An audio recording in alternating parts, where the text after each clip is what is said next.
When I close, doors open. Every key I This is a competition. Somebody's going home with the top closer title belt. If I did 189, would you have to talk to her, or could you agree to that? All right, let's do 189.9 then. If I gave you 31, will you sign today? You sign today. So If that's a price we can do, is this something you'd be ready to move forward with today as far as like an agreement in place? More urgency. Closing time. Close it. Pick up the Strap in. Everybody get excited. He was good. But this guy's got skills, and his approach is different, and it works so well. I look at report not as like, weather, sports. That was probably top 5 that I've ever seen. He us away. The truth is I already knew it. I'm so hot I melt in the vent like ice. It's the noise talking and backing it up for me, and the consistency. It's something that you're never going to be able to see, I think, replicated anywhere else. It's so much you can learn from this. this is the best training series anybody could ever ask for. Mr. Knox, we're taking care of him, and we're going to spend the money with the family for somebody I don't know, okay? Yeah. On every call, it's sell or be sold. Let's go. Man, I thought that was going to be something. Is that something that you would want to move forward with, though? Yeah. Okay. Anything is possible. There is nothing holding you back. Baby, you won! You won, man! Yeah! It's all on you. Close it. What you gonna do? And that's the bottom line. Close it. Hey, close it. Pick up the phone. Close it. Big ass grow. Close it. $1 million deal. Close it. It's all on you. Close it. What you gonna do? Close it. I want the proof. Close it. What's up, everybody? Welcome to day 44 in the Beehive State, our arch nemesis, Utah. What's up, Miss Cassandra? You're muted. Good morning, sir. Good morning. Lovely to see you. We're off to a rocking start. Cheers. Cheers. Cheers. Gryffindor. I hope day 44 is as good as day 43 was.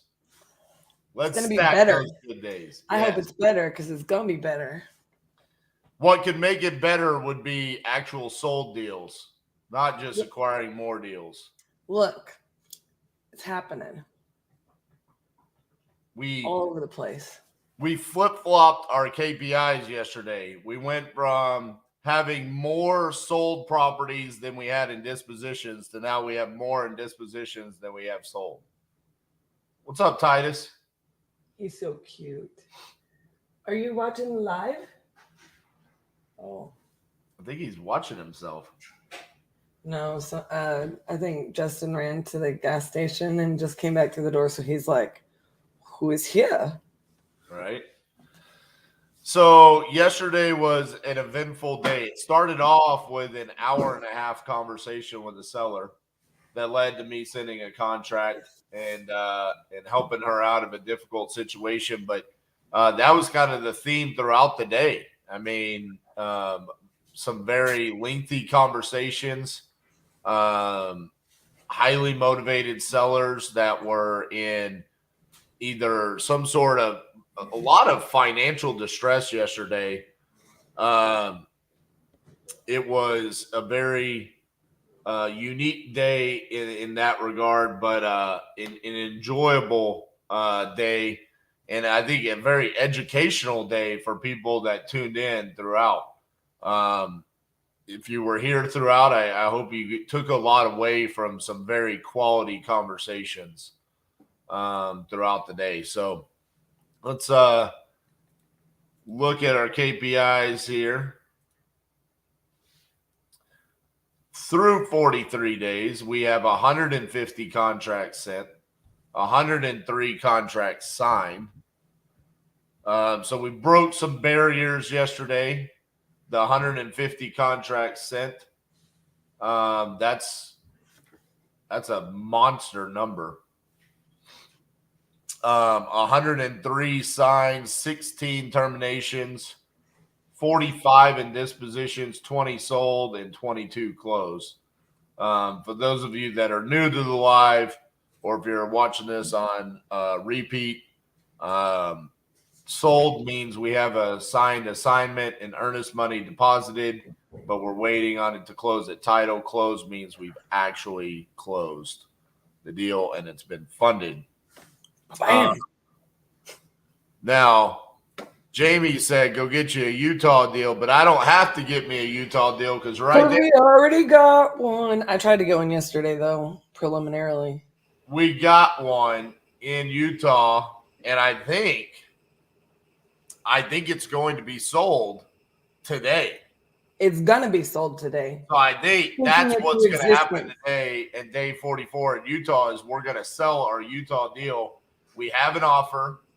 It was a creative offer, seller finance sub-2 hybrid, and the seller is open to it, and the buyer is open to the seller is open to the buyer's terms. So yeah, it's just about buttoning it up and getting it signed. And it could be a fatty too. So it'll make up for all of the indiscretions that Utah has ever done to me. But us. I take it personally, okay? I do too. Me and Utah have a beef.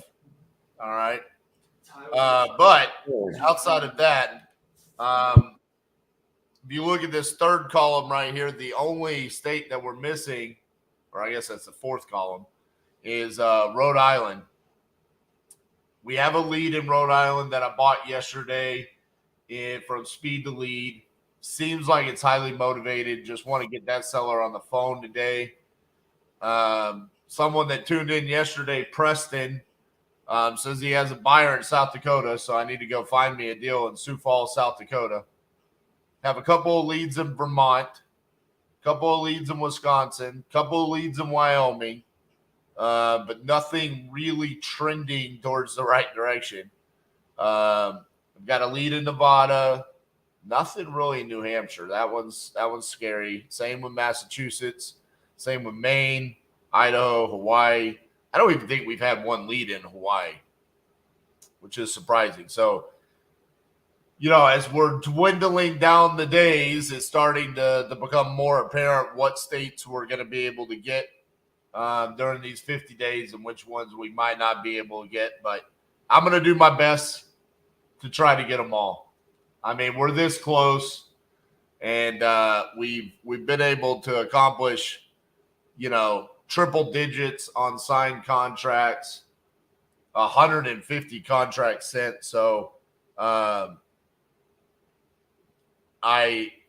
feel like at this point we have a little bit of leeway to shift the focus a little bit to try to get some of those states as well. Now, if you come to the stats, what I'm super excited about here is this number, contract signed percent for lead solo. My goal is to get that to 70, and we're at 66.7%. And I've got a couple that I know are signing today. I'm thinking we're going to be able to get to that 70% number.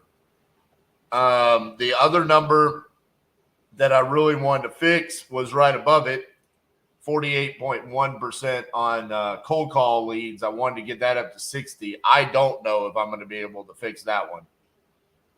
That number feels very skewed and off kilter, so I don't know if I'm going to be able to fix that one. But if at the end of the whole challenge, the only number that is somewhat disappointing is the percent of contracts signed from cold calling, I'll be okay with that.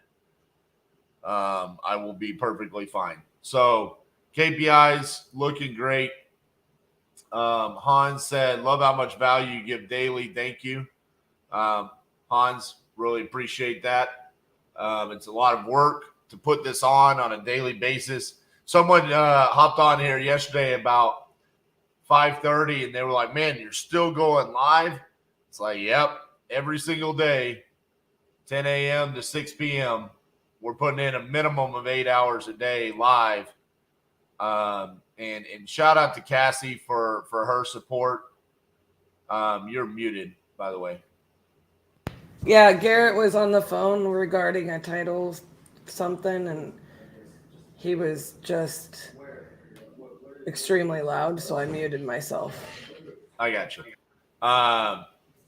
Well, shout out to Cassie for her role in this challenge. She is out on the floor working with Keaton on transaction coordination, working with the guys on dispositions, working all kinds of different factors that are behind the scenes. And then every couple of hours coming in here, sitting in this seat, giving me a break, and then immediately have to transition back to on the floor with the guys. That's been it's been a lot of hard work on Cassie as well. And I get a lot of credit for what we are able to accomplish during these types of challenges. But it's across the board. It's everyone on the team. It's not just me. I just get the glory because the camera's always on and I get to do the acquisitions, which is the fun part. But really proud of the team and the work that they put in. Long hours. Majority of the time the team is staying here till 7, 8 o'clock at night, just working their tails off on trying to get these deals moved and the recon done. It's like this morning. I mean, it's like it's a wave. It's a tsunami to them. I mean, it's like I'm hitting them with, hey, guys, here's what's up with Shreveport. Here's what's up with North Carolina. Here's what's up with Alabama. Here's what's up with New York. Here's what's up with, Iowa. Oh, here's another Iowa deal. Oh, by the way, here's Pensacola, Florida. I mean, when you just think about what I just threw at them, that is, 8 to 9 different contracts, different locations to have to do recon, 8 to 9 different locations on having to do dispositions. It's a lot that gets thrown on their plate after I do the acquisitions. And then each one of them has its own individual story, right? So I have to tell them the story that was developed during the acquisitions. And it's a lot for them to handle because realistically, and you guys have seen this, if you watch the lives, I kind of pass the communications off to them. I don't really communicate with the seller anymore after I get the signed contract. So they're managing those emotions, those needs, the seller's needs, and everything that goes on after that. And they've done a great job. So, Hans, thank you so much. We want to give as much value as possible, and we appreciate the kind words there.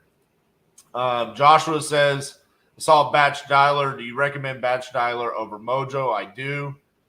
We use Batch Dialer here exclusively, and you can get a free trial in the show notes. Keaton says, I don't know if you answered this question yesterday because I was in and out, but how do y'all choose which numbers you use on the nationwide cold calling campaign? So that's pretty simple. They always start off with a city-specific campaign. So say they're running a campaign in Cincinnati, Ohio. I buy them 15 phone numbers in Cincinnati, Ohio. And then the next campaign that they do is the nationwide list. So they'll use those Cincinnati, Ohio phone numbers for that. And then we kill those phone numbers. And then they go to another city. So like Fort Worth, Texas, I buy them Fort Worth numbers. They run that campaign, and then they'll do a nationwide campaign with Fort Worth phone numbers. All their numbers were spam when I used them. The problem there was you probably didn't have enough phone numbers or you weren't recycling them enough. It's not a batch problem. That's a carrier phone number and the amount of dial problem. And that's on the user. To manage, yeah. They do a lot of education on that. And then they also offer a program that you can pay for where you can find out if the phone numbers are being marked as spam so you can kill them immediately. And by the way, that's always going to be a problem. I mean, even like yesterday, someone told me that my desk phone showed up as spam because I've had so many dials. The number is 150 dials or more a day on a consistent basis will get your phone number marked as spam. So that's the reality of just calling a lot of people. Angel, howdy folks. to a great Tuesday with tons of success. Absolutely. You too, Angel. Someone said go out there and slay Utah. Hey, it's getting slayed today as long as we get that property sold, which would be I don't know if I've been more excited to sell a property than this one. It's time. Time for that to take place. Eric, good morning. Good to see you here. So, Miss Cassandra, what's on the docket as far as potential closed deals this week?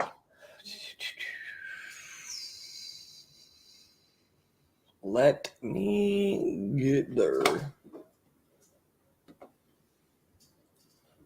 Well, this is a nifty little tip here by Keithan. He says you can go to Free Caller Registry and register those numbers and get the spam cleared.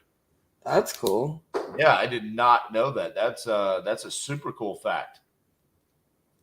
Dropping some dimes this morning. There you go. Keith Beth Moreno. Man, he's been with us since the land before time. You know what I mean? Beth, what's going on out there in Florida?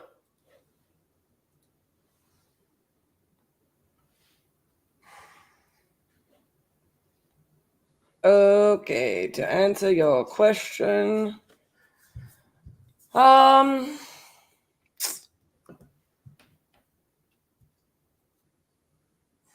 we should have 8 closings this week. 8 closings.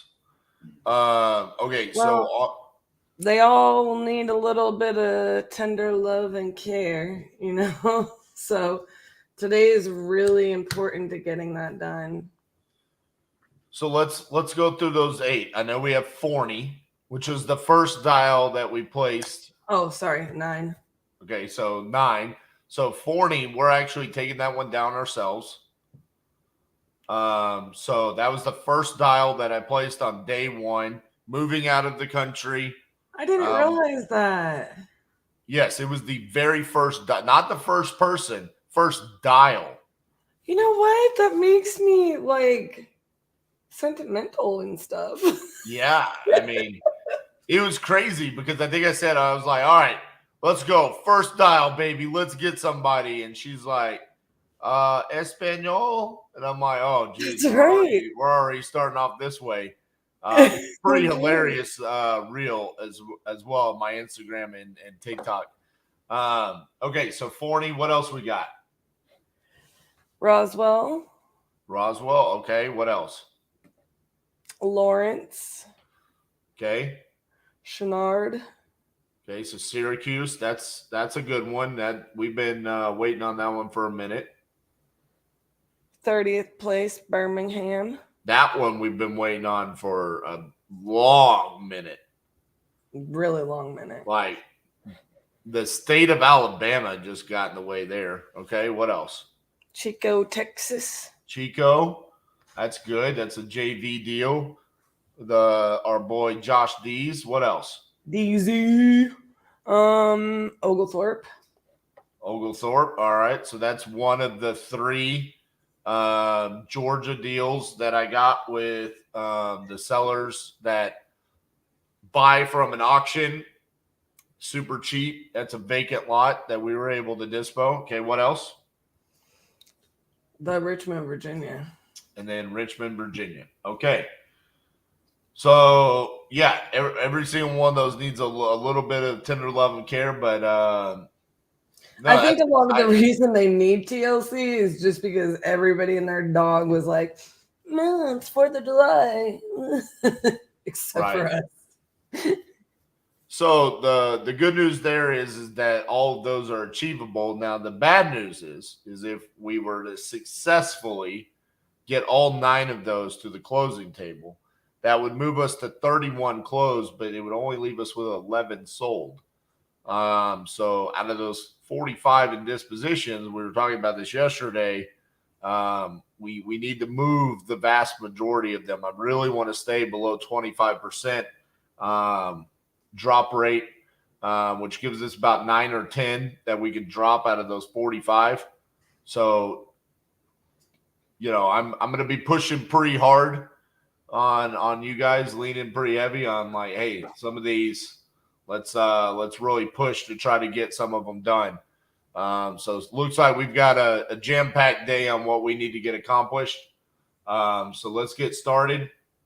I'm going to start with following up with some of the contracts that we sent out yesterday, seeing if they received, if they had any questions, see if we can get those sold. So, all right, Miss Cassandra, we'll see you in a little bit, okay? See you. Have a wonderful kickoff. Yes, ma'am. All right. Now, because we're in Utah, this is the least used logo that we have in our 52 logo queue. As we have 50 states, we have Washington, D.C., which is 51, and then we have our main Titanium Investments logo for 52. But it's a good one because Utah is the beehive state.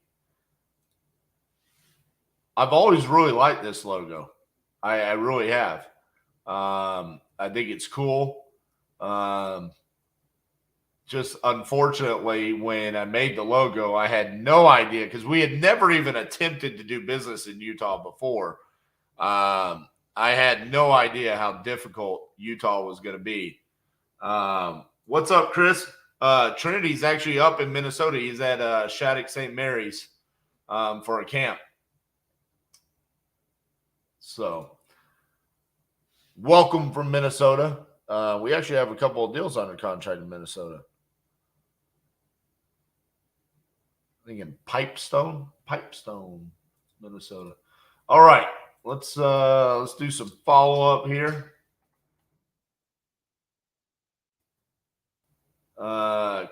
Garrett says we don't speak at that place because he went to Culver. Apparently, they're brutal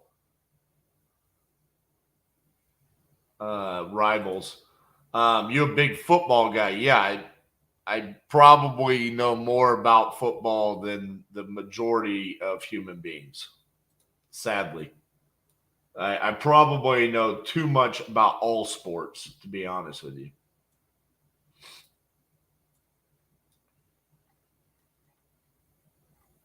I would say, who's my team?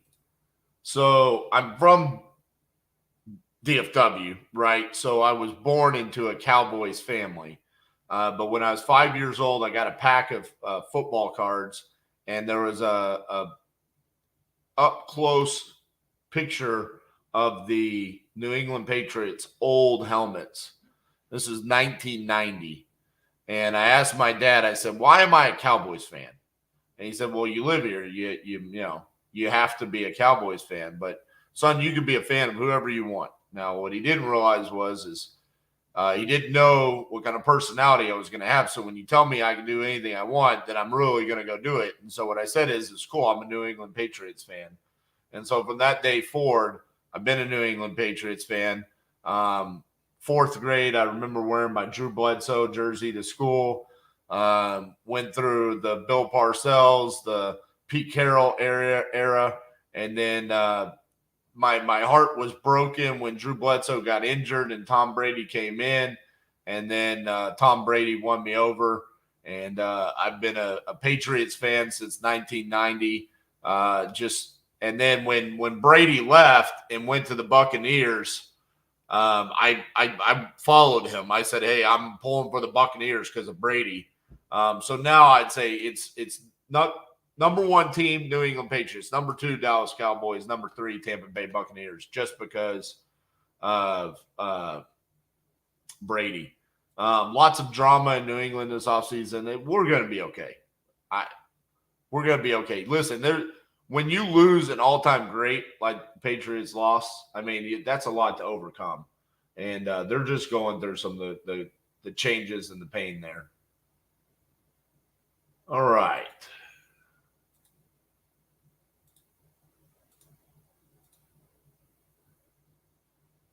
Let's start off with Teresa.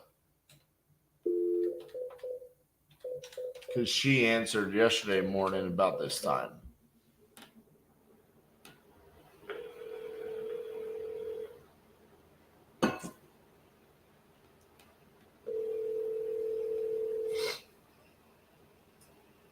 I don't think Belichick should retire. No.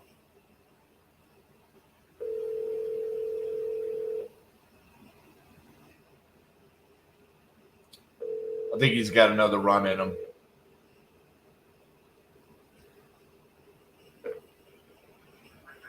Hey, I'm not available to take your call at this time, but if you will, just leave me a brief message and I'll be glad to get back with you. Thank you. Have a blessed day. Bye. The mailbox is full and cannot accept any messages.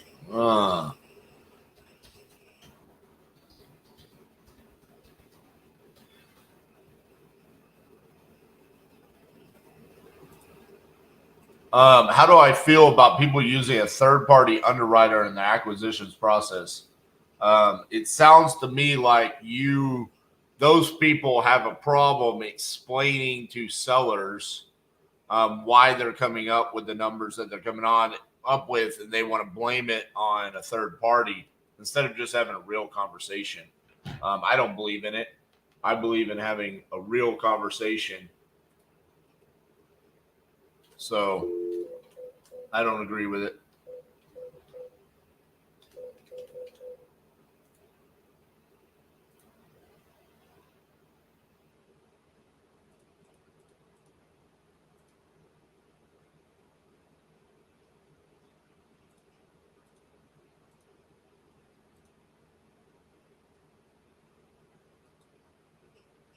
Come on, Bone. Ring.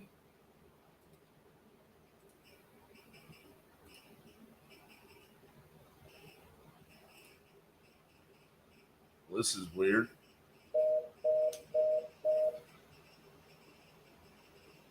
Let's try that again.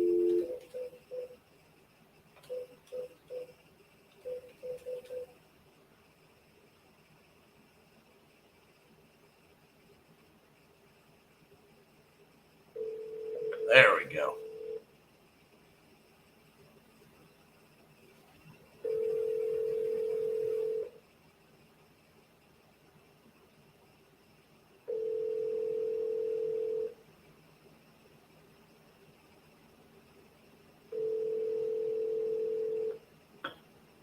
Your call has been forwarded to an automatic voice message system. 318678.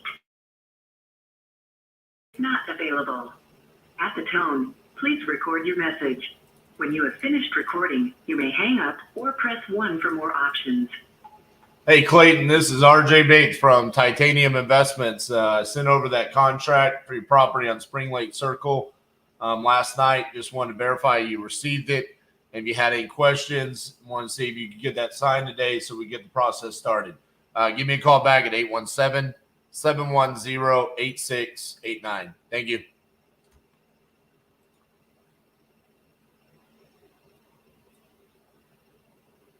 All right, so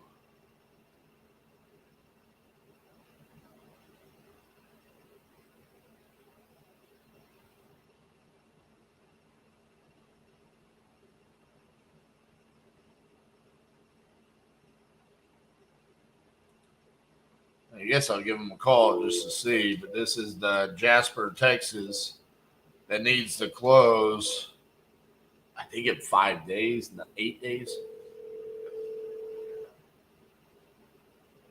Yeah, 8 days.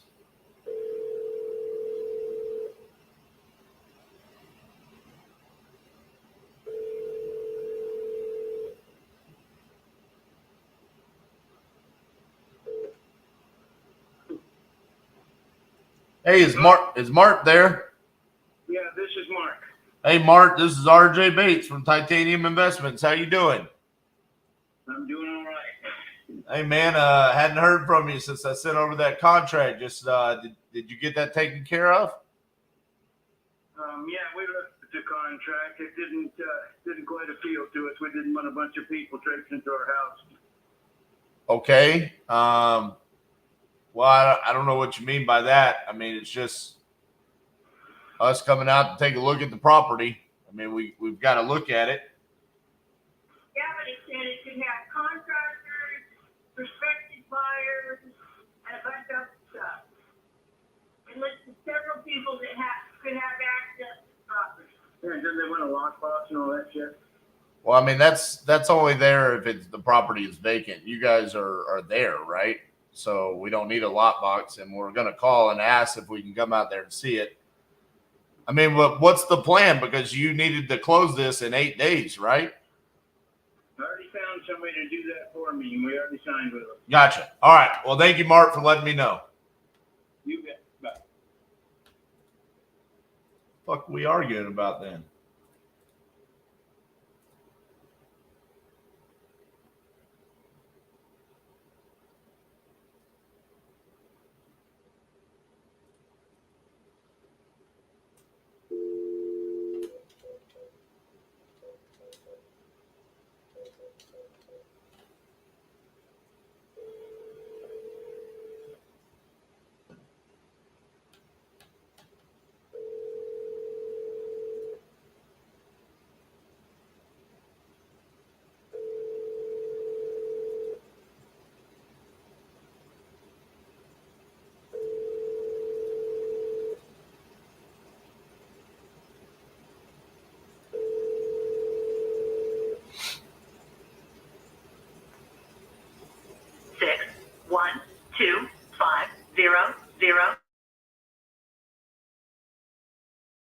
Not available. Hey, Tyler, this is RJ Bates from Titanium Investments. Just want to follow up with you about the contract I sent over. Still haven't seen it gotten signed. Just let me know if you're still interested in doing this. Every time we talk, you say you're going to sign, but then you don't sign. So just kind of want to get a heads up as to what's going on there. Give me a shout back, 817-710-8689. Thank you.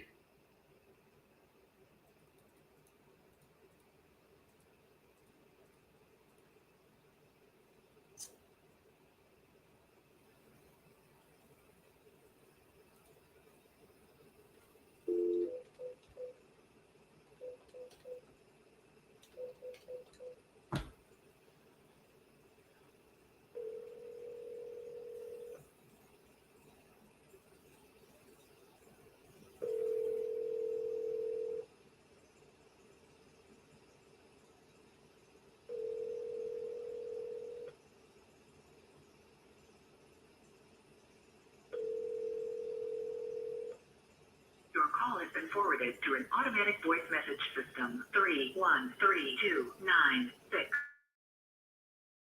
Not available. At the tone, please record your message. When you have finished recording, you may hang up or press 1 for more options.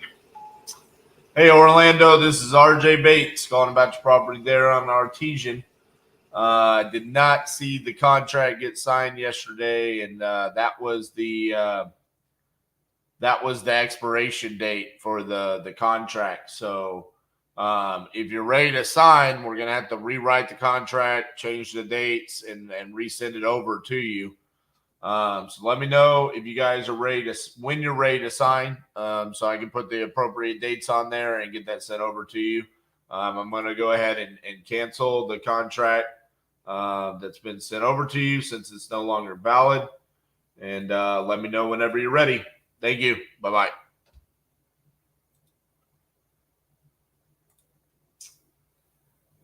All right. Yeah, but remember, Jamie, I felt this way when we got off the phone because he was really concerned about the 14 days. And I was like, dude, like, I don't know that I can get a title company to move that fast. And remember, he said he had talked to someone that could do it in 3 days, but he had never actually talked to him. So I kind of felt like that probably wasn't going to go down.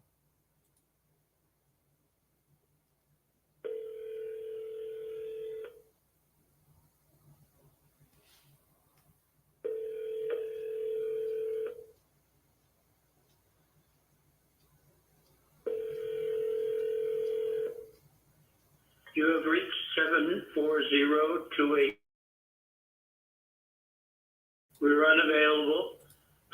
a message and your telephone number, and we'll get back to you as soon as we can. Hi, Forrest. This is RJ Bates calling about your property there on Norton Place. I had sent you the offer for your property there back on June 26th. And I know that you had some other potential opportunities that you were going to look at.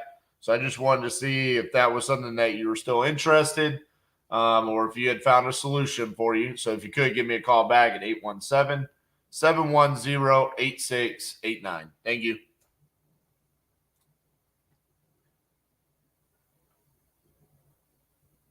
All right.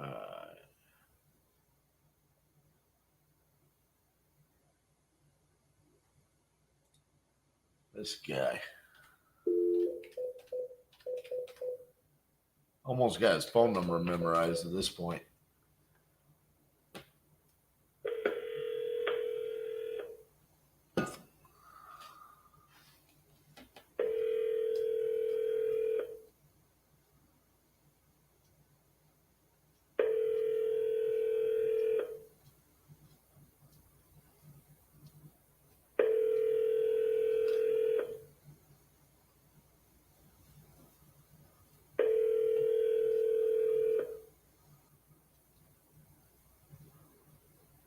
Three, 1, 9, 3, 2, 9. Not available. Hey, Chad, this is RJ Bates calling about your property on 11th Street. Yeah, give me a call back, 817-710-8689. Thank you.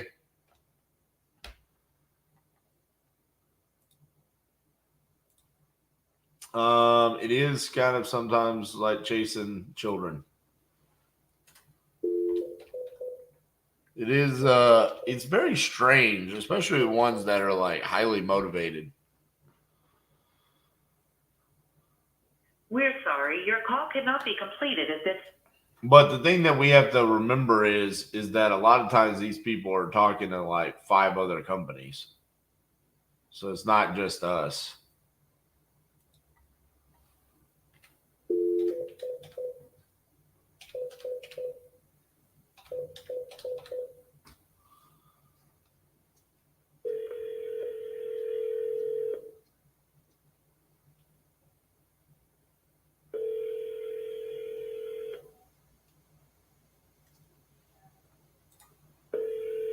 Hello, Hey, is Marla there?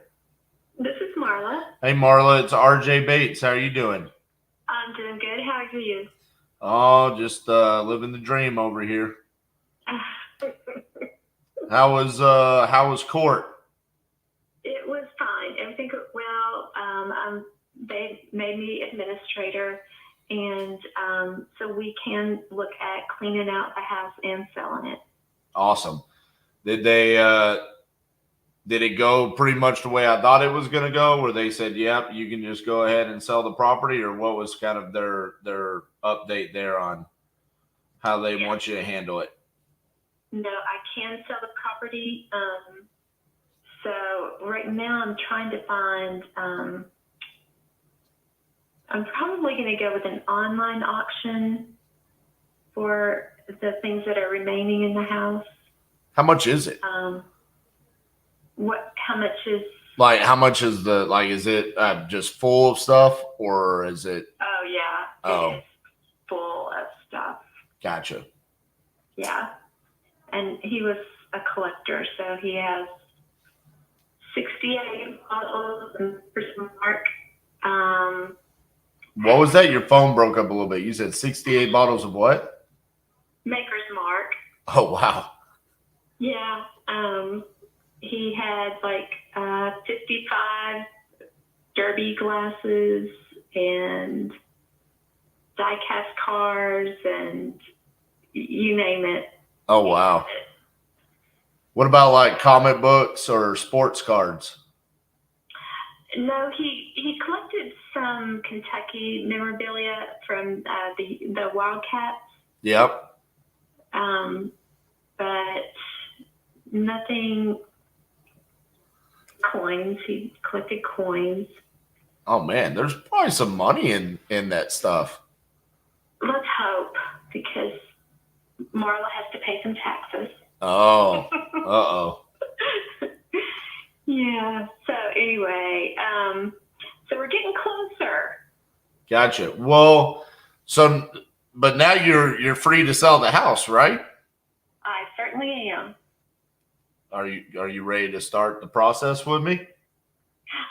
Well, I think I need to empty the house first, and then I'm going to be doing some serious considerations. Gotcha. So I personally think instead of doing like the online auctions, it might be better for you to do like an estate sale. I'm going back and forth on that, and figuring out, money-wise, what would be the best thing. I talked to a couple of auctioneers that would do estate sale for me there. Right. And, I just have a lot of decisions to make. I completely understand. So to kind of refresh your memory, the way it works with me is that once we get a signed contract, that's when we come out and we do our walkthrough and our inspection. And it normally takes us about 30 to 40 days to close. So I don't know. And also, I don't necessarily need the place empty prior to us contracting. I would prefer to have it, obviously, like you want to sell the stuff that's worth money. But, most of the stuff, if you have it gone prior to closing, that's fine. I'm okay with some of it being left if it's just like, hey, it's not worth anything, and you don't need to like spend money to just get some trash removed or something like that. So kind of what's your idea on your ideal time frame, so I can kind of keep that in mind of what you want to do as far as selling the belongings, like the estate sale or the online auction and stuff like that. What's your ideal scenario there? I don't know that I have one. I just got back at 3:30 in the morning. Oh, geez. Yeah. So, why are you awake? well, I was kind of actually almost not awake when the phone rang. But so I spent all that time like cleaning things, packing things, sorting things. Right. And basically just talking with people. I haven't made any decisions yet. Gotcha. Because I had to wait for court, and court was on Friday.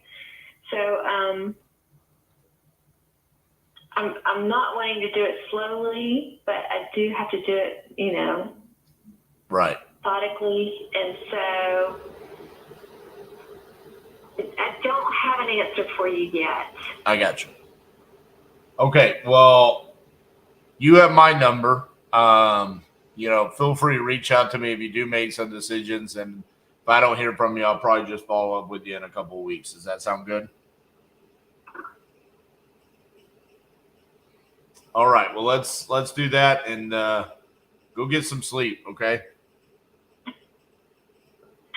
I'll do that. All right, Marla. Talk to you later. Okay. Bye-bye. Bye.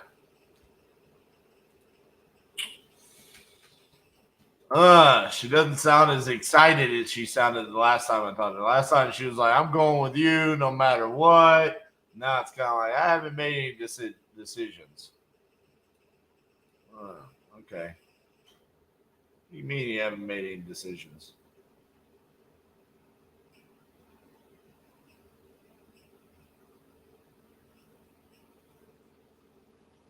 The thing I do like about her, though, is that she does answer the phone. So we will know where we stand with her.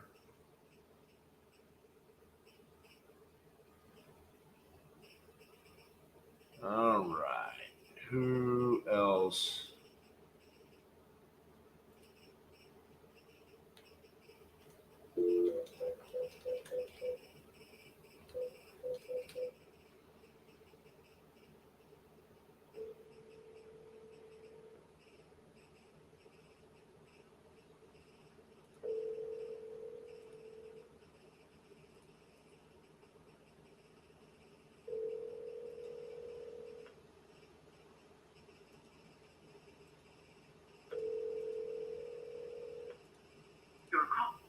forwarded to an voice message system. 248842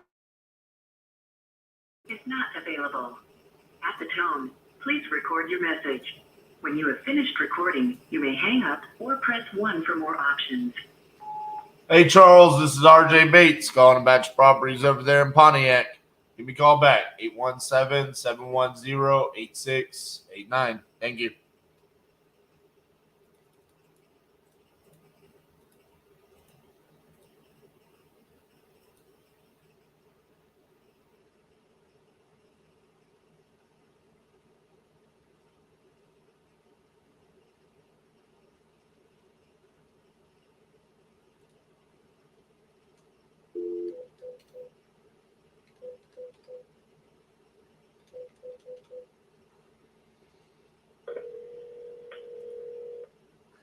She friend zoned me.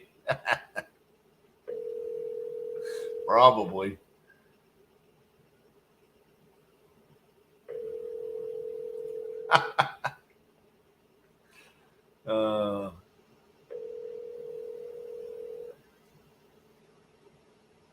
Hopefully that happens next week.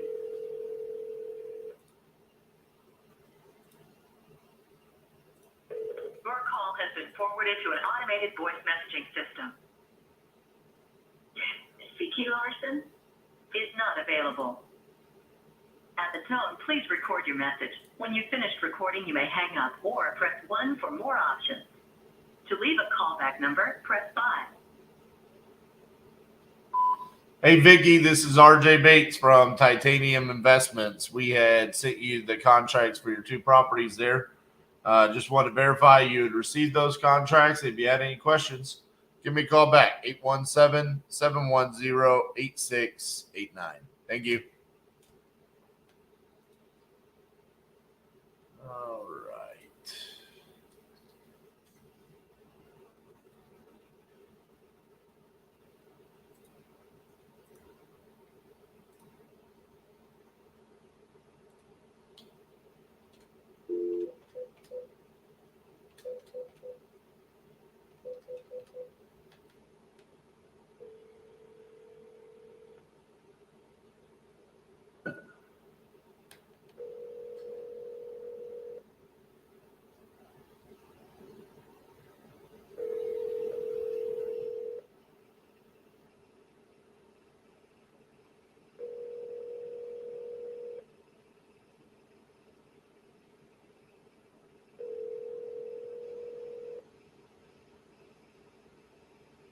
You have reached 789-695. Come to the phone now. If you leave your name and number, we'll get back to you. Hey, Charles, this is RJ Bates calling about your property on Post Road that you had entered on my website saying that you were interested in selling. If you could, give me a call back at 817-710-8689. Thank you.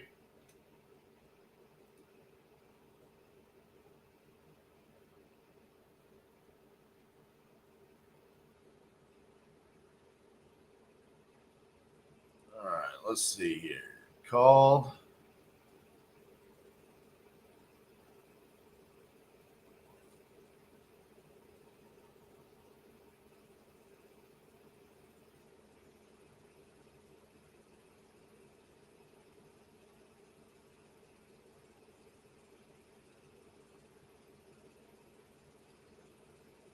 I think I have caught up with all of the contracts I sent out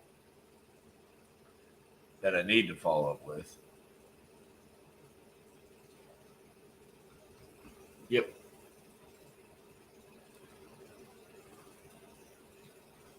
Now let's go to our new leads and see, do we have any of our states?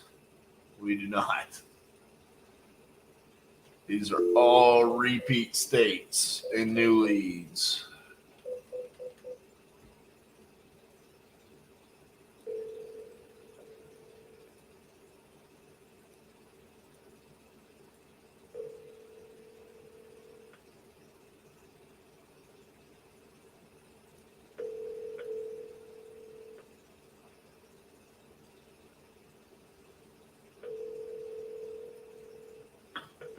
Your call has been forwarded to an automatic voice message system. 706617. Not available. At the tone, please record your message. When you have finished recording, you may hang up or press 1 for more options. Hello, this is RJ Bates calling about your property there on Wesley Church Road. You had entered this on my website saying that you were interested in selling that property. If you could, give me a call back at 817-710-8689. Thank you.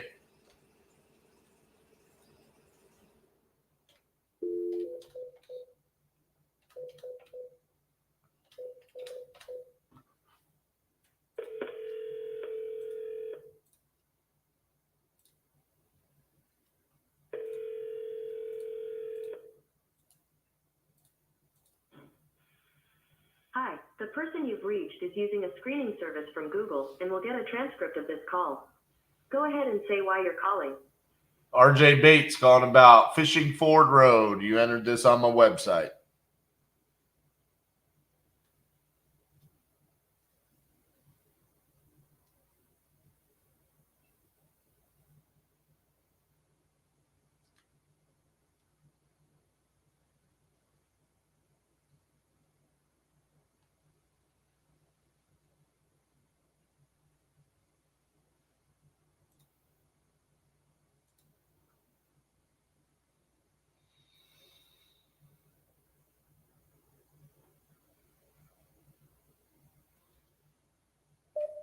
The anticipation is killing me. Come on, Google screening service.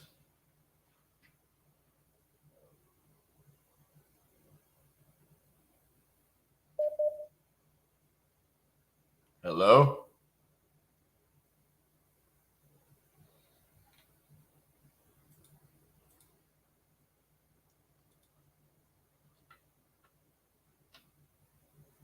Okay.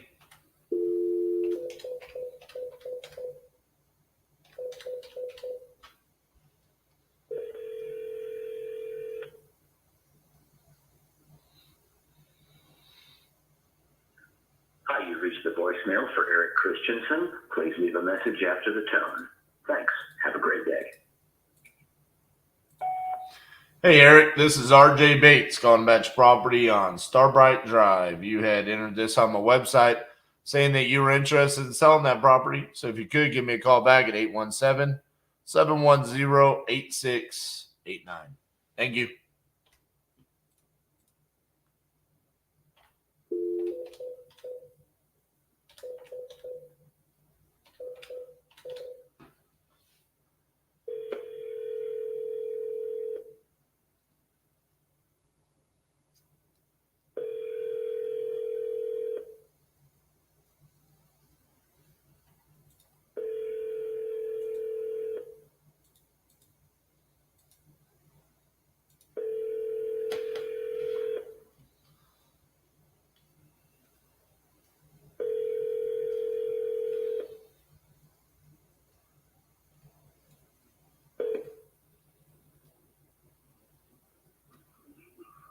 Yo, this is Bob. Sorry I missed your call. I'll try to get back to you. Thanks. Hey, Bob, this is RJ Bates calling about your property on Graceful Lane. Good, give me a call back at 817-710-8689. Thank you. His email is Yo Bob. He literally answers the phone at Yo, this is Bob. I love it. This feels fake right here. Your call has been forwarded to an automated voice. The seller's first name is Test Offer. Seller last name is ASAP. Fake.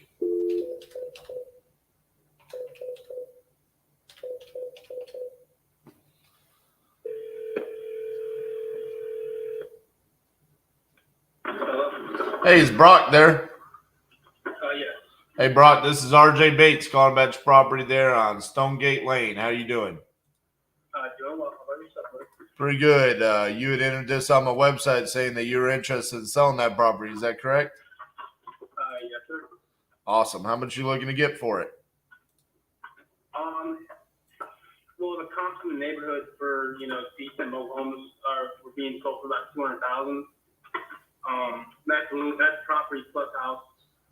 Mine, has a well, has a 100-foot artesian well, fenced in yard, sprinkler system, whole 9 yards.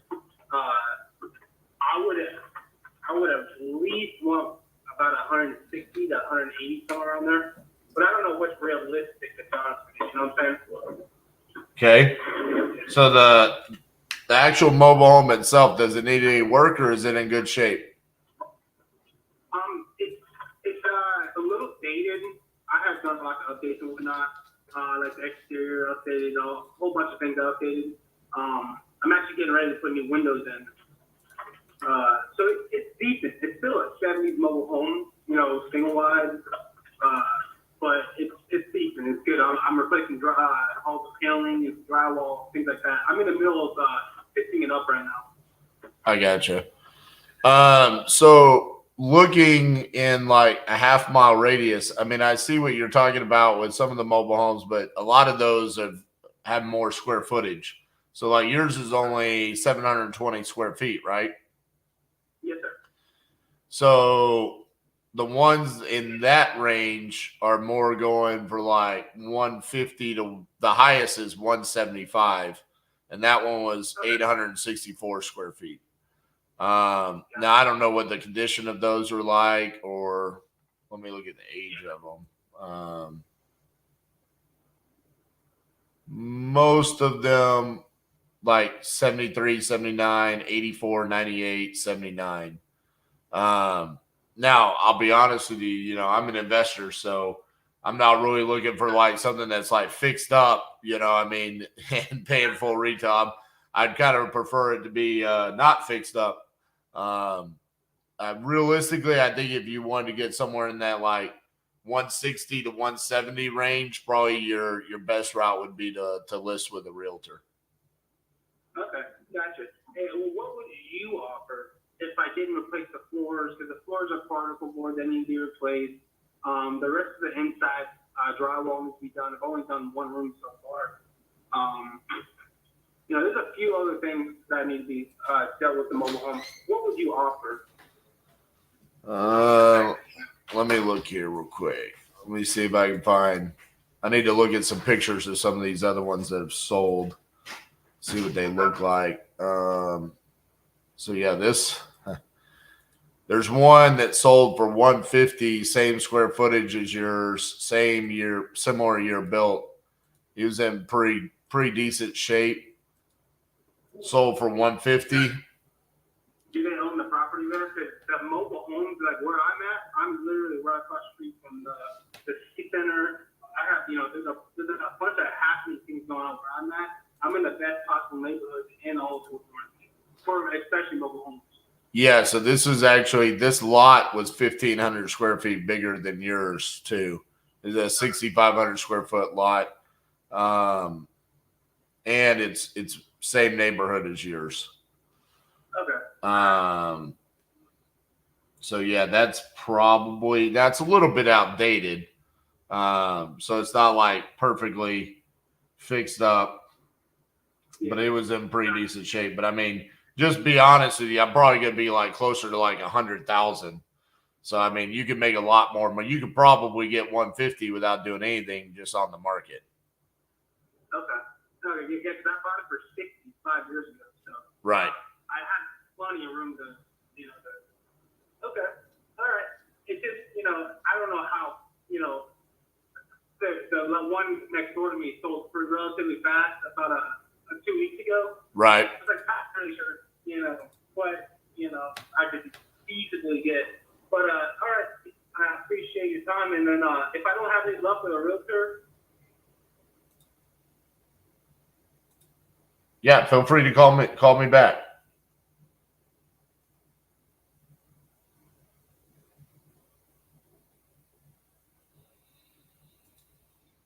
Hello?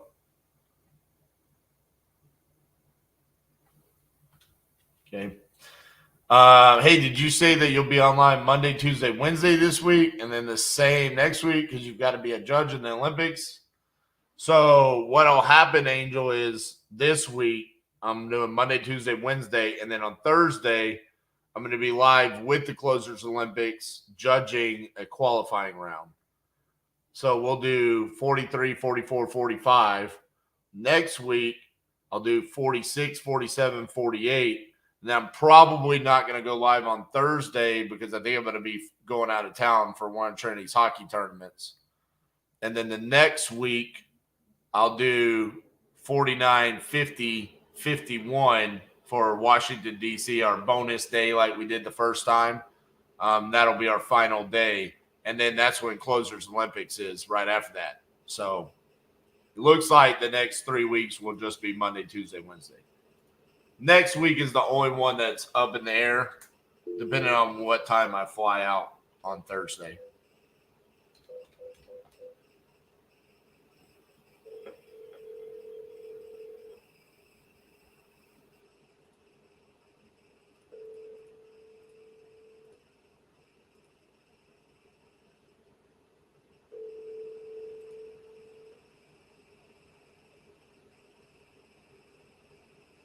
Please leave your message for. You don't know what to do. Hey, Doug, this is RJ Bates calling about your property on Tower Ridge Road. You had entered this on my website saying that you were interested in selling that property. So if you could, give me a call back at 817-710-8689. Thank you.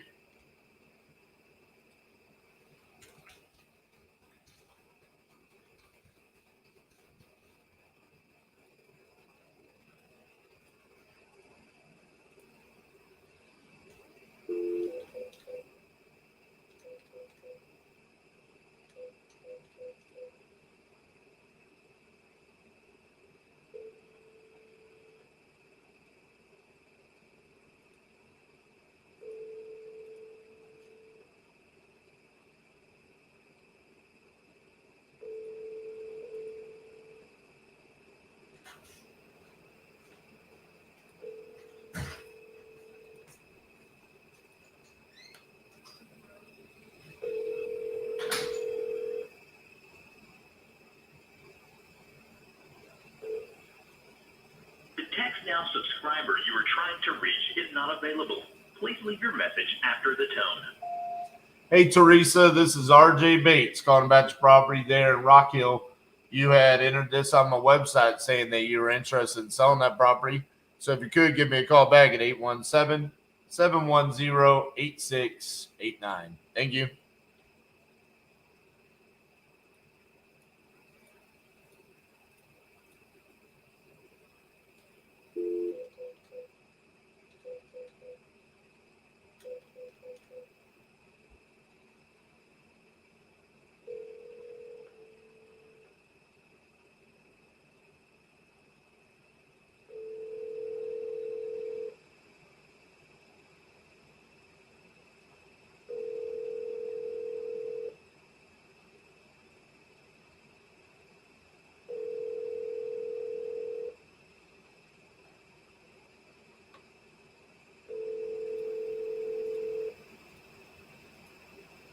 Your call has been forwarded to an automated voice messaging system. 256458 is not available. At the tone, please record your message. When you've finished recording, you may hang up or press 1 for more options. Hey, Taryn, this is RJ Bates calling about your property there on William Street. If you could, give me a call back at 817-710-8689. Thank you.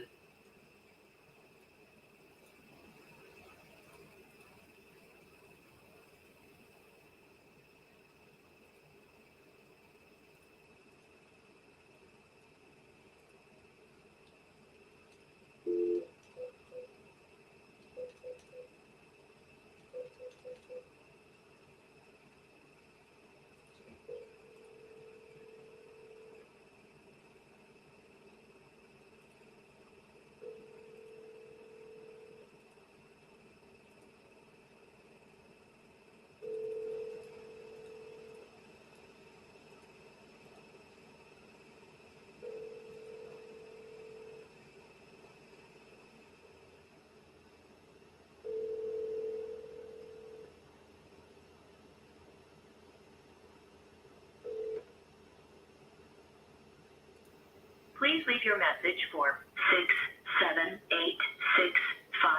6786551. Hey, Kendra, this is RJ Bates calling about your property there in Grovetown, Georgia. You had entered this on my website a while back saying you wanted to sell that property. So if you could, give me a call back at 817-710-8689. Thank you.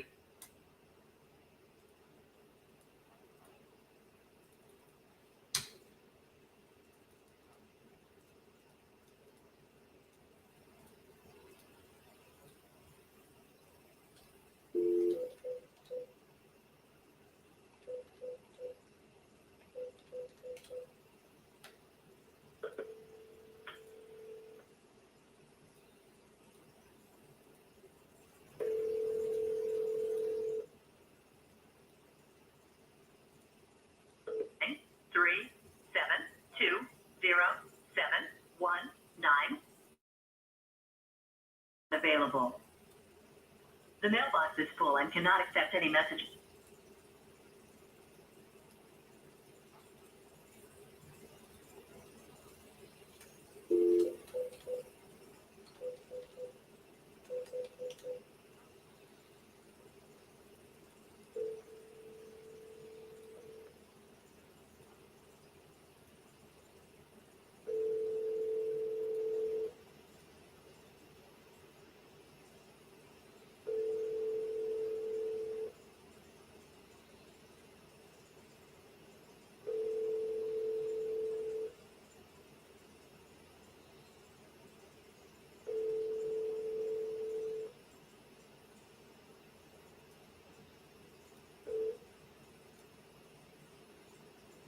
Please leave your message for 815714.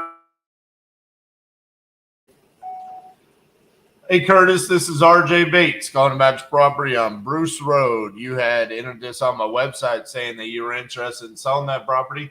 If you could, give me a call back at 817-710-8689. Thank you.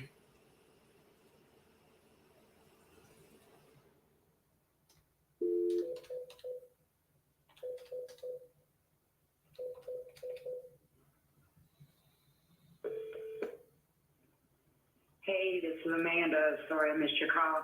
If you could, leave your name and number and a brief message, and I'll get back to you as soon as possible. Have a blessed day. At the tone, please record your message. When you've finished recording, you may hang up or press 1 for more options. To leave a callback number, press 5. Hey, Amanda, this is RJ Bates calling about your property on Charter Oaks Drive. You had entered this on my website a while back saying you wanted to sell. So if you could, give me a call back at 817-710-8689. Thank you.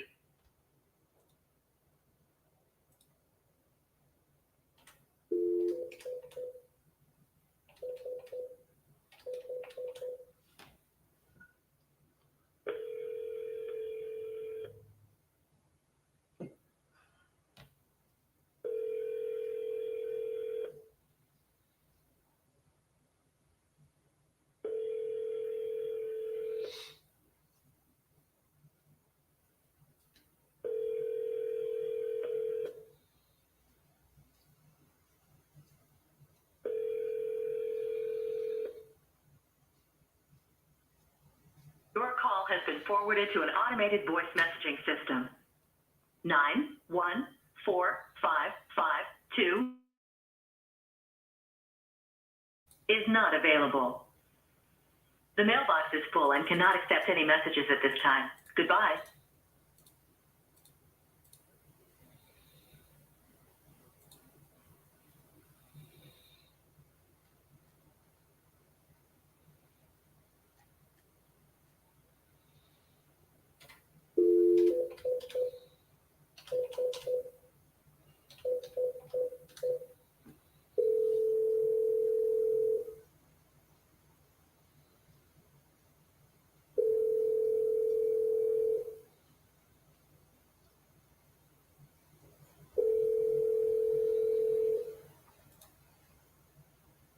Hello. Please leave a message after the tone.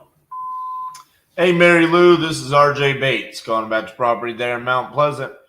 You entered this on my website a while back saying you wanted to sell that property. So if you could give me a call back at 817-710-8689. Thank you.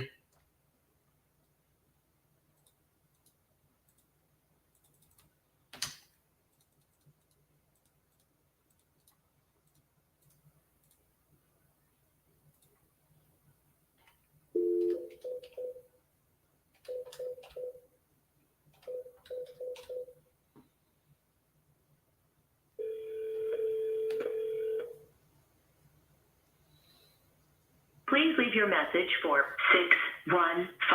615-983. Sorry, mailbox is full.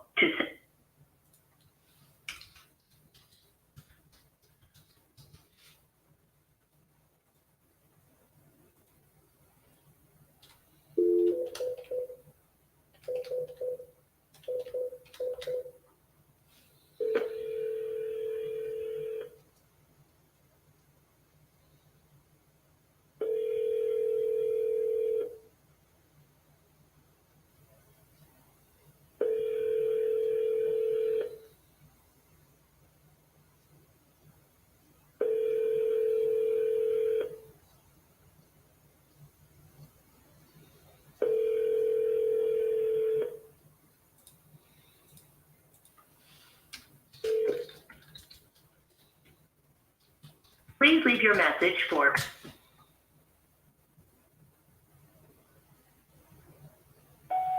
Hey, Cheryl, this is RJ Bates calling about your property on Starlight Street.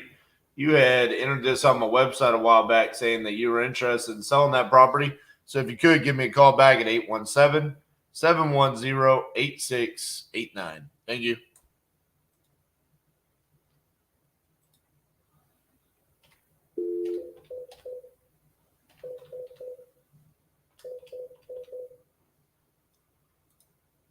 Your call has been forwarded to an automated voice messaging system. 209-635 not available. At the tone, please record your message. When you've finished recording, you may hang up or press 1 for more options. Hey, Jessica, this is RJ Bates calling about your property on Terry Drive. You had entered this on my website a while back saying you wanted to sell that property. If you could, give me a call back at 817-710-8689. Thank you.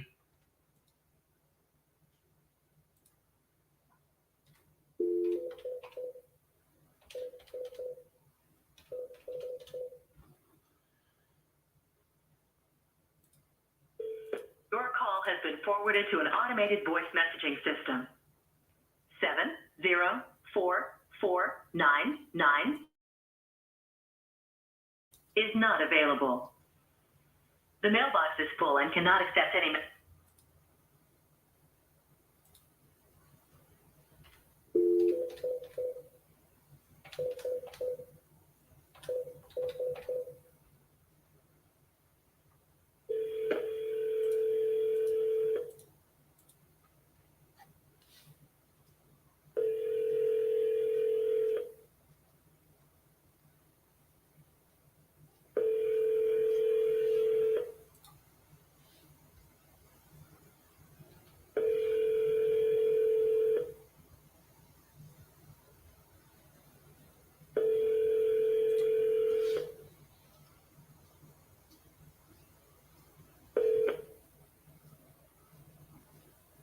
Please leave your message for 239219.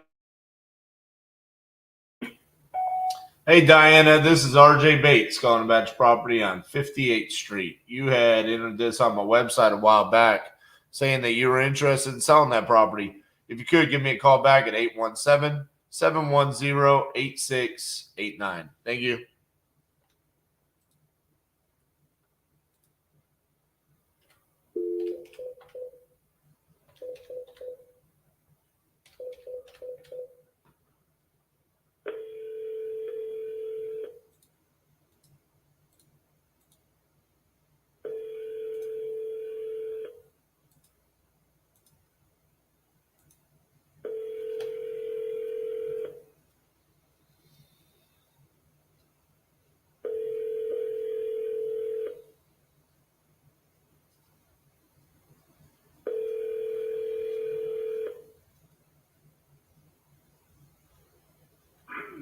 this is Brett with ISC. Sorry I missed your call, but if you leave a message, I will get back to you as soon as possible. Thank you. At the tone, please record your message. When you've finished recording, you may hang up or press 1 for more options. To leave a callback number, press 5. Hey, Brett, this is RJ Bates calling about your property on Loma Verde. You had entered this on my website a while back saying you wanted to sell that property. If you could, give me a call back at 817-710-8689. Thank you.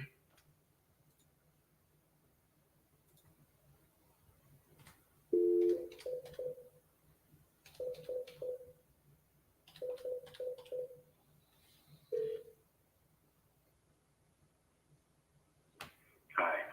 You reached me, but unfortunately I couldn't answer the phone. Please leave a message. Thanks. Hey, Chad, this is RJ Bates calling about your property on Paper Bark Court. You had entered this on my website saying you needed to sell that property. So if you could, give me a call back at 817-710-8689. Thank you.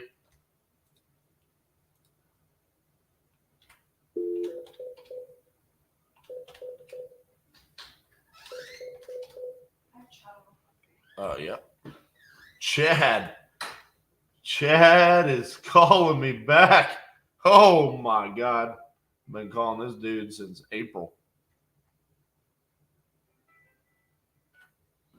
Hello, this is RJ. RJ, this is Chad. Hello. Hey, man, what's going on? Hey, not too much. Hey, we just had a little, not really dilemma, but we're trying to figure out, this is basically a scoop. I'll give it to you right now. Our name is on the house, but we have Linda Welp as the main. So if you can get a hold of her and just go over this, and she's home, she's retired, so she's always home. I'll give you her number to get a hold of. Okay, hold on one second. Let me get this. Give me 2 seconds here. Nope, no problem.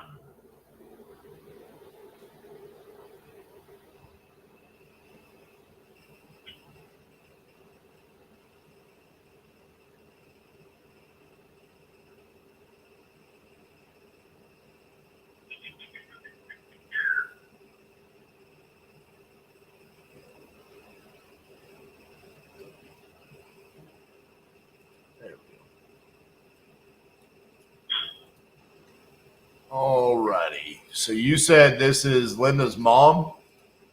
No, this is my wife's mom. Mother-in-law. Gotcha. Okay. Okay, so, and her name is Linda, L-M-D-A, Welp, W-E-L-P, and her number is 1-804-454-5392. Okay, so when I look it up on like one of my systems, it says you and Jeanne are the owners. Yes, but there's more to it than just that. Basically, what we did, we bought this house for our son. Okay. Uh-huh. You know, right from the get go. Well, what we ended up doing, we went through her dad, just in case if he passed away, whatever, which he did, and it's in her name, but our name shows on it. But we make the payments to it. You'll find out. Okay. So that way we can get this thing rolling and see what's up. okay, so but on tax records it says you and Jeanne are the owners. So what did she have? I mean, like a lien on it, or is she the owner? Or? No, she's one of the owners too. Ah, I see. Okay, that's weird. It's not showing that. It will if you dig in deeper. I see. So have you talked to her about selling it? Yeah. Oh yeah. She doesn't have no problem about it. Okay. So and I already kind of went through it. So if you get a hold of her first, then she can give you whatever information you need to know, or send her one of these contracts. The thing is, I mean, I don't need to sign the contract. You guys just need to get your booties out here and check this house out. See if it's go or not. Well, yeah, but this is the reason why I want the contract signed, so I don't waste my time, you know? Well, we're ready, so I'll be over there any minute. You know what I'm saying? Any minute of the day you want, so. Yeah, but I want to make sure you're selling me the house, you know? So it's like, I want the contract signed, then I'll be there, you know? No, I mean, it's pretty much a done deal. So if you get something set up, that's all I need. Okay, so. And like I said, I got the keys to it and everything. So it's just, you know, whatever you want to do it. So I'm calling Linda, and I'm sending her the contract, and then everybody's in agreement that we're going to sign, and then we're going to start the process. Yep. Okay. Like I said, it's selling as is, and there's no hidden things. I got you. That's what it is. Because like I said, I looked at it, and I mean, it shows fees or whatever, but no, it is as is. So I don't give a shit if there's a hole in the ground or whatever. You know what I mean? Well, it clearly says on there, buyers buying as is, where is. Yep, as is. So. Okay. All right. Well, I guess I'll call Linda and see what she says. Okay. No, that's fine. All right. Thank you, Chad. Okay. Bye-bye. Bye.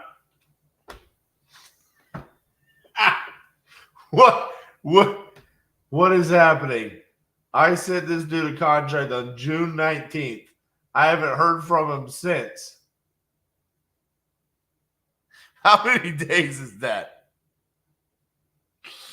I have to look. That is 11. That's 22 days. 22 days past it. He's like, this is a done deal. Bro, you got to sign the contract. And now all of a sudden he's saying, mom-in-law is an owner. She ain't an owner. I got to look this up. Cedar Rapids.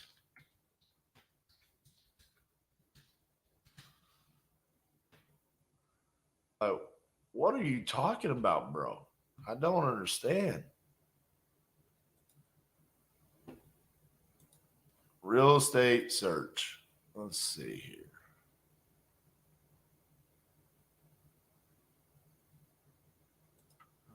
You can search by the parcel number.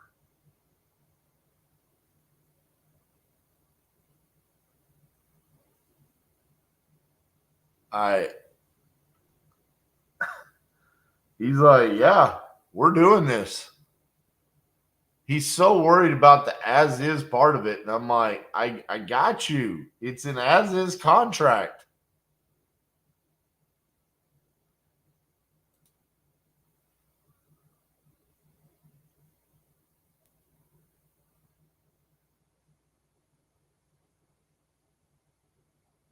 Okay, cool. House number.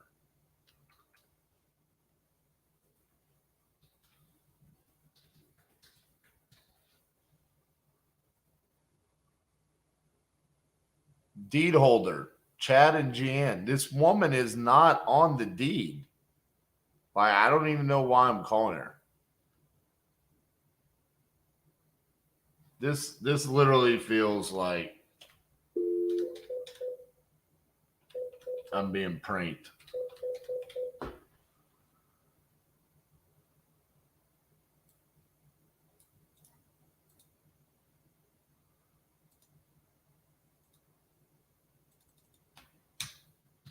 Angel, let me see. I mean, we're getting it for $30,000. I've got a picture of the outside.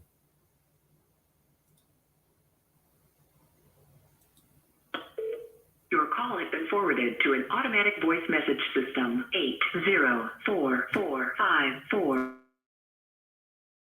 not available. At the tone, please record your message. When you have finished recording, you may hang up or press 1 for more options. Hi, Linda. This is RJ Bates from Titanium Investments. I just got off the phone with Chad about y'all's property on 11th Street in Cedar Rapids. And he asked that I give you a call because he said you also need to sign the contract to sell this property. And I guess he said you might have some questions. So my phone number is 817-710-8689. And again, you can ask for RJ Bates. I'd love to be able to get that contract signed today so we can start the process. So feel free to give me a call. Thank you. Bye-bye. Angel, I mean, we easily easily can say ARV on this is 150. I mean, I got a comp at 160. And we're getting it for 30. So, I mean, I know it's in bad shape, but I don't think it's that bad.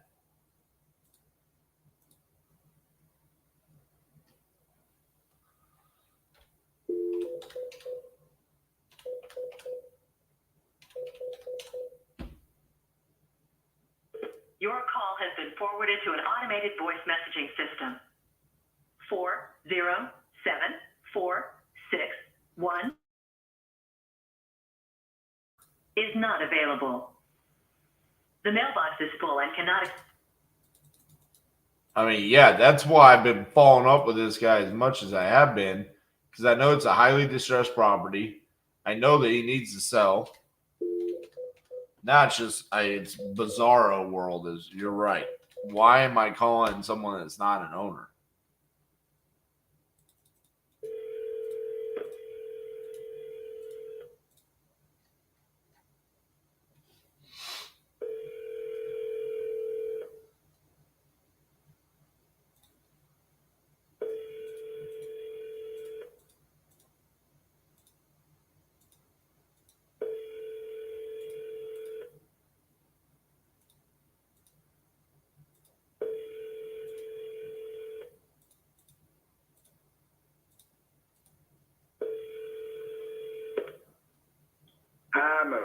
At the tone, please record your message.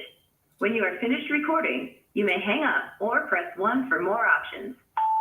Amber, this is RJ Bates calling about your property there on Avenue K. You had entered this on my website a while back saying you wanted to sell that property. So if you could, give me a call back at 817-710-8689. Thank you.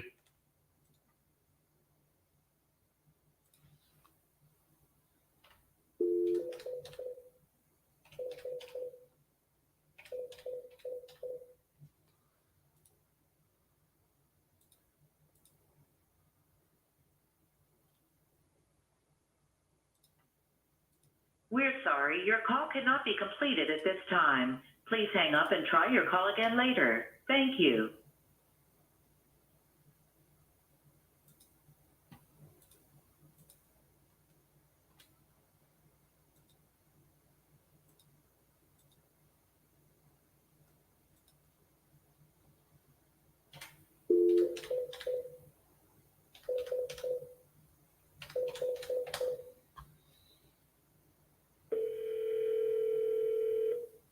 Your call has been forwarded to an automatic voice message system. 8609950. Not available. At the tone, please record your message. When you have finished recording, you may hang up or press 1 for more options. Hey, Kelly, this is RJ Bates calling about your property on Wilmot Street. You had entered this on my website a while back saying you wanted to sell that property. If you could, give me a call back, 817-710-8689. Thank you.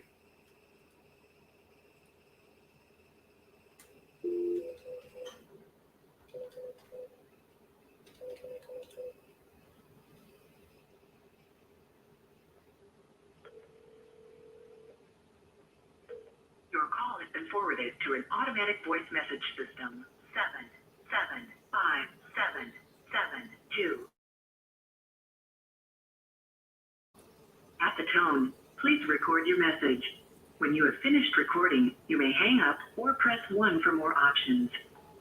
Hey, Karen, this is RJ Bates calling about your property on Keel Drive. You had entered this on my website a while back saying that you were interested in selling that property. If you could, give me a call back at 817-710-8689. Thank you.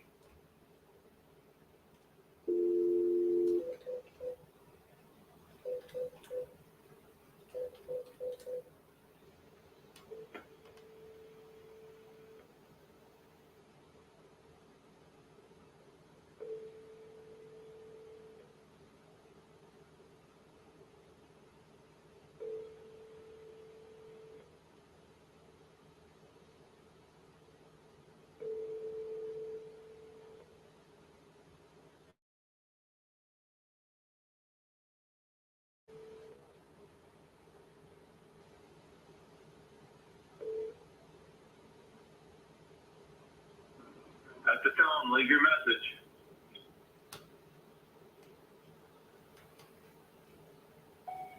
Hello, this is RJ Bates calling about your property there on Stagecoach Court. You had entered this on my website a while back saying you wanted to sell that property. So if you could, give me a call back at 817-710-8689.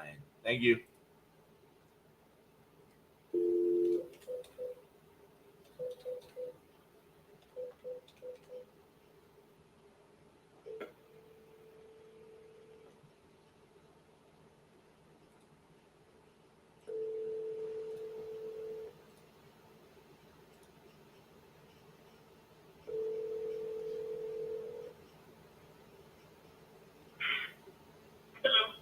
Hey, is Eric there? This is he. Hey, Eric, this is RJ Bates calling you about your property there on Starbright Drive. How are you doing? All righty. I got you. You said you were looking to sell that property. Is that correct? That is correct. Awesome. How much are you looking to get for it? Well, I mean, I'd like to get $400,000 for it. I don't know if it's possible. I know that I could get that and then some, selling it by traditional ways. I just don't want to go through the hassle of that. And so then I started exploring cash offers, knowing that I'd get less, but at least that way I could just get my money and go, and then leave the house to be dealt with by whoever's buying it. Gotcha. What's going on with the property? That's a good question. So I entered into a contract with a company called Equity several months ago. Okay. And the idea was, the advantage supposedly with them was they only take 2%. And so the real estate agent here affiliated with them steered me that way, and everything sounded good. I was going to get my money, some of my money, up front, enough to buy a place, get the heck out of here, and then they would sell the house to the end buyer, and then I would get a secondary check once it was all closed and done for. Right. What I wasn't made aware of, at least not clearly, it was in the contract, but I just hadn't missed that part, I guess, is that I would be responsible for selling it, not them, because they're only taking 2%, so basically they're just assuming the risk to front me some money, but I still have to sell it. So then I realized, wait a minute.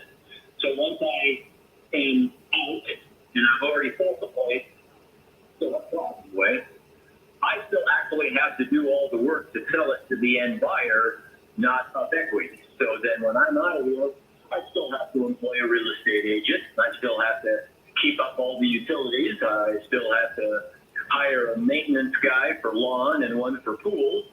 And this was just sounding like way more work than I wanted to undertake. Right.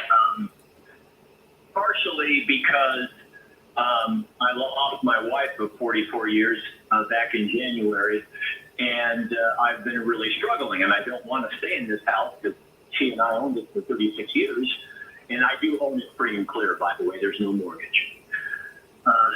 So I was looking to get out, and originally Up Equity said, we'll just sell it as is, you don't have to do a thing. But then the market took a downturn, and my real estate agent said, well, yeah, if you want to get top dollar for it, we're going to have to put in new flooring and paint and new windows and new this and new that. It's like, golly, I'm not going to want to afford all that, because even if we do all those things, there's no guarantee that it'll sell for premium price. Right. And then I'll be out all that money. So those two things combined to steer me away from Up Equity, and then I went to OfferPad. And that all sounded fine and dandy, because they gave me what I felt was a fair price, $435,000, and then minus their 6% and minus roughly 1% for closing costs. I felt like I was going to pocket around 405. The only thing left was an inspection. Well, the inspection came back with lots of things that needed repair, and I expected that. I mean, it's an old house, but I wasn't expecting $35,000 to do all that. I figured maybe 10 or 15. Right. And so I don't know how honest they are being with me, because it says in my portal in the frequently asked questions that they don't make any money on the repairs. They just quote me a number that will get the work done so they can flip the place and make a premium dollar. Well, I negotiated them down to $30,000 from $35,000. But that begs the question: if it really cost $35,000 to make all those repairs, then how could you put padding in so that you could accept $30,000 and still do it? If I'd accepted the $35,000, then isn't that $5,000 more for you guys? It just seemed a little fishy to me. So I did sign it because I was in the midst of putting in an offer on a place up in southern Missouri where I'm going, and I needed to make sure that I had the money, even though it wasn't as much money as I had hoped for. Well, then I missed out on that place, and so now I'm kind of back to square one, and so now there's not the urgency that there was, and so now I'm kind of rethinking things and like, well, I saw your ad on Facebook, and you say you'll take care of repairs and closing costs and all of that, which means I'm sure that you can't offer me what they could, right? Given all of that. But ours is just a little bit more straightforward. Instead of saying 435 and it ended up being 365, we just tell you up front it's 365. So ours is just a little bit easier to understand.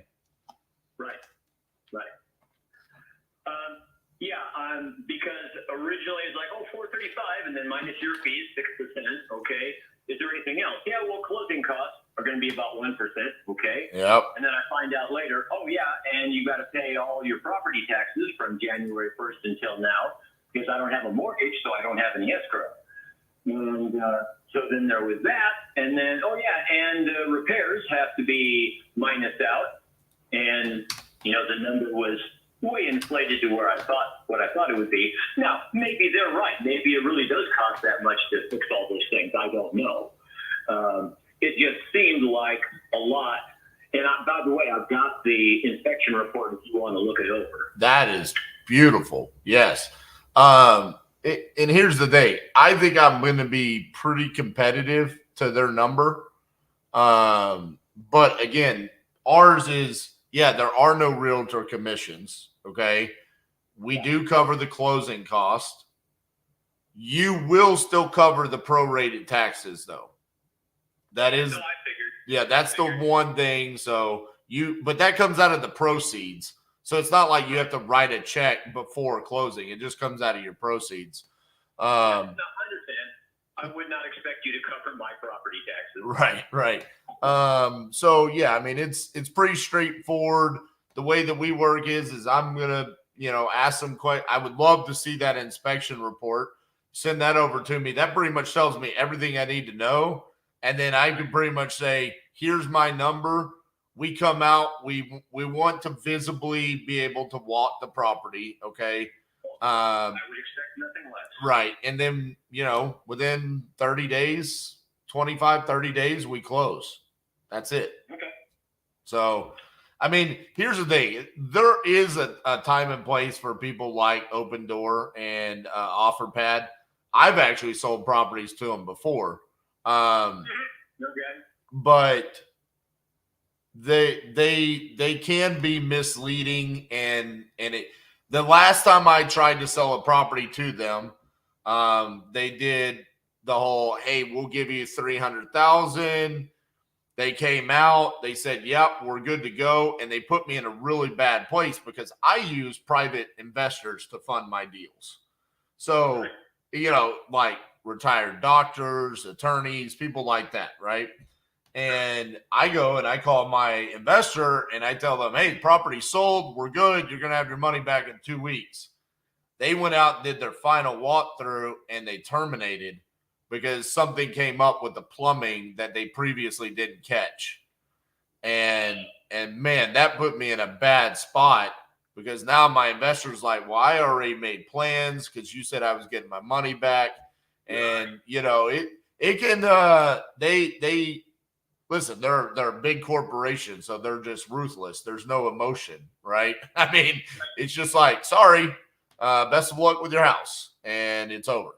So, and it also, I don't mean to glaze over this part, but I'm sorry to hear about your wife's passing back in January. Oh, thank you. Yeah, it's been really rough, and so between that and then me having to try to do repairs on the place myself because I didn't want to hire somebody to do it. And I'm pretty handy. I can do most of those things. It's just a matter of having the time to do them. And plus my wife, I wouldn't call her a hoarder, but she was a pack rat for sure. And so then there's tons and tons of stuff that I have to go through of hers and decide, okay, do I keep it? Do I toss it? Do I donate it? And I was getting down to the point where, dang, I haven't even started packing yet, and I still got so much to do. It just got to be so overwhelming. I just couldn't even function anymore. Right. So I just had to sell up equity. Sorry, I just can't do this. And then OfferPad sounded real good for a while, but they too are full of unpleasant surprises. And, I'm just tired of that. Yeah. Give me a number, and it's the final number, and I know that's the number I can count on, and you're not going to jack with me and go, oh, yeah, we forgot to tell you about this expense and that expense. That comes out, too, at the end. Right. Just give me a number, and then I'll say, yep, I can live with that number, or no, I can't. I will tell you this without seeing the inspection report, but just based off some of the things that you've told me, and then also with my experience with understanding OfferPad's numbers and them saying 35,000 in repairs. What I am assuming is we're probably going to be in the mid threes. That's probably where we're going to land. But again, that's net to you minus prorated taxes. So that's probably where we're going to be. But if you want to email the inspection report over to me, and I can dive into it with my team today and call you back and say, Eric, here's the number. It's 350,000 or it's 360,000, whatever that number is. I'm not going to poke you in the eyeball. I'm going to make it as fair can be. And I could even break those numbers down to you so you can see. Normally, I'll just be honest with you. Normally, what we end up making on our side is about 10 to 12% of what we sell the property for. So if we turn around and we sell the property for $500,000, then we're probably going to make somewhere in the range of $50,000 to $60,000. Well, good for you. So, but that being said, that's a $400,000+ investment to make the $50,000. And so when I make that offer, it's like, for example, if I said 350 and I'm going to make 50, that's where I can't be at 4. You know what I'm saying? So it's like I make a fair offer off of it. Of course, it's going to be lower than what OfferPad is, but it's also maybe not going to be that much lower because we're not including all of those other fees and numbers associated with it. Okay, well, then I will just tell you up front, I've already got the title company, I forget what they call it, the document they say that send out that says, okay, here's what we're anticipating closing costs to be. Right. And it goes right down the list and says all the things, and a couple of them are estimates, but most of them are right on. So I've got a pretty good idea, probably within $1,000 of what my final take with be. And just so you know, it's still $373,000. Okay. So I'm guessing you probably can't match that.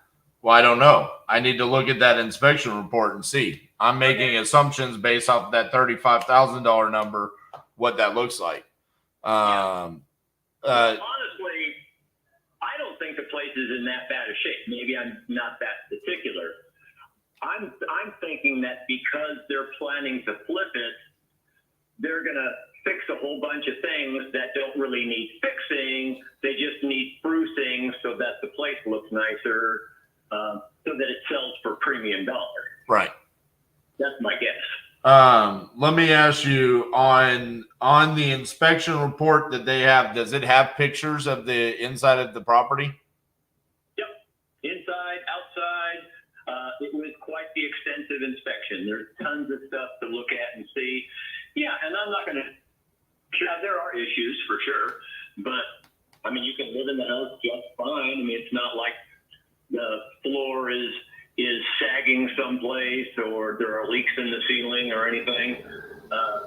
But it does have some issues, no doubt. I will.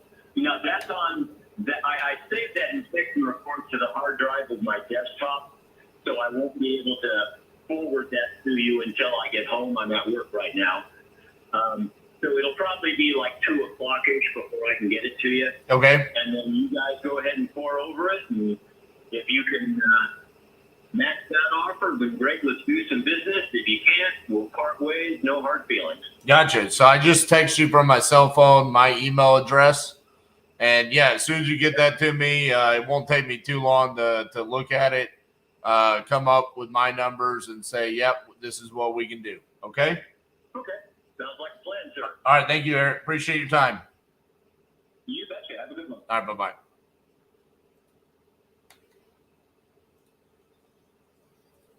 Well, that's cool.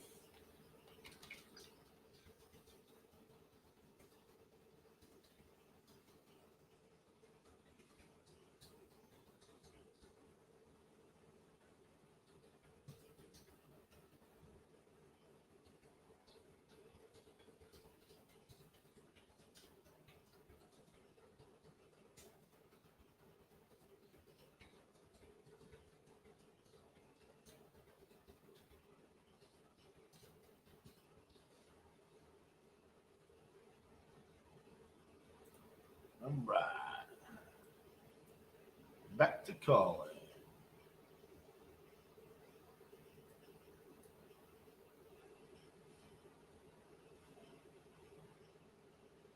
Yeah, he's definitely ready, for sure. And I like how you just kind of laid it out there. Like, here's what's going on.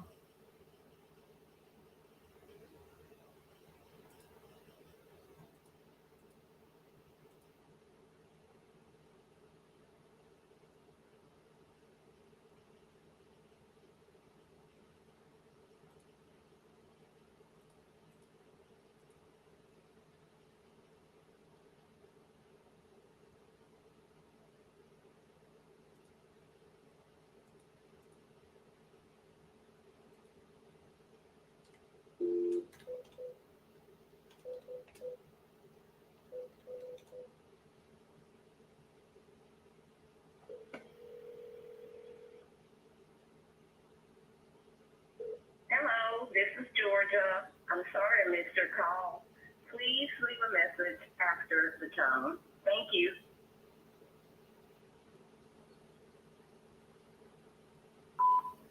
Hey, Georgia, this is RJ Bates calling about your property there on Watson K.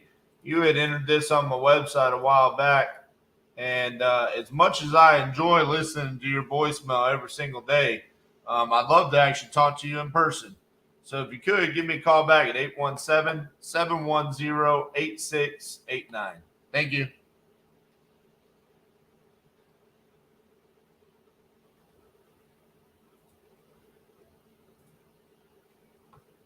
Awesome. I'm glad you found us through the podcast there. That podcast episode with Eric Klein was a great one.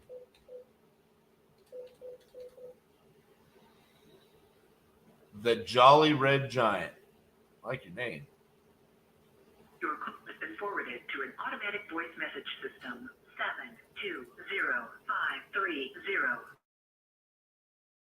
is not available. At the tone, please record your message. When you have finished recording, you may hang up or press 1 for more options. Hey, James, this is RJ Bates calling about your property on Old Mill Trail. Give me a call back, 817-710-8689. Thank you.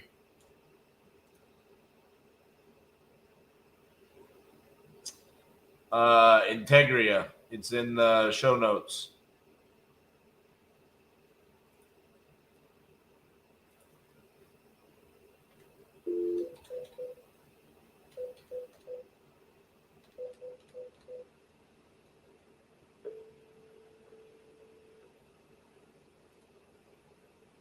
You have reached 845-978.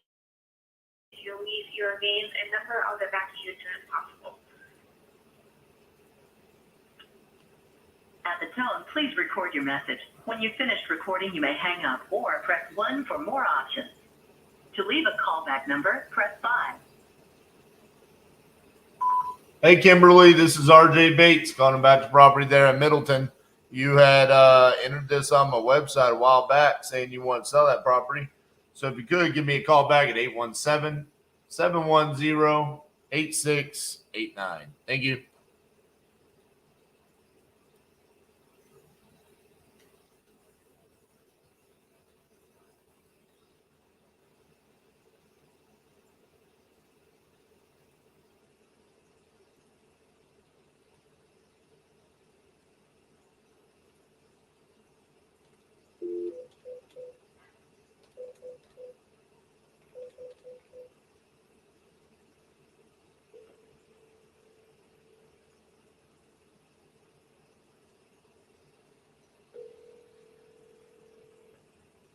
I think the next Crucible is going to be in early October.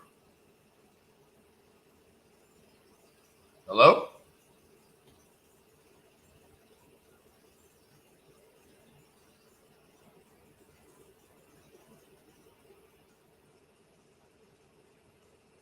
Okay. Let's try that again.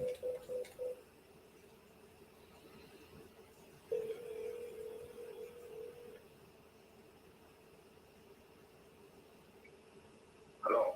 Hey, George. This is RJ Bates from Titanium Investments. How you doing? Working. How are you? Good. You had entered your property on 74th Avenue a while back saying you wanted to sell that property. You still looking to sell? Oh yeah, by the end of September. Okay. How much are you looking for it? I will say like Say that again. 280. 280. Yeah. Around. Alrighty, let me take a look here. 280. I think in order to get 280, you probably we're gonna need to list that with a realtor.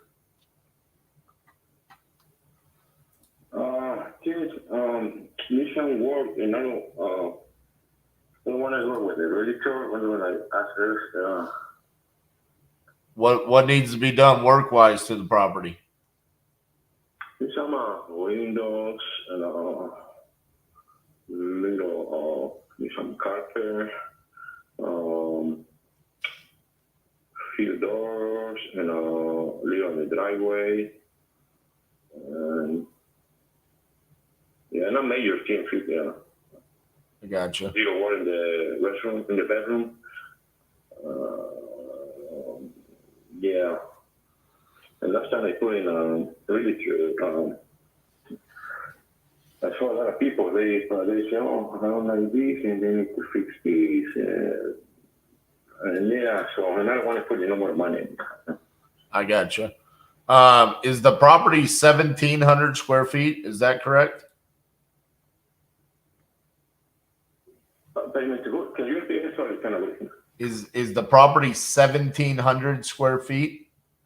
No, it's 900. 900. Okay. 900.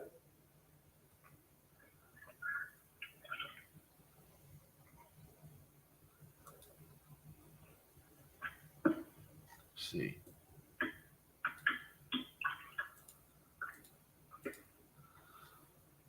Well, I mean, in order to sell it as is to like an investor, I think you're gonna have to come down quite a bit there on the price from 280. Partially because of the square footage. Yeah. I mean, if it's only 900,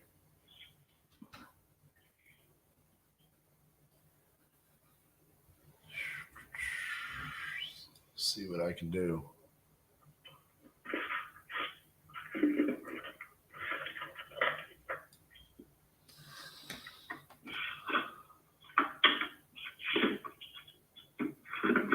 Do you owe anything on it? Yeah, I saw, yeah, like 65 grand.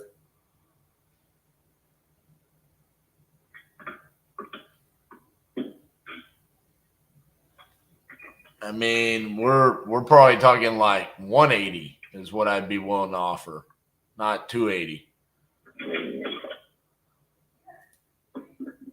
No, I don't know. Yeah, it's gonna long time. Thanks for checking it. Yeah, I mean, it's just I had to base it off of the comps of similar square footage. You know, we have some properties that are bigger that, you know, were fixed up and sold for like 290, 270, 255. That's, you know, within a 0.1 miles away from your house. You know, so that's what I'm basing that off of. Maybe let me, think and let's see, because now also I'm still working. Maybe we can talk later about this. Okay. I know it's still working. Yeah, no. I got you. All right, man. Well, yeah, call me back. Sounds good, yeah. All right, bye-bye.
Please leave your message for 5719918. Sorry, mailbox is full. To send an S.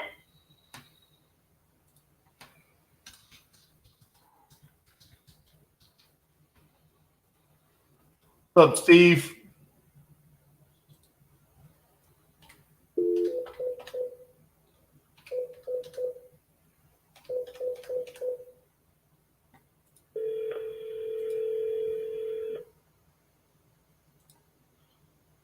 Please leave your message for 7067689. Hey, Steven, this is RJ Bates calling about your property on Loop Drive. You had entered this on my website a while back saying you wanted to sell that property. So if you could, give me a call back at 817-710-8689. Thank you.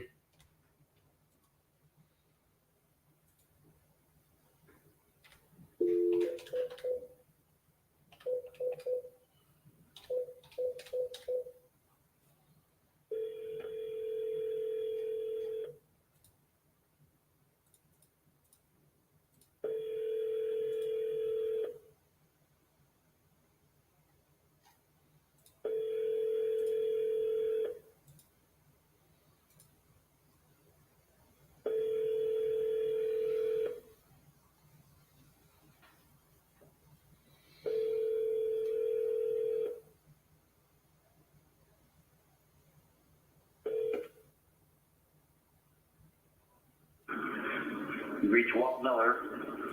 I can't come to the phone line now. I'll give your name and number and I'll call you back. Hey, Walt, this is RJ Bates calling about your property there on Cortlandt Street. You had entered this on my website a while back saying you were interested in selling that property. So if you could, give me a call back at 817-710-8689. Thank you.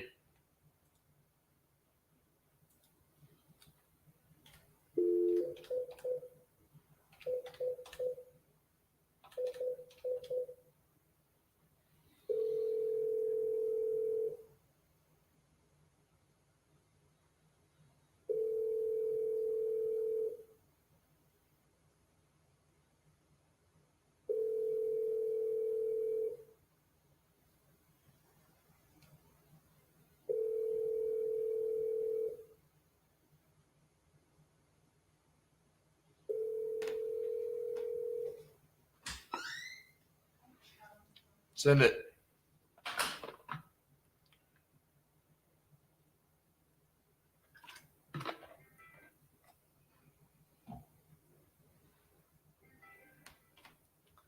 Hello, this is RJ. Yeah, RJ, this is Chad. What's up, Chad? Hey, not too much. So, when do you want to look at this house? Well, I tried calling Linda, and she didn't answer, so I left her a voicemail. And I will come see the house once I have a signed contract. Yeah, because like I said, don't even need to sign a contract. You either want or you don't. Simple as that. Right, but I'm not going to come look at the house without a signed contract. I mean, I've called you 22 days in a row, and I haven't gotten an answer. I mean, this is why I don't do that, because I could just be ghosted. So I get a signed contract, I come see the property. Well, nobody's gonna. Because like I said over the phone, I don't do anything like that. You got to be in person. I thought you had contacts up here. I do. I'm not going to come see. I'm not going to waste their time unless I have a signed contract. No, it's not a waste of time. I'm here in Cedar Rapids. You know? Right, but I could send them out there. We could walk the property. I could resend the contract to you, and you could not answer the phone for 3 weeks, which is what you just did to me. No, but I'm just saying, you get somebody over there and walk it. I'm just telling you, Chad. That's not how I do business. I'm not. Do business this way either on a contract. You either come and see it or you want it or you don't. It's simple as that. Well, it's as simple as you have already proven to me that you have no problem just ignoring me for 3 weeks. Yeah, well, I don't do contracts over phone. Hardly anybody does that. I have 60 properties under contract right now, and they've all gone that exact same way. Mm-hmm. So you can either sign the contract and then follow my process, because that's what I do. And I'm the buyer. I'm the one that is saying this is what I need in order to buy the property, or don't sell to me, sell to somebody else. Well, like I said, it's real easy. You just know what's on, and that's it. You're only talking 20-some thousand. That's it. I want to buy the property. I'm just not going to change the way I do business because of it. Put it this way. I signed that contract. There ain't no loopholes. I know there's not. There is no loophole. I don't have any in there. I want to buy the property for the $30,000. Yeah, but it could even be less than that too. Like I said, all we're looking at is just pay off the loan, and I know it's a little less than that. So I mean, I want to do it. That's why I keep sending you the contract. That's why I keep calling you every day. But I'm not going to change the way I do business. And I looked it up on the tax records. Linda is not an owner. I mean, on the deed, it's just you and your wife. Mm-hmm. Yeah. So what am I calling Linda for? No, this is what I'm getting to. If I sign that contract, I don't owe anybody nothing. You don't owe me nothing. I don't owe you nothing. Right? Right? I want to hear that. What do you mean? If you don't like it, right? Because there ain't going to be no, oh yeah, just because I signed this, I'm negotiable for something else. No. No, I'm sending you a contract saying I'm going to pay you $30,000 for the property. When I come out there, I walk it. I say, yeah, we're good. We close and it's over. Or I say, no, it's not good. And you can either say, okay, I'm willing to go down, or no, I don't want to go down. And we go away. There's no like in between. But I mean, just to be honest with you, I'm like becoming a little bit worried because I don't understand what's happening. I mean, we talked about this back in the middle of June, and I haven't heard from you since. And you've called me back twice a day. You told me to call Linda. I don't know why I'm calling Linda. Well, just put it this way. If you want it, you do. If you don't, simple as that. Why am I calling Linda?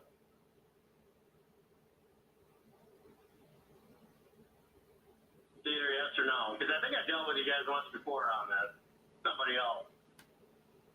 Okay. Why are you just not answering the question? Who is Linda? That's my mother-in-law, you yo-yo. But what? Okay, so now you're going to call me names because I'm asking why am I calling her? I mean, okay. I already told you that earlier, didn't I? Yeah, but I looked it up on the tax records. Like, she's not an owner. So what am I? Tax records don't show that. No. Tax records show who owners of properties are. Yeah, but it doesn't show who has the ownership. What are you talking about? You and your wife's name is on the deed. Y'all are the owners of the property. Yeah. So what do you? Where's the mortgage at? I mean, you should know that by now.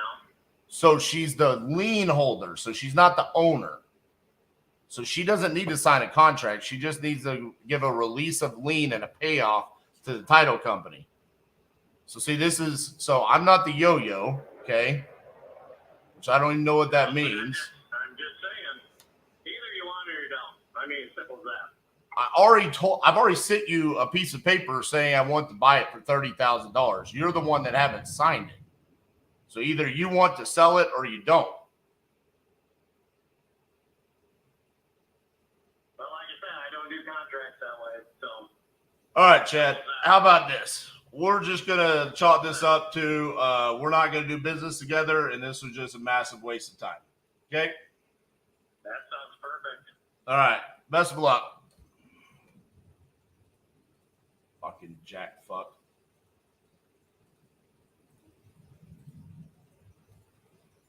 And that is why we don't go see properties before we get signed contracts.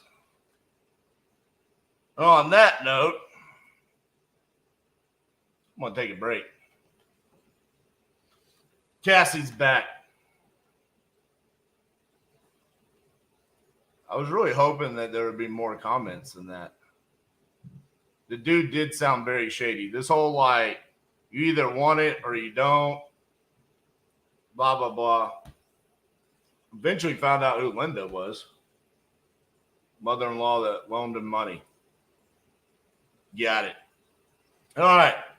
I'll see you guys probably about 30 minutes. Hey guys, RJ Bates III here, and I'm challenging myself to do 50 deals in 50 states in 50 days for the second time, all live on YouTube. Now this time, I'm going to be using leads from a few different places, but one of the places I want to talk to you about is LeadZolo, where they generate all of their leads from YouTube ads that are specifically going after motivated sellers to come to us so we don't have to pull lists, we don't have to cold call, we don't have to talk to people that aren't interested in selling their property. We're just able to close motivated sellers. Now, I've actually closed their leads before live on stage at Wholesale and Live, where I won that belt right there. So has Seamus Goss, Max Jimenez, Naaman Taylor, Eric Klein. Some of the biggest names in this industry have all used LeadZolo. And hands down, we say it's one of the best lead sources for any wholesaler out there. So now it's your turn. The LeadZolo guys have reached out to me and said, hey, we want to give your audience a chance to try out a lead on us. For a limited time only, you can go to leadzolo.com/titanium and you could get 10 leads for only $1,000. Usually their leads cost about $300 a lead, so this is a hell of a deal that they're giving to anyone that comes out and watches the 50 deals in 50 states in 50 days challenge. If you want to check out the quality of these leads, come watch me close them live Monday through Thursday, 10 a.m. to 6 p.m. Central, where I'm closing LeadZolo leads all day, every day.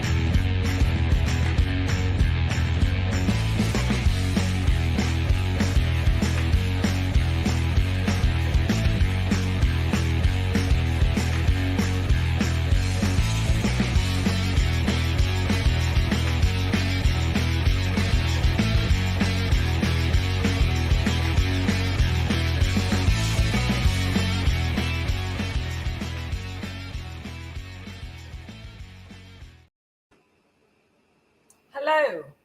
How do we do?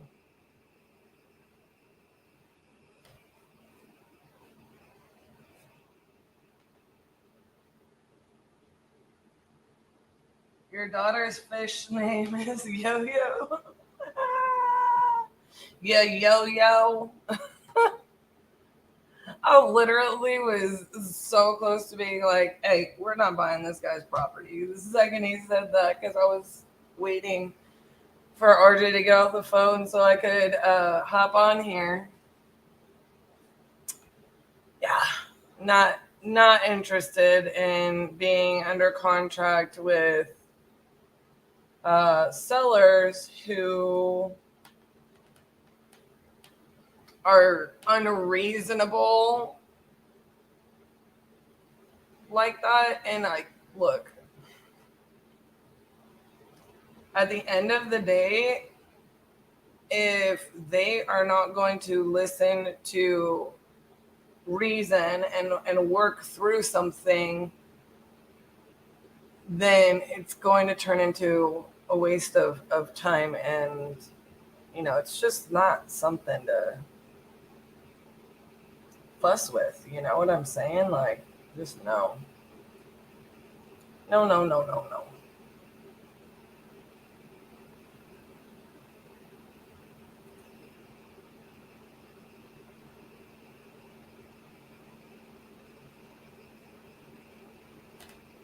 All right, so I'm going to filter through. Well, hello, Angel. How do you do, sir?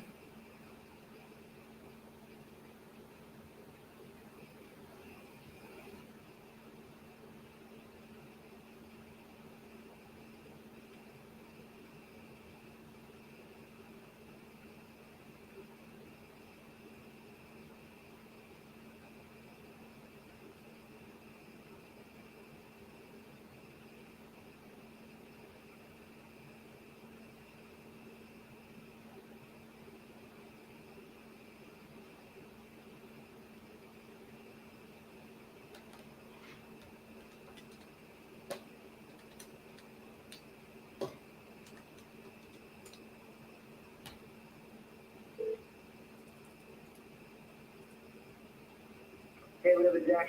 You reached my answering machine.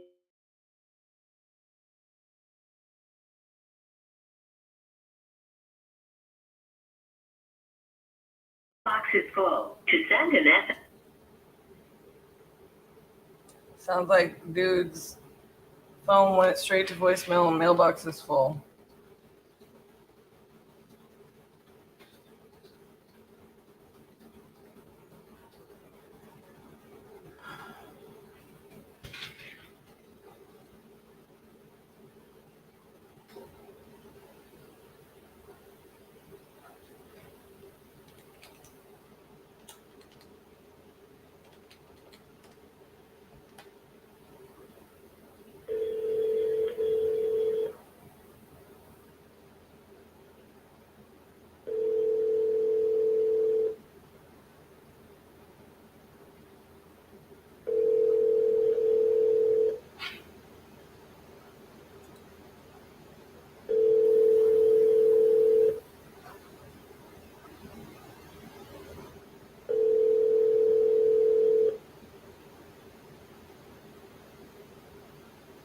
Your call has been forwarded to an automated voice messaging system. is not available. At the tone, please record your message. When you've finished recording, you may hang up or press 1 for more options. To leave a callback number, press 5. Hello.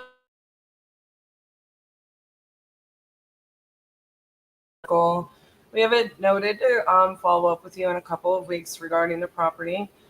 Give us a call back when you get a chance at 817-710-8689, and we look forward to hearing from you.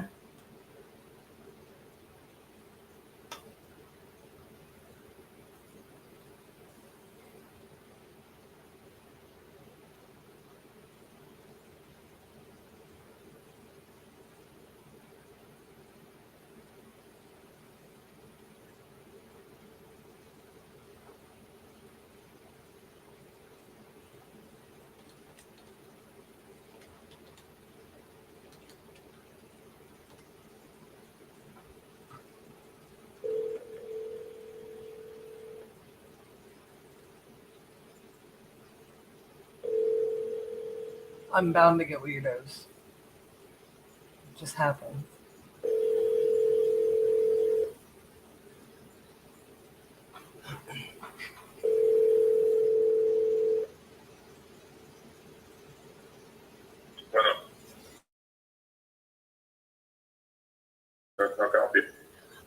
We have a property that you told us to give you a call back on in a month in Joliet. So I'm just giving you a call back. Okay. Are you still looking to sell the property? Yeah, probably about Sunday, next Friday, month or so. Yeah. You're looking to sell it by next Friday? No.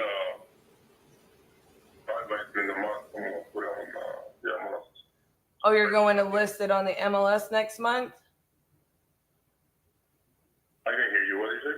You said you're going to list it on the MLS next month? No, I'm gonna try to sell it next month. Okay. I had a couple offers already, so what are we trying to offer? Well, you had told us last month that you were asking $140,000 and that you wanted us to call you back in a month. So that's all I have noted here. We are interested in the property, but I need to get a little bit more information from you. So what do you need to know about the property? Just kind of like what's going on with the condition. Is there something that you were trying to clear in order to sell it? No, the cousin empty for like a year. It used to rent. It used to be a rental property. Okay. The bedroom needs to be redone. That's about it. Okay. And other than that, pretty much everything. The kitchen needs some updating too because it's an old kitchen, but other than that,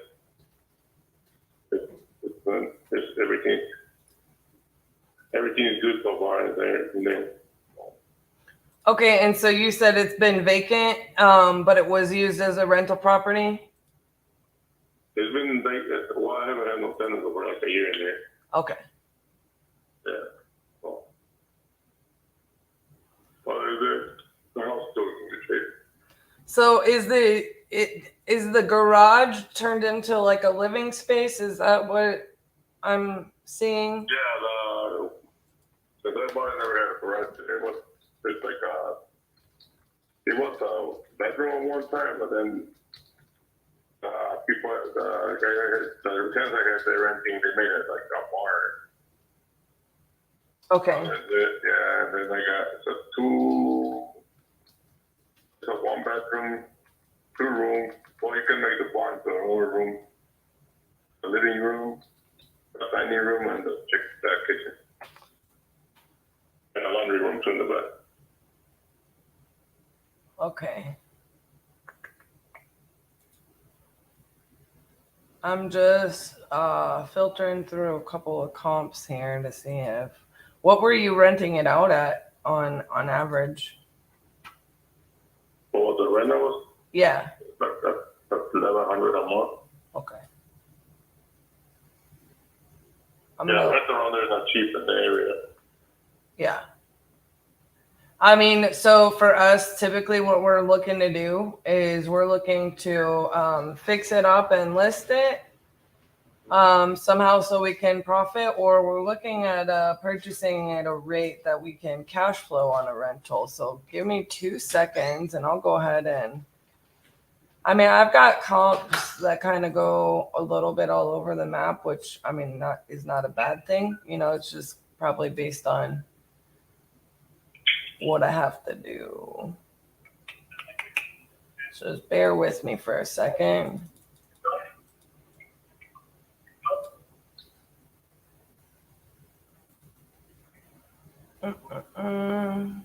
Also,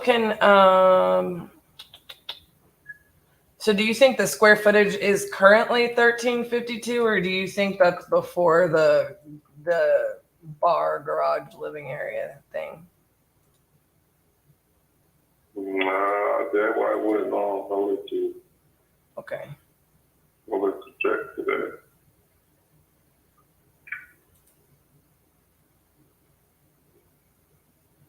I mean, I do think I could probably get a decent rent rate there. If I can turn it into like, you know, a couple bedrooms and for sure and stuff like that.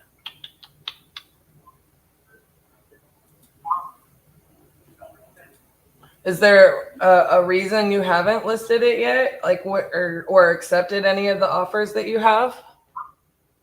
No, it's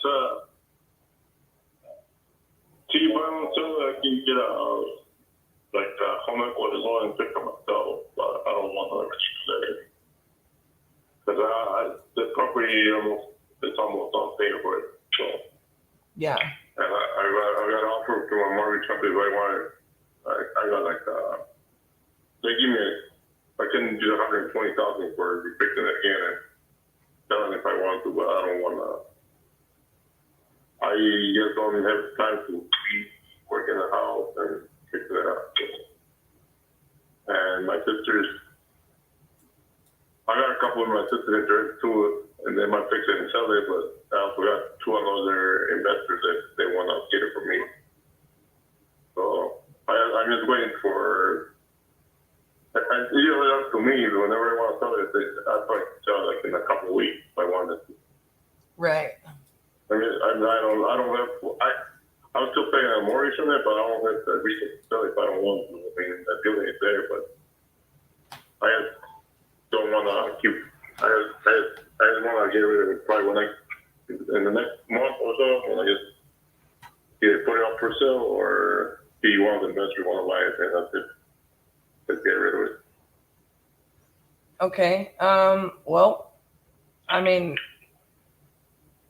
we're probably one of the investors. I mean, it looks like you had talked to RJ June 14th. RJ, and I don't know, RJ work for you, and I've got a couple other guys interested you.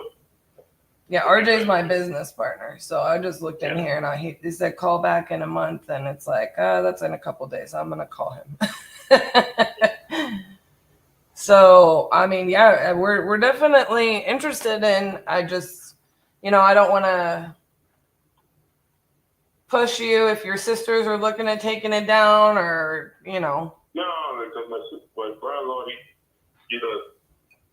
they do flips too. One of my sisters does, but I don't want to wait until they finish flipping and then get my money. If I want to get it, I want to get it. Like one. I don't want to have the house anymore. I don't want that. Yeah. I don't have time to go cut the yard and all that stuff. So keep paying bills and stuff. So I don't want to get rid of it. No, yeah, I definitely feel you. You know, and like I said, yeah, I get your position because, you know, I'm a landlord, right? So like for me, it's like, yeah, I can say, well, like the bank might cash you out at, if the bank is cashing you out, let me do some math here, at 120. Typically that's. No, that's not okay. That's the only thing. they want to give me that loan, I think that can fix the house if I want to. Right. That's not what it catches it out. I don't need anything different anymore. So.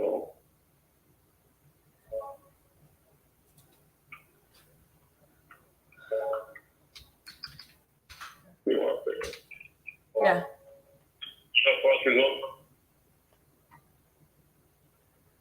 Yeah, you want? I'll probably call you later today because I'm at work right now. So. After 6 o'clock is when I get off to it. Sure, that works. All right, you can think about it, let me know what they want to offer, and then I can talk to the investors, and then we go from there. Yeah, I mean, we're definitely interested in offering, so we'll give you a call back. All right, sounds good. What was your name again? Cassie. All right, Cassie. Thank you. Thank you, and you're great. Bye-bye. Bye-bye.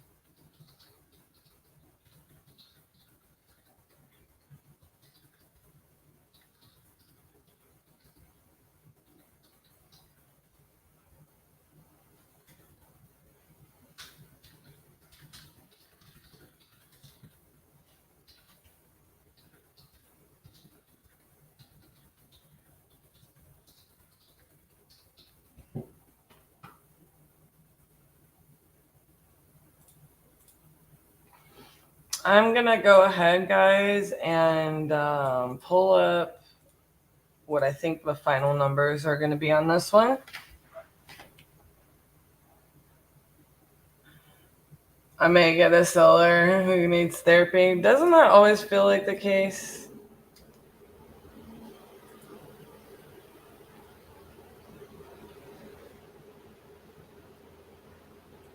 He's got tax liens on this house.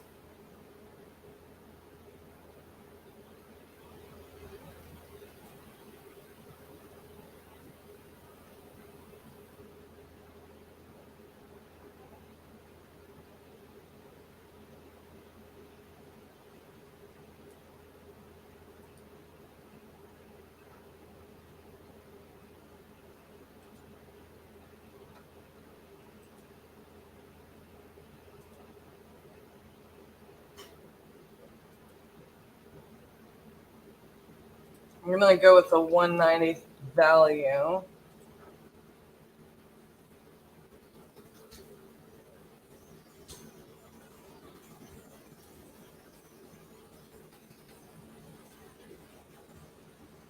I mean, it's probably going to be like closer to like,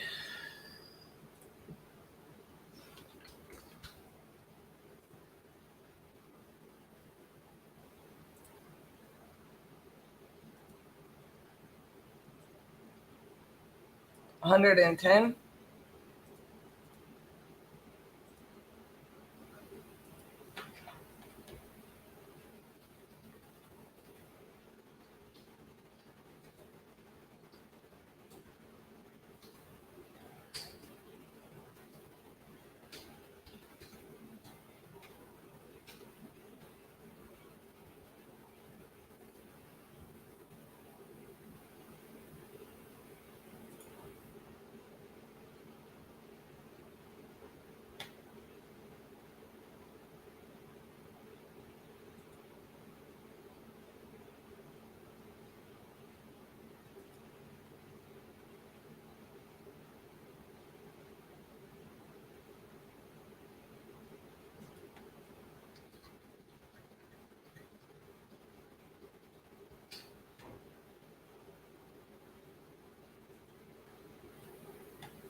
Sorry guys, I'm setting myself a reminder to call this seller back and offer 110 or move on.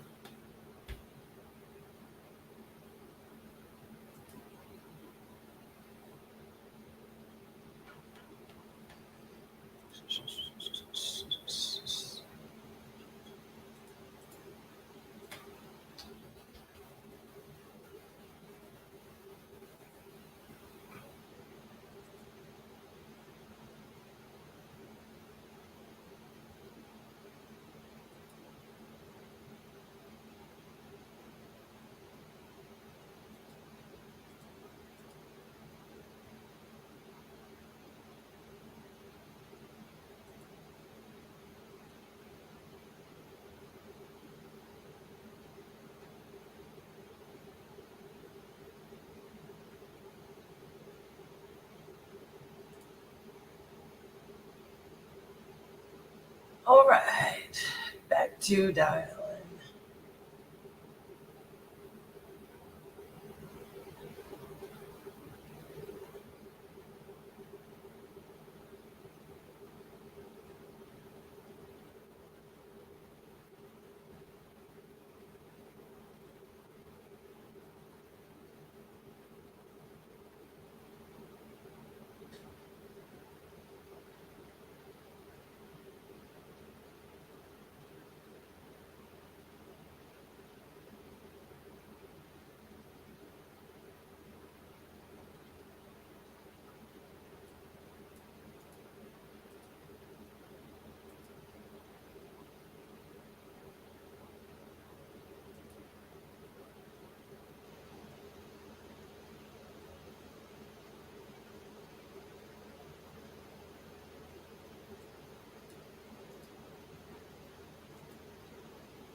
Deep thoughts by Cassie. I'm just filtering through some of the follow-ups. Because no offense, like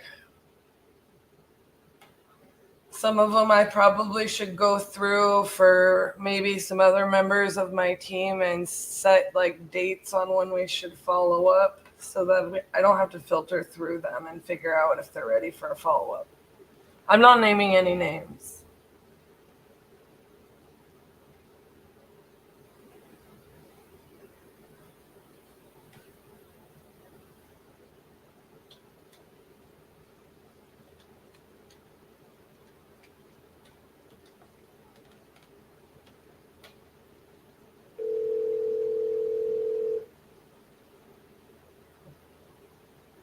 I can't get to the phone right now.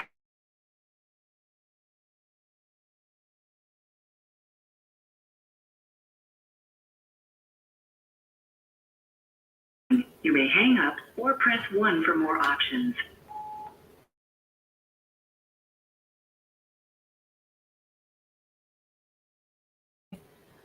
We have it in here to give you a call back in July.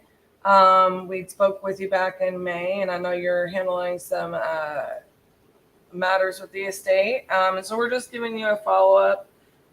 We'd love to chat with you about what you got going on and see if we can be a solution for your real estate needs. Give us a call back when you have a chance, 817-710-8689, and we look forward to hearing from you. Did you call the one that Justin texted you? No, because I'm not allowed to have my phone on, and it does not. So apparently this guy called and said he needed to talk to either me or you, but he refused to tell Justin what address or city property was in, but he said he just needs to sell his property. He feels like it might be the New Orleans lead or the New Orleans contract that signed yesterday. Okay, give me just a second. He was adamant he would only talk to me or you.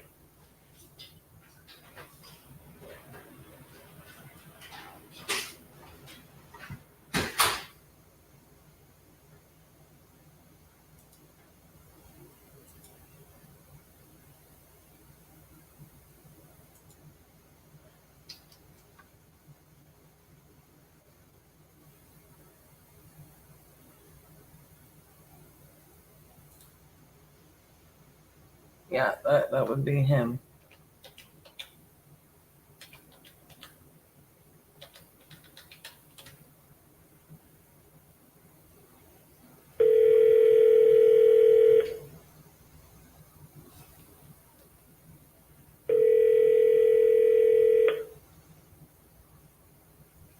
Hello. Hello, Kenneth. This is Cassie. I'm just giving you a call back. Oh, thanks for calling me. I appreciate it. No problem. I'm getting texts and I'm trying to figure out if I'm supposed to deal with that. But like I told you, I wasn't too savvy with all of this. But somebody from Keaton. Yeah, that's our transaction coordinator. Well, how can I tell in the future? So I want to be, I don't want to be touching stuff I don't know what I'm dealing with. You know what I mean? Yeah. So did he email you an introduction? And it just it's from like transaction coordination. Oh, okay. That's a normal procedure. Yep. Okay. So normally he definitely reaches out, and that way he can put you in contact with title and get information. So he kind of helps us schedule things with title and make sure all the paperwork's going and that title commitment stuff. He kind of tries to help facilitate all that stuff and make it easy on you. Oh, okay. I'm sorry, but I just will need to be sure.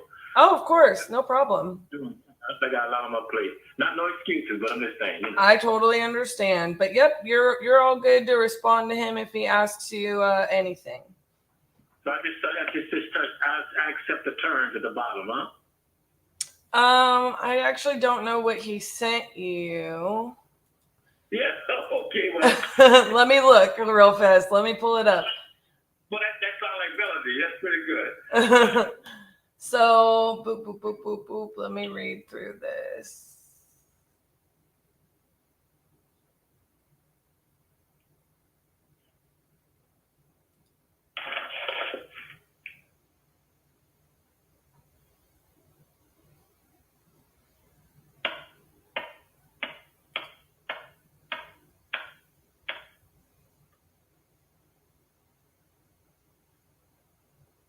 Man. Hold on, let me just search it. 36, 31. Okay, so yeah, so it just says, letting you know we have it back. We look forward to working with you, kind of what you can expect hearing from the title company. There's important information. That's just stuff we're going to gather from you. So when you have time, if you respond to that email, some of it we already know from talking to you. So, the reason it's in there is just so that you kind of know what to expect. The title's going to need to know, and we're going to need to know to make it smooth and easy. We try to give you expectations of, these are questions you'll have to get over to us and to title. It's not a rush necessarily, but try to get you ahead of the curve. So Well, I appreciate that. I just need to know this Keaton Sherman. That's a local person here in the city? No, he is our transaction coordinator, so he works for us. Okay. So I don't know if you know any other names that'll be coming through. So should I accept the terms? Should I just touch that or don't do anything? I don't know what you mean by I accept the terms. You think at the bottom, I accept the term. I will get this to you ASAP. No longer interested. I'm just trying to learn the technology. I just leave it neutral. Sound like. I don't know what that is. Is that the bottom of the important information to make sure we have and they have a list of things that they need to have with his phone number and the name, the transaction team. And I see this word TITANIMEU. Well, I should have known that from you guys. No problem. Well, let me look it up because I don't know. But that might be a thing in your email. Give me just a second. Because at the bottom of ours, oh, that's just an email thing. So yeah, you can accept it. It's because you're getting a new email from us. It doesn't show us that. So when you were saying, do I accept the terms? I'm like, what do you mean? We've already... I think that's just an email thing. So yeah, I think you're just agreeing to receive emails from us. So it said, I accept the term. I will get this to you ASAP. No longer interested. And I was wondering if I should touch I accept the term just to keep things moving. Yeah. Sorry about that. That's a new one. So, but yeah, that's all that is. It's just an email. Yeah. Yeah. Okay, I just did your present. Okay. Okay. We're all good. I'm gonna be stupid about this stuff. But Oh no. It's a lot when you don't do it every day. You know what I mean? Like it's definitely not something everybody does every day. So all right, Kenneth. Well, we're gonna get that over to Title. That's also just letting you know he's gotten the process started and he's gonna get to working on it. So okay, just keep the question. I appreciate it. Thank you for giving me a call back. Yes, sir. The names are different. Once I see that TITANIUM, how you pronounce that? Titanium. Titanium. Sounds good. Once I see that means that's you guys. So I want to be worrying you all unnecessary. Yes, sir. Yes, sir. Okay, I'll notice that next time. Thank you for calling me. Thank you. Have a wonderful day. You as well. Thank you kindly. Bye-bye. Oh, he's so cute. He was worried about the welcome email. Well, it asked him, like, do you accept the terms? Like, so his email was basically saying, is this spam or are you expecting to hear from us? And I was like, yeah, accept the terms. All right, guys, it looks like RJ's ready to get back on these phones. So I will see you during his lunch break. Enjoy. Uh-oh, I clicked on the wrong thing. I mean, I stuck my straw in your milkshake, and I drank your milkshake. You can get chewed up and spit out if you don't understand these things. Go drink your milkshake. Are you prepared to do what it takes to get what you want? There's money in this room. There's millions of dollars in this room. Networking. It's about consistent, intentional, tactical action. I'm on a mission to make something change in my environment. It's going to give me what I want, and I'm obsessed about it. It's the crucible! Oh, this is what we do. I think one of my favorite things that's come about through 43 and a half days so far is watching Cassie's indecision on which video she's going to play when she's leaving. Cracks me up.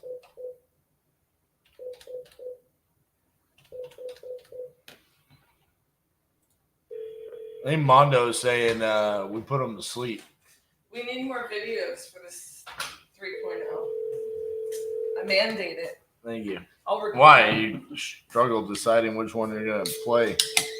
Yeah.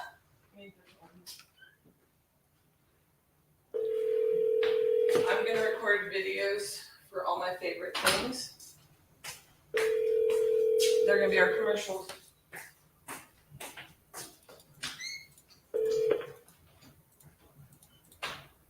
Please leave your message for 6165116. Sorry, mailbox is full.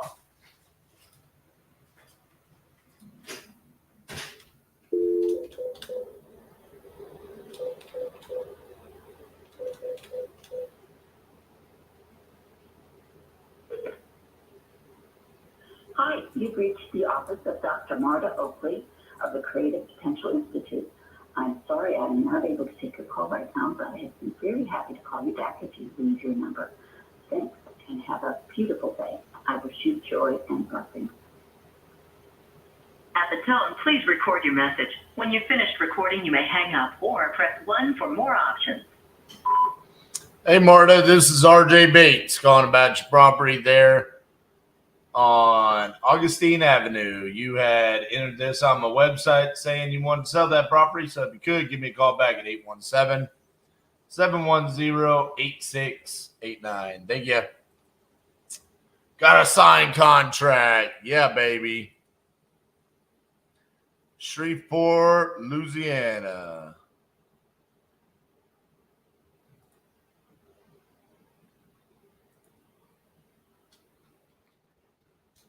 Boom. Contract number 104.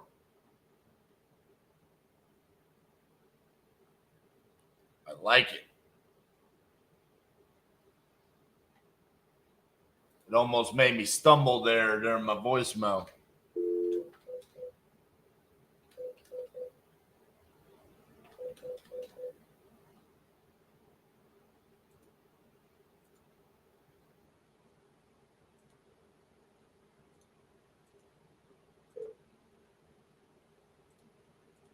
Please leave your message for 407-655.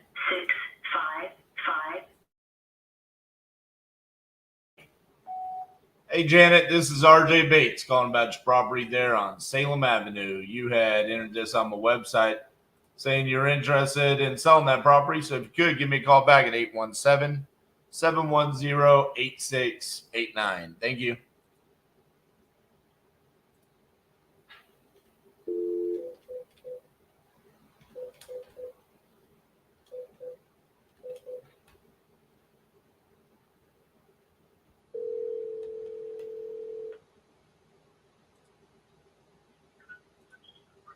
Hello, this is Chase.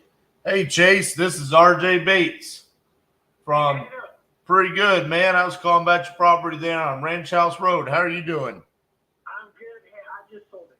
Oh, man. I called you so many times. I know. I think it's been in escrow for like the last 45 days. I got you. All right, man. Well, congratulations. Thank you. Bye-bye. Bye. Oh, I called that dude so many fucking times. Why didn't you answer the phone? You've been in escrow for 45 days. Just tell me that.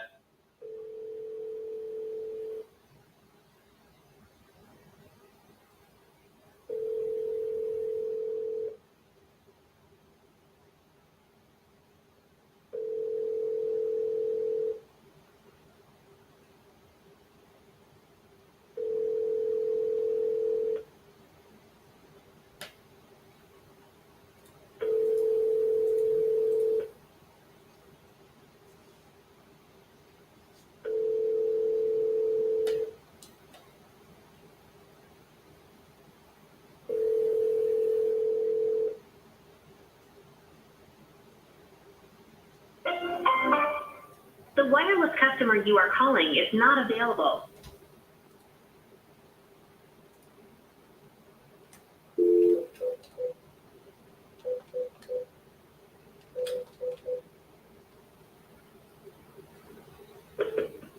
Hi, this is Stephanie. Please leave a name, number where you can be reached, and I will get back to you as soon as possible. Thank you. Bye-bye. At the tone, please record your message. When you've finished recording, you may hang up or press 1 for more options. Hey, Stephanie, this is RJ Bates calling about your property on Park Avenue. You entered this on my website saying that you were interested in selling that property. So if you could, give me a call back at 817-710-8689. Thank you.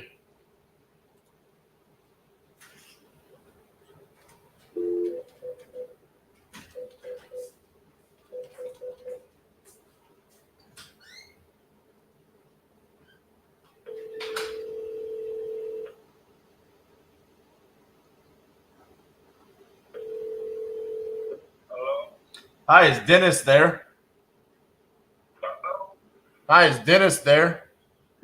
Who is it? This is RJ Bates from Titanium Investments calling you about your property on Sandy Ridge Road. You had entered this on my website a while back saying you wanted to sell that property. I still want to sell it. Awesome. But I prefer you came down south. I'm in Jersey. I ain't came down there to get the deed.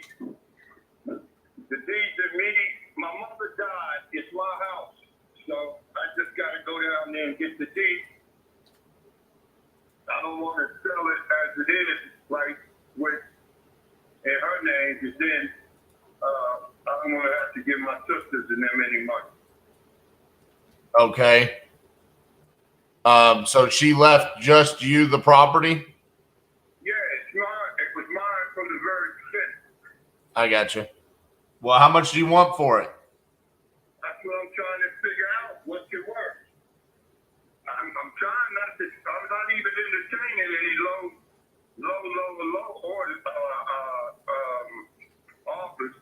What happened was my aunt was standing there, and then she passed. She passed 2 years ago.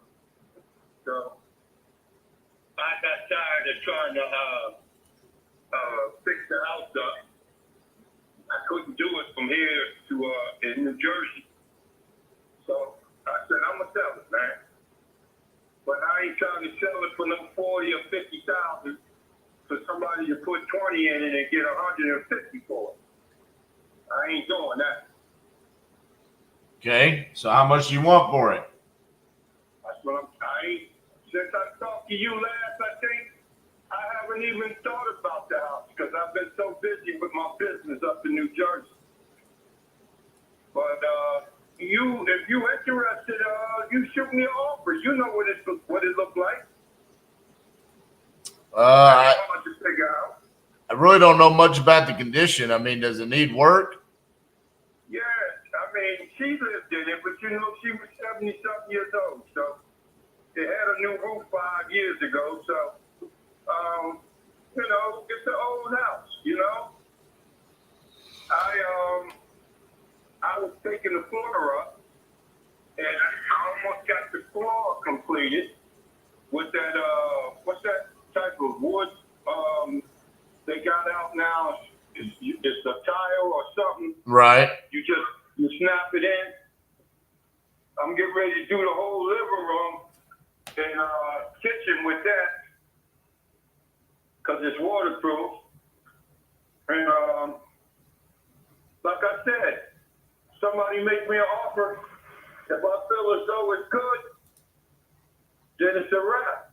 But if they coming at me crazy, thinking I'm just gonna be he'll get rid of it for a few dollars, I can't do that right now. Well, if we think it could be worth 150 fixed up, but it needs a little bit of love, you said you think it needs about 20? That's what I would do, because I was going to put a new kitchen, a new bathroom. Really, I was going to make it a 4-bedroom. But, yeah, some new windows, doors. You know how they do you bring your house up to date. Right. New doors, new lights, new windows, and basically bathroom and kitchen. Really, nothing's wrong with the bathroom. It's just old. It's one of them double vanities too. It's a long bathroom. Right. It's a tub in one area for her that she likes to take baths, and it's a shower and a separate area in the bathroom for him. It's like a him and her bathroom back in the day. I got you. So under what I see under the owner's names is Lee and Cora Hurdle. That's my father and mother. I'm Dennis Hurdle. Gotcha. And both of them have passed away? Yeah. I got you. I mean, realistically, man, I probably want to be somewhere around 65,000. What you say, 65? Yeah. No, I'm not interested. What's your number? I already told you, I'm not taking nothing real low like that, bro. I can get 150 for it with 20,000 in it or more. Maybe 160. It's almost on an acre of land. I feel pretty good about 150 based off the comps, because you got one that sold for 183, but it was more square footage and more land. They had double the land and they had 1,500 square feet. But based off 1,300 square feet, I mean, I'm thinking it's probably gonna be more like 35 grand to come in and do floors, kitchen, paint, and all that stuff to get it fixed up. So if I do 150 and then I do 30, I mean, I don't know, man. I can come up a little bit. I mean, what's your number? I gave you a number. Yo, see, I'm not taking nothing low like that, bro. It's a nice piece of property. I'm just telling you, if it was me, how much I know when I had my boy come down there and tell me what it cost me for him to fix it up. So what are you wanting, like 100? Somebody something for 65,000 that they can sell potentially for 145, 150 for 65,000, bro. Come on, man. Right, but I just told you I'm gonna put 35 into it to make it worth that. So what's your number? Yeah, I know you. I know 35 in there make it look so sweet, but that's still. Why would you want to show me 65? You put 35 in there at the most. Just say you did, and you sell it for 140 or 150. Right. That's a $50,000, $40,000 profit, bro. No, because I got closing costs with the realtors, and then closing costs on when I buy it, and closing costs when I sell it. So that's right there, 8%. So that's 12,000. So now I'm down to 38,000. Plus I'll have holding costs and property taxes and utilities. So I end up making about 30 grand. I tell you what, where you live at? Fort Worth, Texas. Or see, how would you get somebody to look at it anyway? I pick up a phone and I say, hey, I'm buying a property. Go look at it. I do it all day, every day. It's what I do for a living. Well, that's a good living there. Watch this. Why wouldn't it be good for you to send somebody around there and let them look at it? And then when you call me back, you probably have a better number than what you're offering. I gave you a number. I'm waiting on you to give me a number. If you don't want to give me a number, then we can just move separate ways. All right, we'll move separate ways, bro. All right, sounds good. Appreciate you, Dennis. Take them out. Take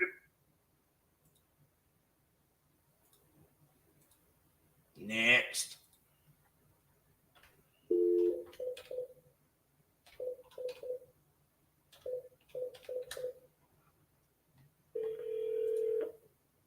Please leave your message for 7026444. Hey, Paula, this is RJ Bates calling about your property on West Gary Avenue. You had entered this on my website a while back saying you wanted to sell that property. So if you could, give me a call back at 817-710-8689. Thank you. Hello, this is RJ.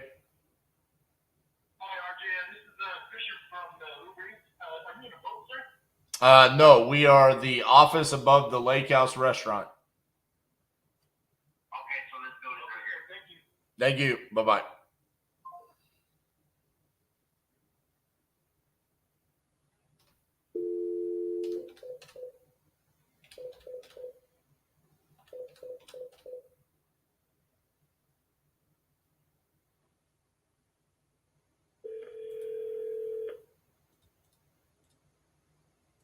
Please leave your message for 8062336. Hey, James, this is RJ Bates calling about your property on Teakwood Street. You had entered this on my website a while back saying that you were interested in selling that property. So if you could, give me a call back at 817-710-8689. Thank you. Seriously, I don't understand it. We need to get some calmer sellers on the phone today.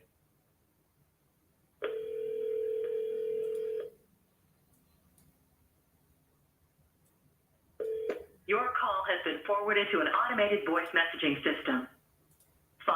5015803 is not available. The mailbox is full and cannot accept any messages at this time.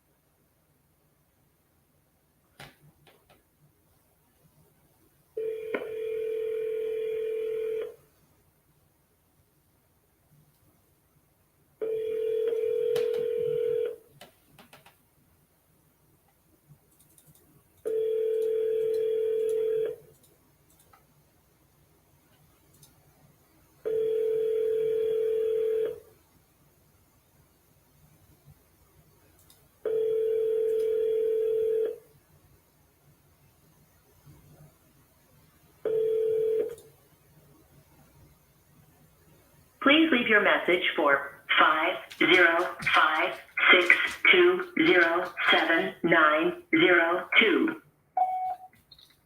Hey, Gene, this is RJ Bates, calling back to property there in Rio Rancho. Give me a call back, 817-710-8689. Thank you. Give me 2 seconds, guys. I need to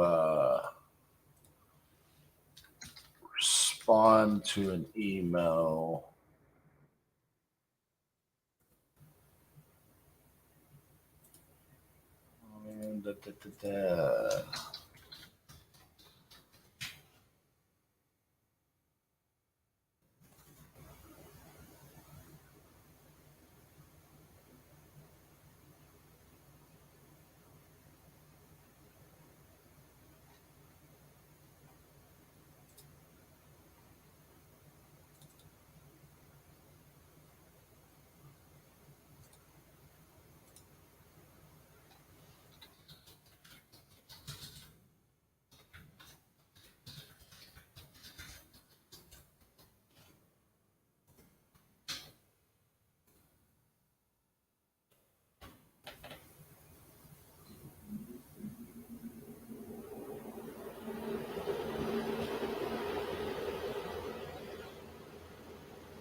Come on, Rhode Island.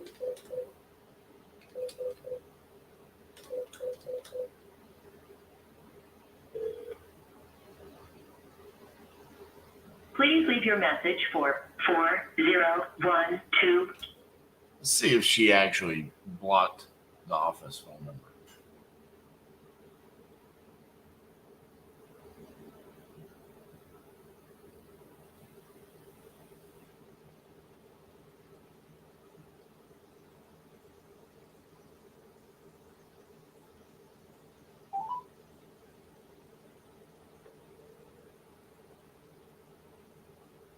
Please leave your message for 40. Apparently, she just has her phone in a permanent state of being turned off.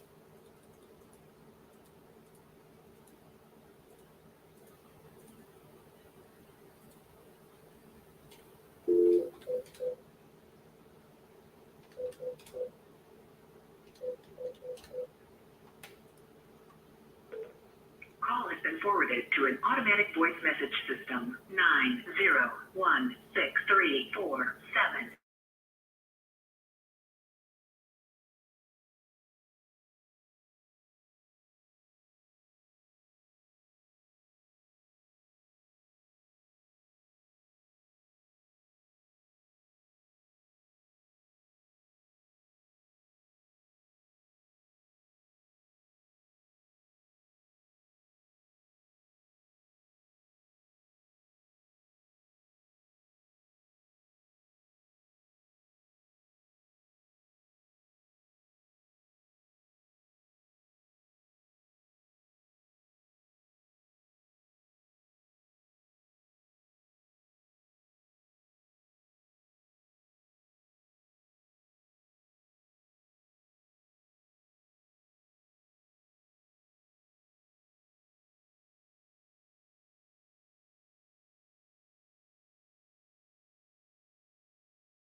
long have I been muted? Velocity REO is one. Handyman buyers. Love sending known buyers to get properties. That's great.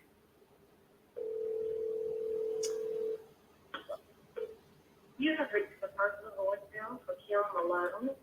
Please leave a message after the beep, and I'll get back in touch with you as soon as possible. Thank you. At the tone. 5 minutes? When you have finished Bro, why didn't y'all say something? for more options. Hey, Kim, this is RJ Bates calling about your property there on Pineville Road. If you could, give me a call back, 817-710-8689. Thank you.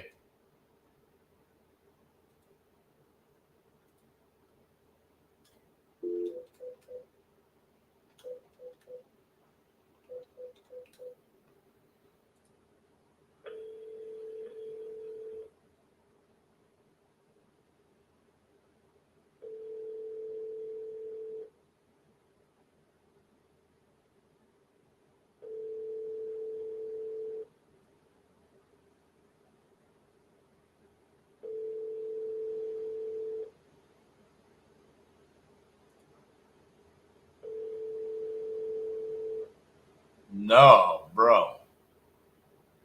Hey, this is Jessie. Leave me your name and number, and I will call you as soon as I finish the task at hand. Thanks.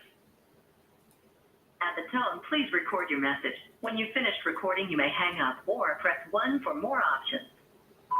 Hey, Jesse, this is RJ Bates calling about your property on Cloverdale Road. If you could, give me a call back, 817-710-8689. Thank you.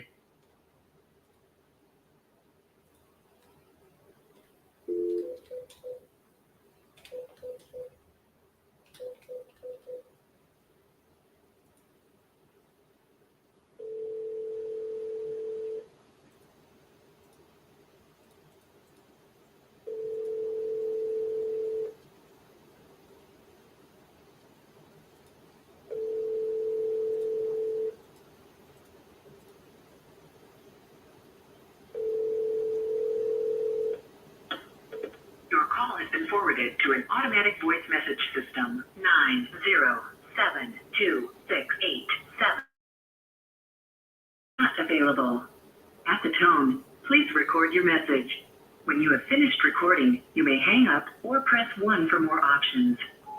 Hello, this is RJ Bates calling about your property there on Canterbury Way in Anchorage, Alaska. You had entered this on my website saying that you were interested in selling that property. So if you could, give me a call back at 817-710-8689. Thank you.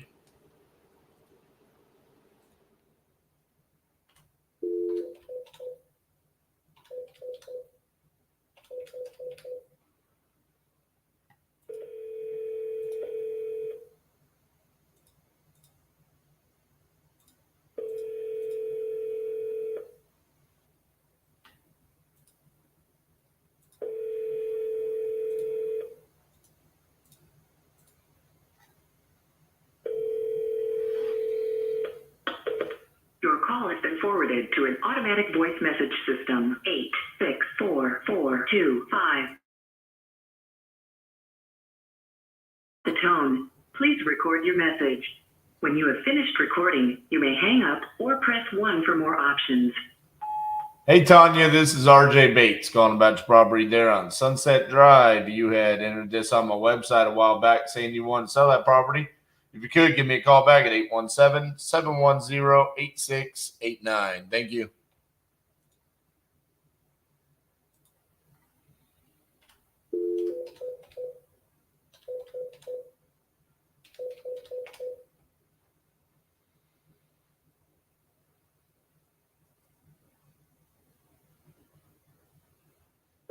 Your call has been forwarded to an automatic voice message system. 97280 is not available. At the tone, please record your message. When you have finished recording, you may hang up or press 1 for more options. Hello, this is RJ Bates calling about your property there in Albuquerque. You had entered this on my website a while back saying that you were interested in selling that property.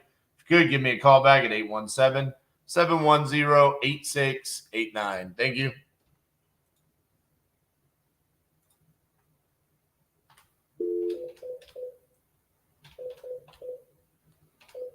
Getting my voicemail workout in today. Your call has been forwarded to an automatic voice message system. Just like instant. 743. Not available. At the tone, please record your message. When you have finished recording, you may hang up or press 1 for more options. Hey, Tracy, this is RJ Bates calling about your property there on Maple Street.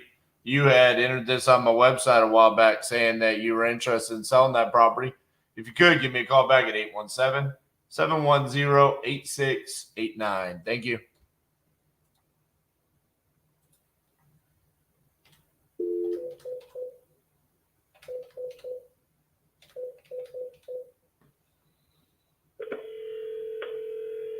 Your call has been forwarded to an automated voice messaging system. Atlas fan. Is not available. The mailbox is full and cannot accept it.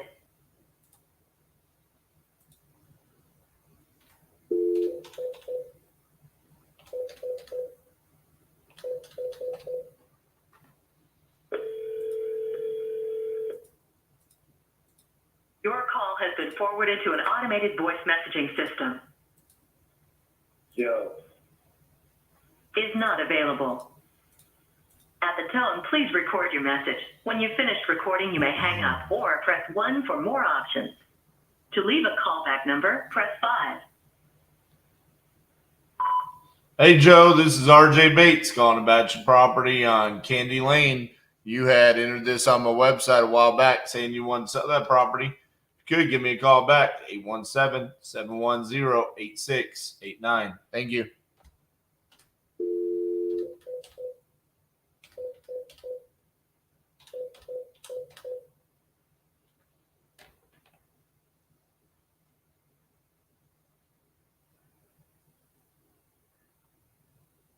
We're sorry, your call cannot be completed at this time.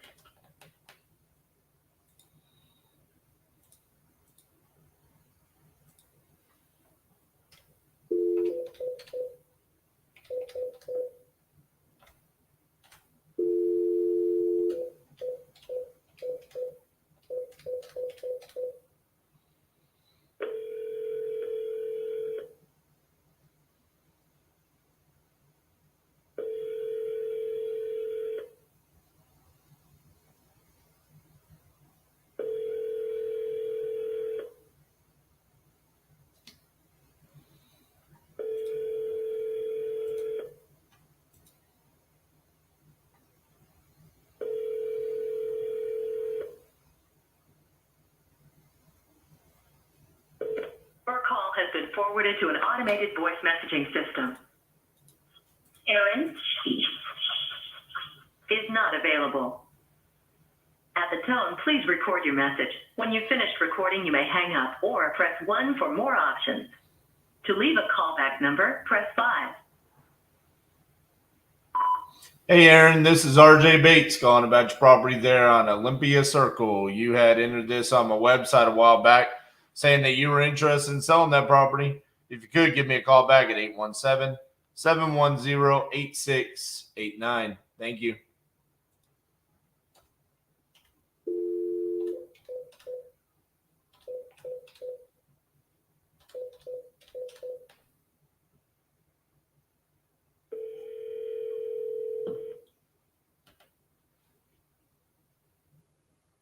Your call has been forwarded to an automatic voice message system. 315317 is not available.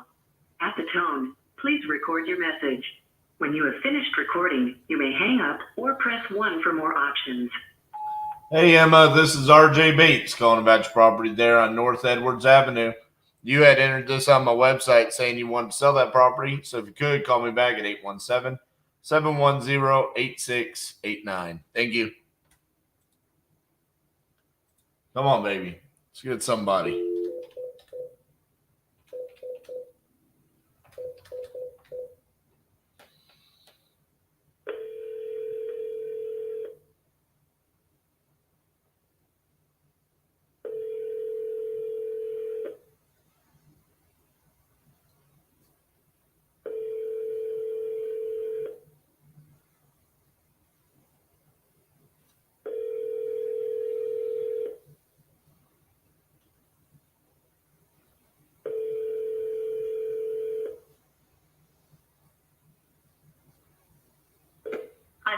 person you are trying to reach has a voicemail box that has not been set up yet. Please try your call again later. Goodbye.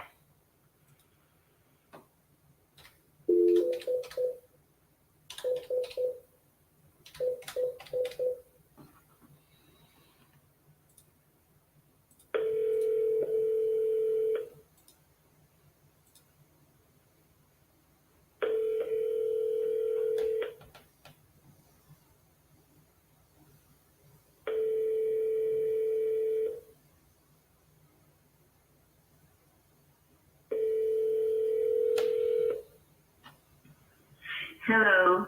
I can't come to the phone right now, so please leave your message after the tone, and I'll get back to you as soon as I can. Thanks for calling. At the tone, please record your message. When you have finished recording, you may hang up or press 1 for more options. Hey, Lily, this is RJ Bates calling about your lot there in Woodmere, New York. You had entered this on my website a while back saying you wanted to sell that. If you could, give me a call back at 817-710-8689. Thank you.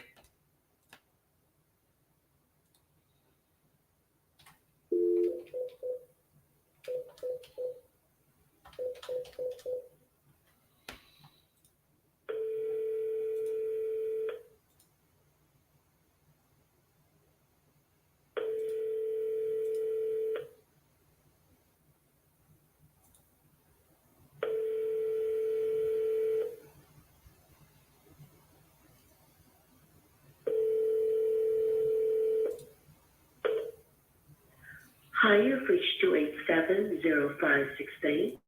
I can't get to the phone right now. Please leave a message, and I'll call you back. Have a nice day. At the tone, please record your message. When you have finished recording, you may hang up or press 1 for more options. Hi, Lisa. This is RJ Bates calling about your property on Hunters Way Drive. You had entered this on my website saying that you were interested in selling the property. If you could, give me a call back at 817-710-8689. Thank you.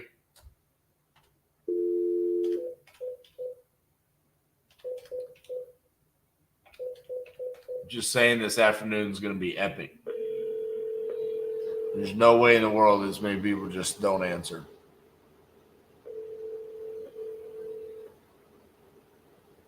You're going to get a wave.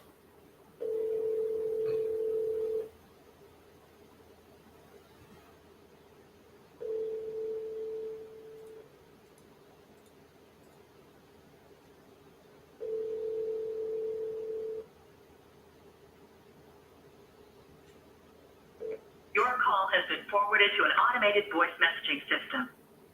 917697 is not available. At the tone, please record your message. When you've finished recording, you may hang up or press 1 for more options. Hello, this is RJ Bates calling about your property there in Portland, Oregon. You had entered this on my website saying that you were interested in selling that property. So if you could, give me a call back at 817-710-8689. Thank you.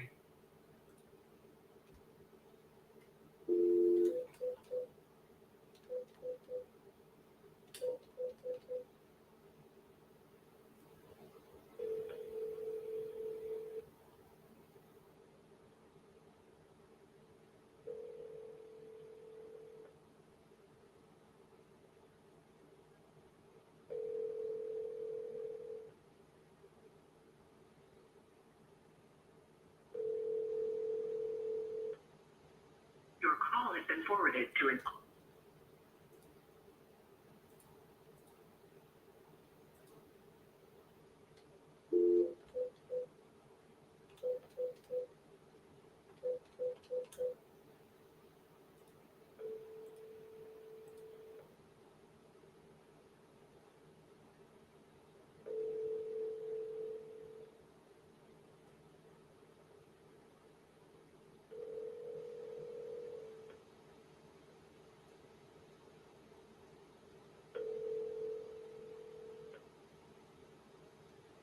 This is Michelle. Please leave a message.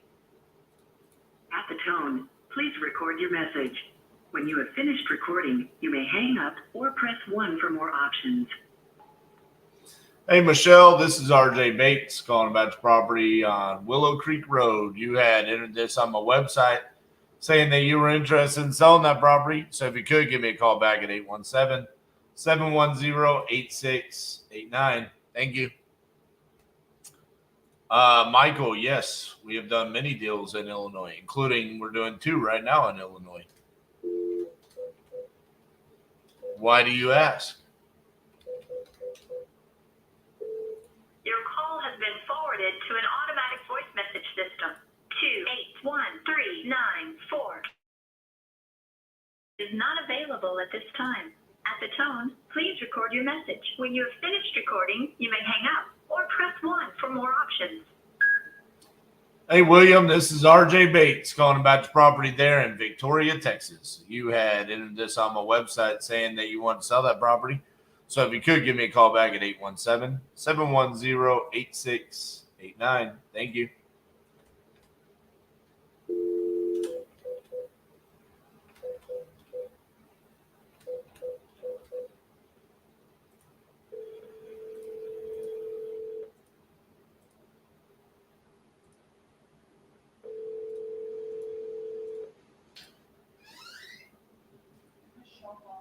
Oh, yes, please.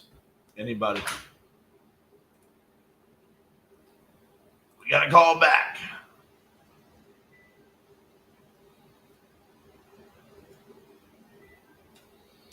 Hello, this is RJ. Hey, RJ, you called and left me a message about my property? Yes, ma'am. You still looking to sell that property? Yes, sir. All right. Let's do it. I'm ready to buy it. Okay. How much you want for it? I'm looking at not less than 220. Okay. Of course, that could be negotiable, depending on what all you, the inspector and everything finds. So. I gotcha. Tell me a little bit about the property. What you got going on with it?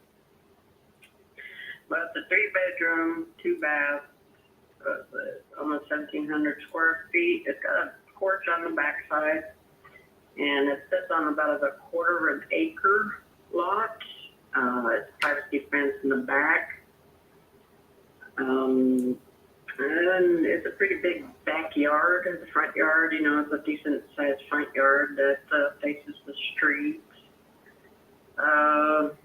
It was built, I think, in 1983, 84, I believe. You can look at on the. Yeah, it's 83. Yeah. And we haven't done any modifications to it at all. They already had that done. They redid the kitchen and everything on the inside before we moved into it. They redid the second bathroom area. They put just a walk-in shower.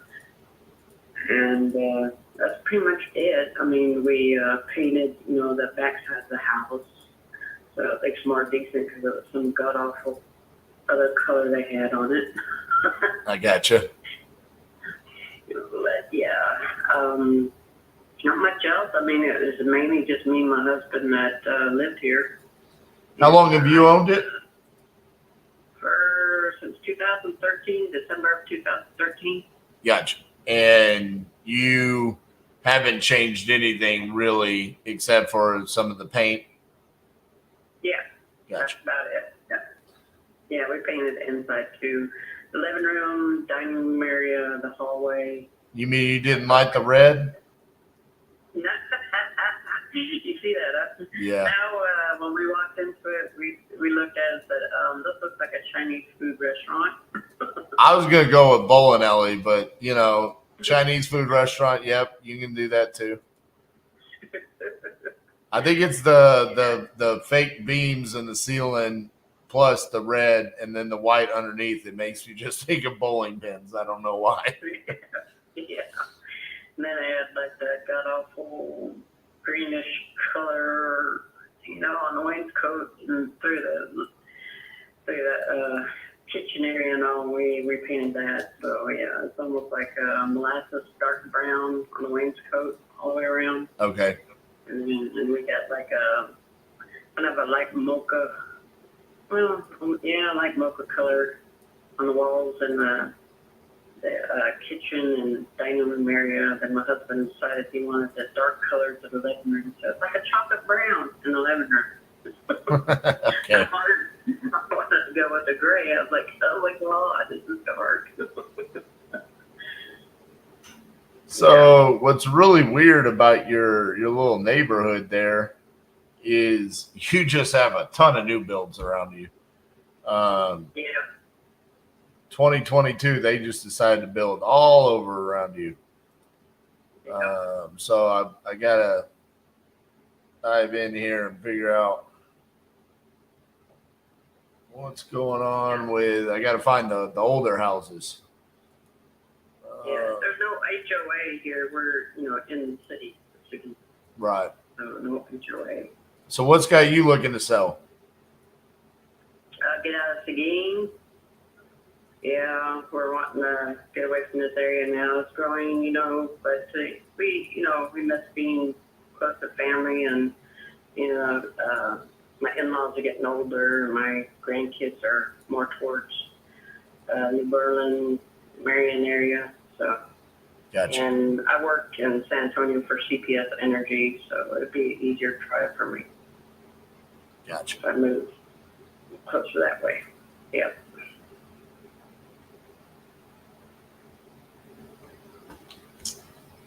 Well, let me see what we can do here. Okay. Unfortunately, we have a property that would be a great comp. Someone came along. It's a 1978 build. They flipped it, so they rehabbed the whole thing, and it's just sitting on the market. It's been on the market for 63 days, and see, this is the problem that we have is that when properties of like yours that are built in the 80s are competing price point wise with properties built in 2022. I mean, it's like, well, why would you buy the 1980 house, even if it was super fixed up? If it's the same price, you could buy something built 1-2 years ago.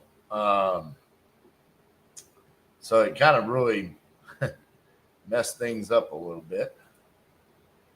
Yeah, and there's usually, because it's an older community and everything, and there's older couples. We have a lot of estate sales out here. And usually when the houses get, turned over or flipped or whatever, it sells quick in this neighborhood for some odd reason. But I guess because we've got larger, yards and everything within the area. And that's what, is a plus on that part, because the other homes that are around here with the small, the newer builds, got smaller yards. And yes, I'm a land surveyor, so. How big's your lot? It's about, like I said, a quarter of an acre. Quarter of an acre. Gotcha. Yeah. Mhm. Yeah, it's one of the bigger lots, along our street here. So yeah.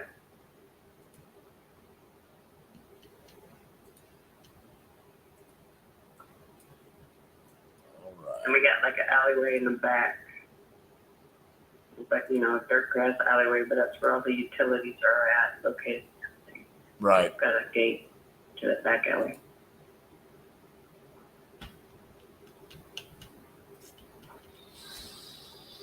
All right.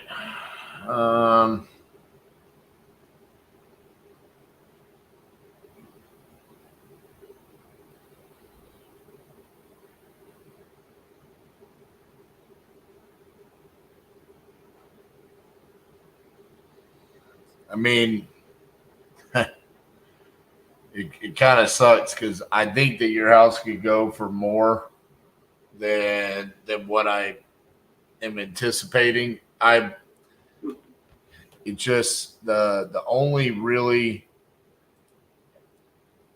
good comp we have of like a rehab property that sold in your little area kind of tells me $295 is what it could go for max.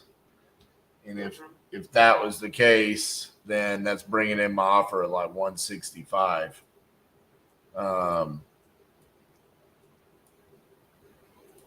Trying to see if I can find anything that tells me. But see, the problem when I get higher than 290 is where I start competing against these newer builds. Like you got one that right across the street on Eastwood, right across on Eastwood over there, it sold in the low threes. And it's like,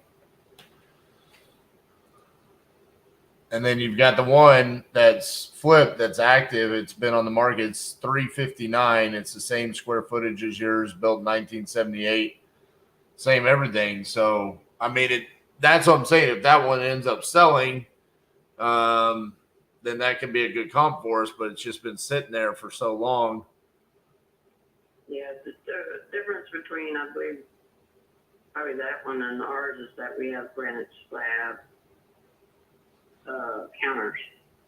Well, the one for 360, it's completely fixed up. Yeah, they put brand new cabinets, granite, new light fixtures, new flooring, painted. They decked out the bathrooms. I mean, it's head to toe been remodeled. Excuse me. And then even put a new fence in the backyard, painted the outside. That's 1646 Willow Lane.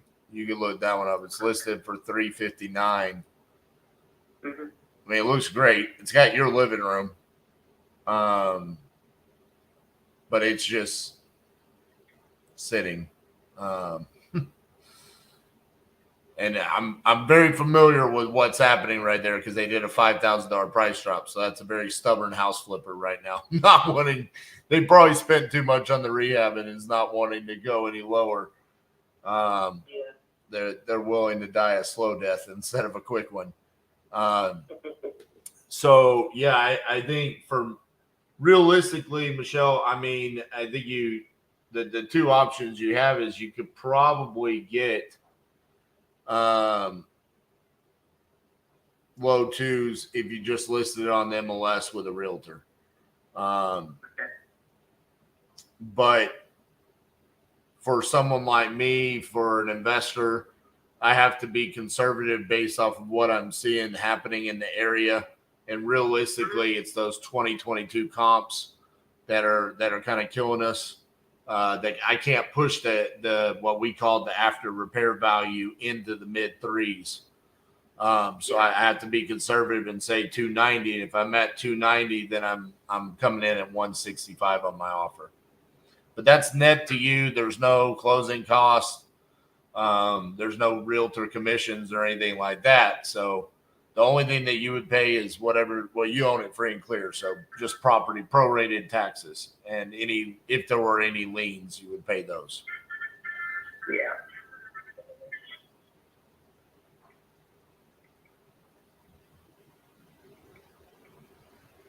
Yeah, I have to talk that over with my husband and see if that's a good offer, if he'd accept that, but where I see that's not a good offer.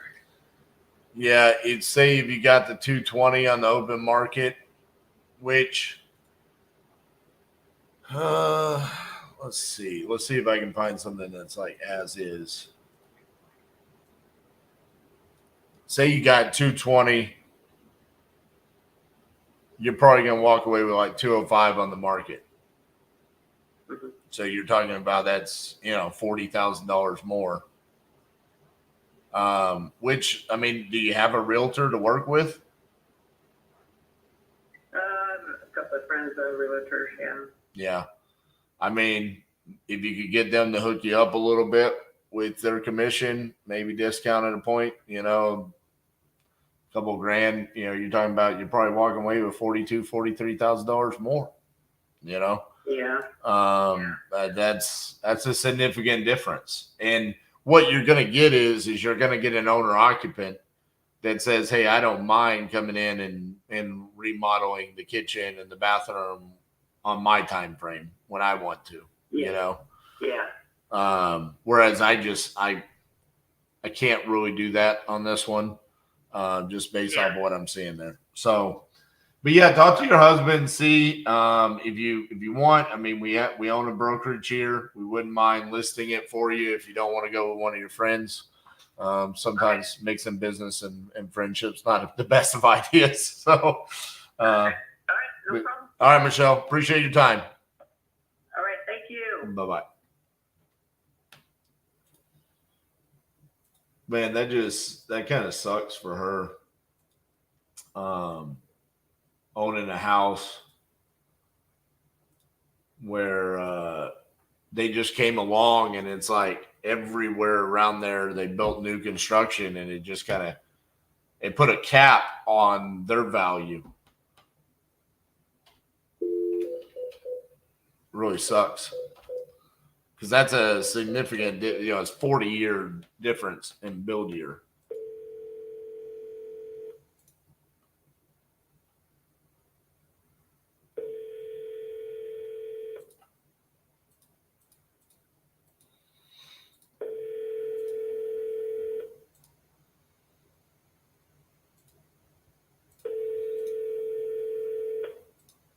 Your call has been forwarded to an automatic voice message system.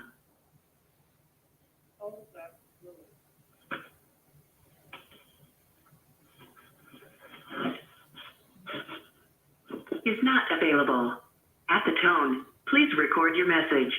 When you have finished recording, you may hang up or press 1 for more options. Hey, Olga, this is RJ Bates calling about your property there on Garden Avenue. You had entered this on my website a while back saying you want to sell that property. So if you could, give me a call back at 817-710-8689. Thank you. All right. We got another call back.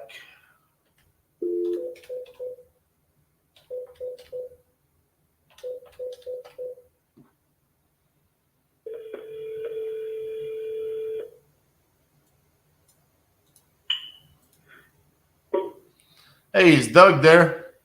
This is him. Hey, Doug, this is RJ Bates calling you back about your property there on Tower Ridge. How you doing? Okay. You still looking to sell that property? Well, depending on what kind of price you offer, you know what I mean? I do know what you mean. How much you want for it? Around that 120. You said 120? Yes, sir. The one down the road's going for 1.6 million. Now he's got a few more acres, but Gotcha. All right. I'm sitting on a pretty good sized lake there. It's not a giant lake, but if you take an aerial of it, I'm sitting around all kinds of lakes there. You know what I mean? Right. I got a 3 to 6 acre lake in my backyard. I've got a 40 acre lake a little bit north of me within walking distance, another 20 acre lake within walking distance, plus a bunch of farm ponds between a half acre and 5 acres. You know what I mean? Mm-hmm. Is it just vacant land or is there a house on it? There's a mobile home with a house built over it. A house built over it. The guy built the house over it, insulated the walls. Now that part of the structure needs to be repaired. It needs a new roof real bad. There's holes in it, but it's a mobile home underneath there, so the interior is not getting wet. You know what I mean? Yeah. And it needs a total rehab. You know what I mean? But the bones are there. It is sitting on a concrete footing with a concrete pad underneath it. It's got like an 8, maybe a 10 by 12 front porch on it with a roof over it. You know what I mean? Yep. Yeah, it needs repair, but it'd probably be worth it in that 260 range now, 280 range. You know what I mean? Fixed up, ready to go. Gotcha.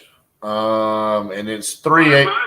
My plan is to sell the a mobile home, turn that structure into my pole barn and build a house. But I'm getting older. I'm 65. My health ain't the best, so it might be just wise for me to sit where I'm at.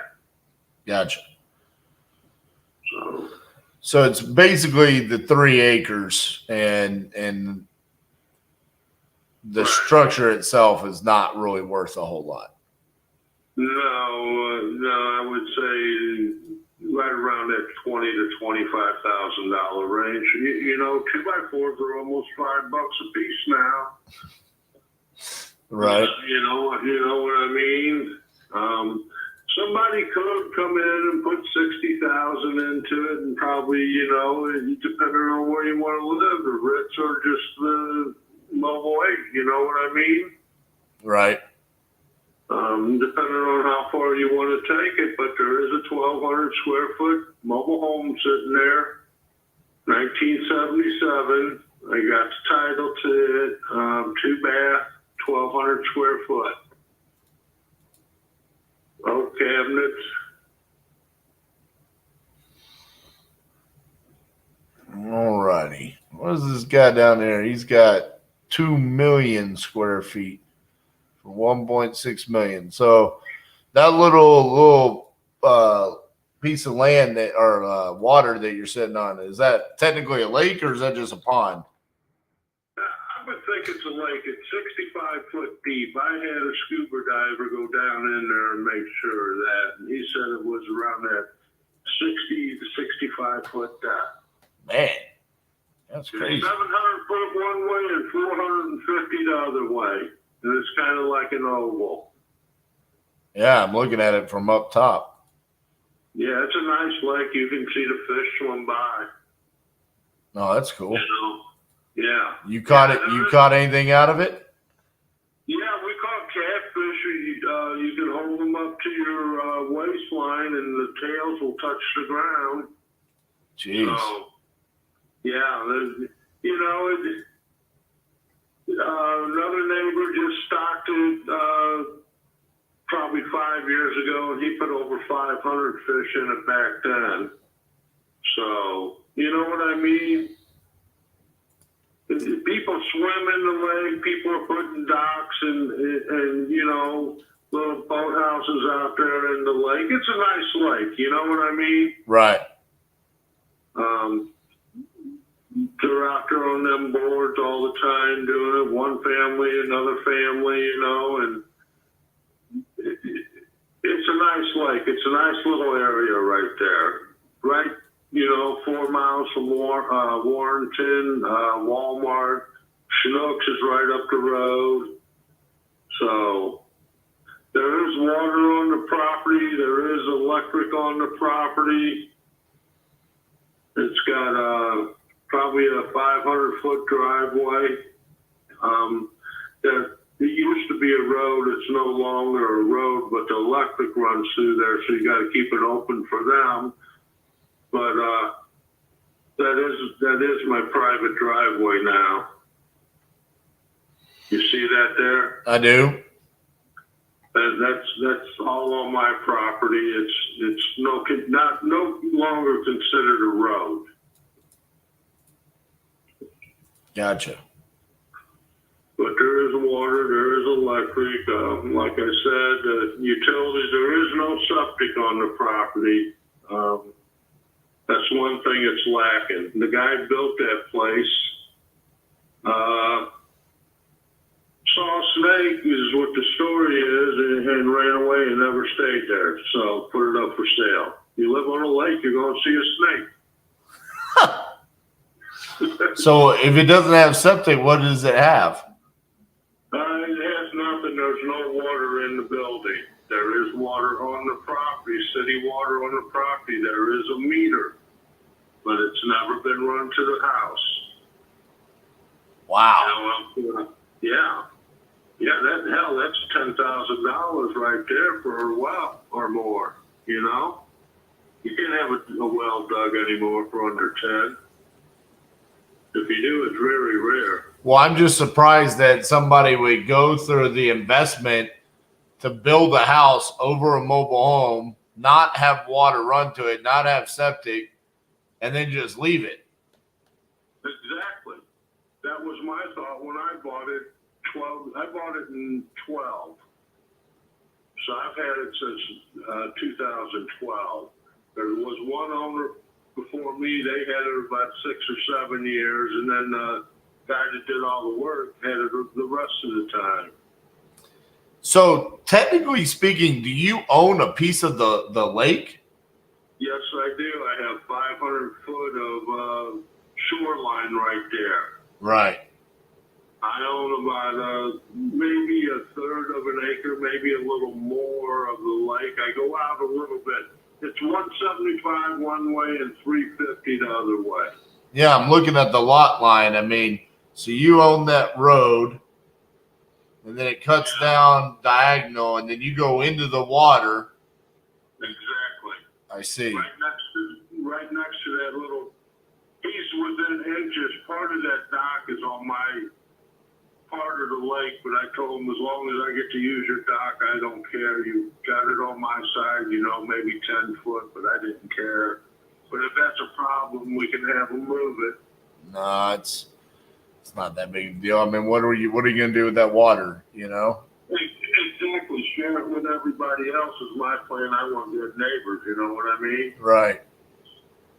So, I don't. He lets me go out there and jump off his dock. I said, as long as you ain't got a family gathering, you and your wife ain't using it, me and my dogs are going to go down there and jump in the water every night and then. I love it. So that's what we've been doing, and it's worked out okay. You know what I mean?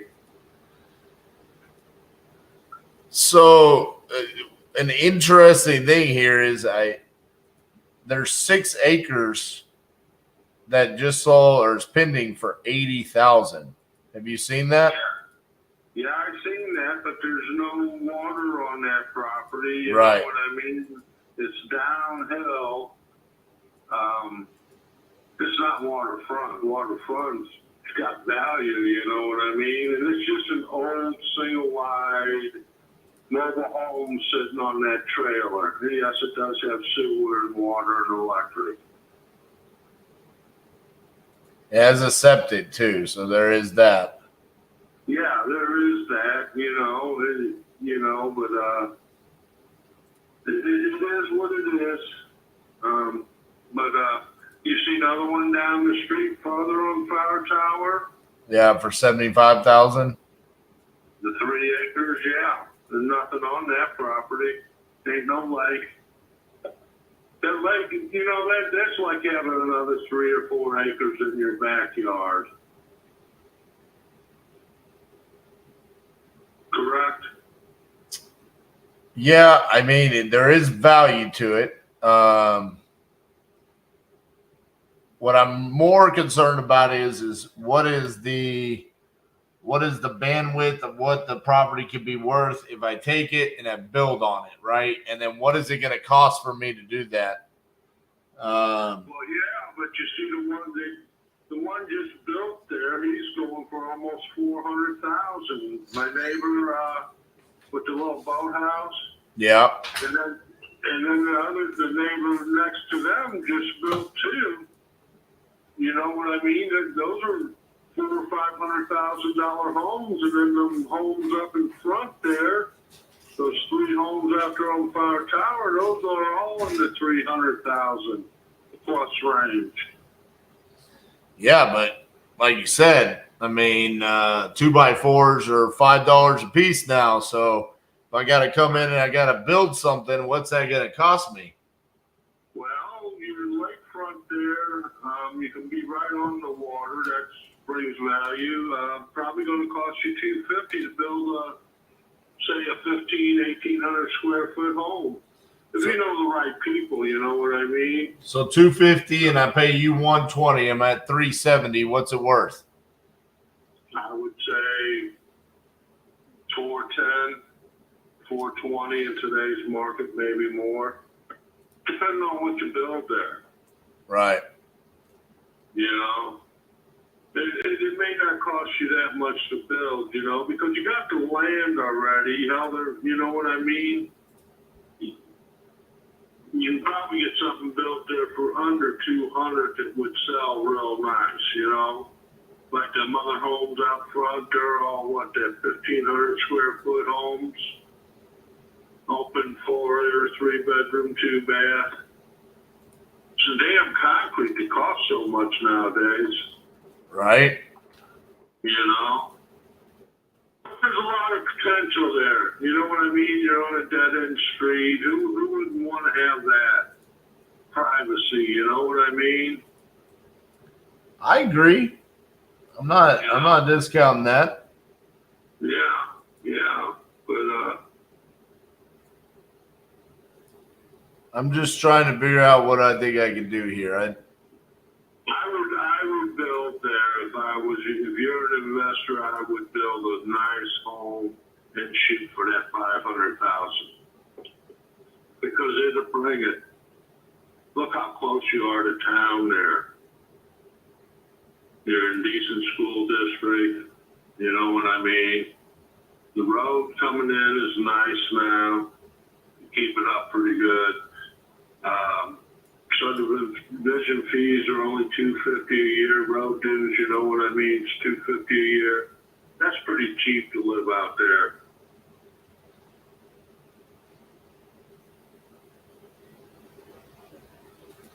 Trying to figure out what this one sold for.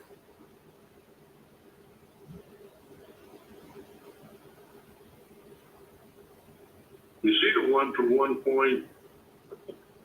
Yeah, but it's like 2 million square feet. Yeah, that's 60 acres is what it is. So he's asking $27.5 per acre. That's raw land. He does have a pond or two on it, but that's 60 acres, and he has a little, I guess, a little country place there. He's got a pole barn that he's kind of fixed up on the inside. So what you gonna do with this money when I give it to you? So what are you gonna? I'm retired.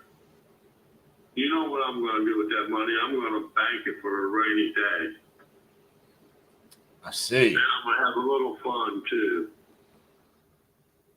Well, what are your thoughts about seller finance? What are your thoughts about seller finance? What do you mean? You want me to finance it? Yeah, I just pay you over the course of time, monthly.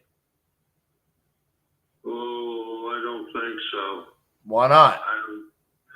Huh? Why not? You ain't got nothing to do with the money except have fun and bank it for a rainy day. Yeah, but if you don't pay, then I got a bunch of legal bullshit to put up with. You know what I mean? I don't want that in my life right now. Oh, dude, do you know how many properties I do? I'm not gonna not pay you. Well, I don't know you from Adam, you know what I mean? I don't know you, you know, there's a lot of guys out there. I've had offers of 90,000 already for the place and turned it down because I think it's worth that little bit more. Well, that's what I'm saying. I want to give you a little bit more, but I just want to give it to you over the course of time. And they're all wanting to pay straight up cash, guy. Get that 90,000 by a little and come up with the cash, and we can probably talk. That saves you a lot of money, guy. That helps you out quite a bit. That'll put that septic in plus. How much I got to beat 90 grand by? $5,000. $5? 5,000. How like 95 will take it away. 95 will take it away. All right. Look at what Too Little says it's worth. 285. You know what I mean? You know, the property is worth it. You know what I mean? It's kind of one of a kind on that lake on a dead end road. You know what I mean? That's on the right hand side of the road. It's kind of a nice place there. I hate to give it up. All right, let me show the boss here real quick. So see what she says. So she's right here. Just hang on a second. So see this right here. This is a mobile home that the previous owner built a house on top of, and it's done. It's worthless. But he's got 3 acres. He literally owns a piece of the lake, and he owns the road. So nobody can ever do anything on this road, and he owns all this. So essentially, it's land value. I want him to finance it, but he's being stubborn. So basically, the problem that I'm running into is that a lot of these don't have waterfront access. We do, obviously. All right, switch me. All right, Doug, hold on one second. Cassie, go sit down and look at the numbers here. See if we can do 95. You can call back when you make up your mind. Hold on, don't go anywhere. You ain't got nothing to do. Hold on one second. It won't take us that long. I'm trying to give you 95,000. Well, let's see if you can do that here today.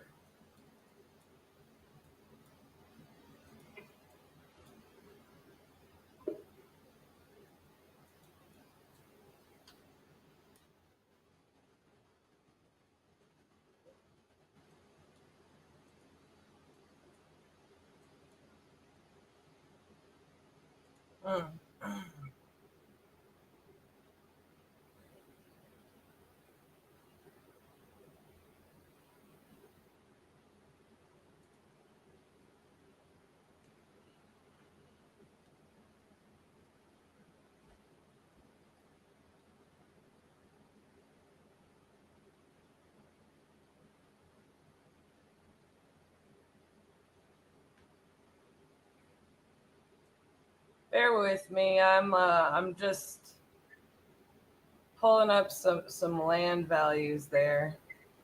Yeah, you can look around. Like I told him, it's well worth the money for 95. Come on, for a nice lot like that.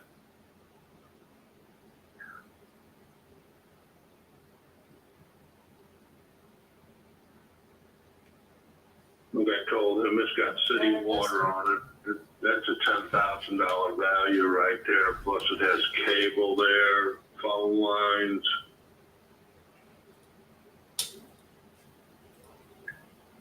Temporary pool in the front yard. All right, let me do this. Let me cuss and fuss with her, and I'll call you right back. Sounds good. All right, bye. Okay, so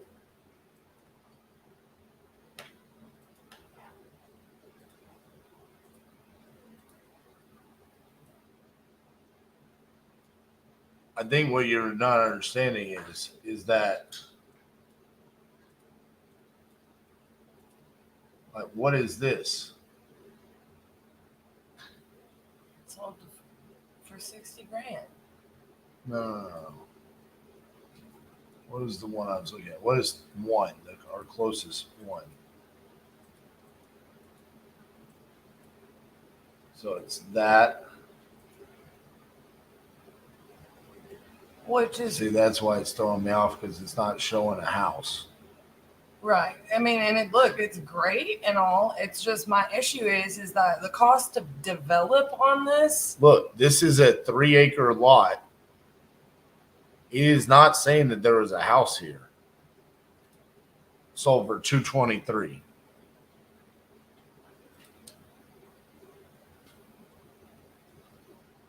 On our street. Or no, it's not our street.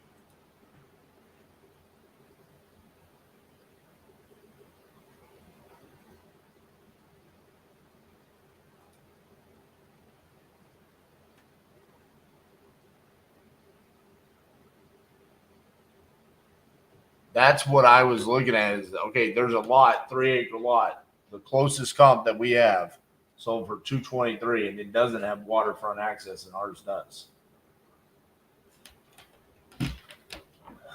I'll look into it more, but I don't. Look it up right there. You can't find anything that says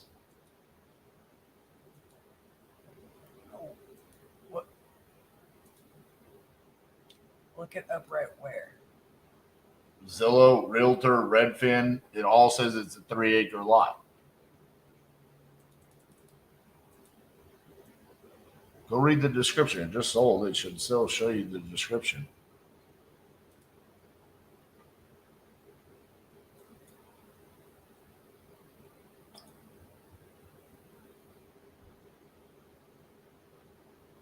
That doesn't look like vacant land to me.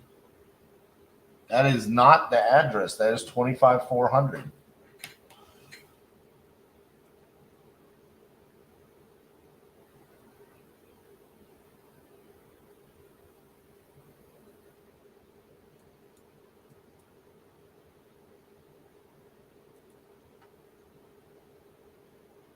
Look it up on PropStream.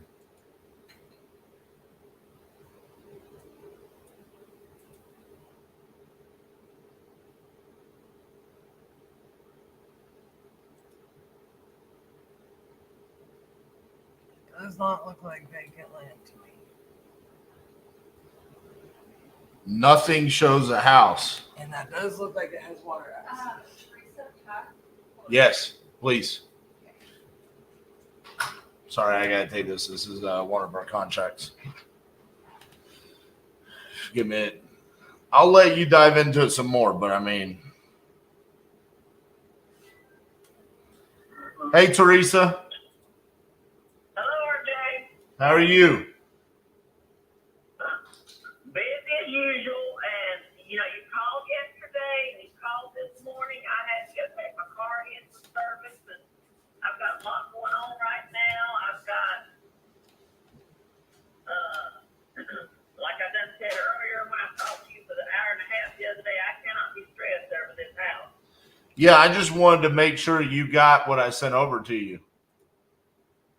Well, I've got to talk to someone else on it. They said do not jump into anything right now. I tried to pull it up and I couldn't really see it. And I've got to talk to the bank. I've got to get numbers matching. I've got to get numbers matching. That's what I got to get done. Okay. And I cannot be rushed because honestly, if I sign this document, that means once I sign that document and send it back to you, this house is yours, and I'm living in your house. Well, not until I give you money, but yeah, I get what you're saying. You know what I mean? Yep. And I don't have a place I can go to right then, jump up right now and move, Well, yeah, I know that. Remember we talked about it. I would help you find a place and all that different stuff. Right. But well, I've got somebody coming out Monday to look at the roof on this house. And the guy says, well, because it does need a roof bad, it's leaking, and the length of time that I am here, I don't need it raining in my bedroom. Right. Well, who was the person that told you not to move forward with me? No one said not to move forward with you. They said don't jump into anything. Right. Was that? I said, well, look at, and I said, look at it this way. I said, sooner or later, I feel like I need to get out of this house, whether it's paid off or not. The bank loan, I can stay here until I die. If the bank loan's paid off, that's no issue. You know what I mean? Right. But the fact remains is this.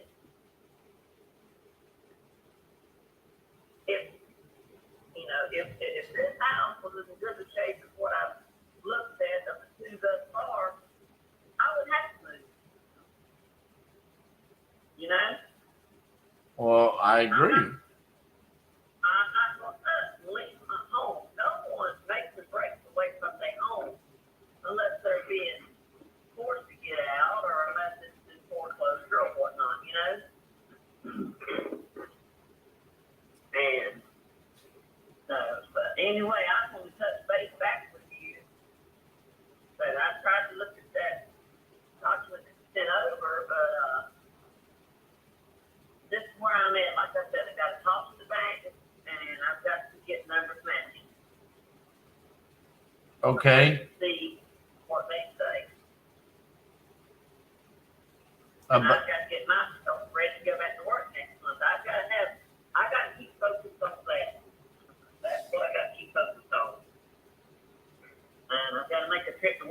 Virginia over my husband's camper and deal with his brother. So, there again, that numbers matching.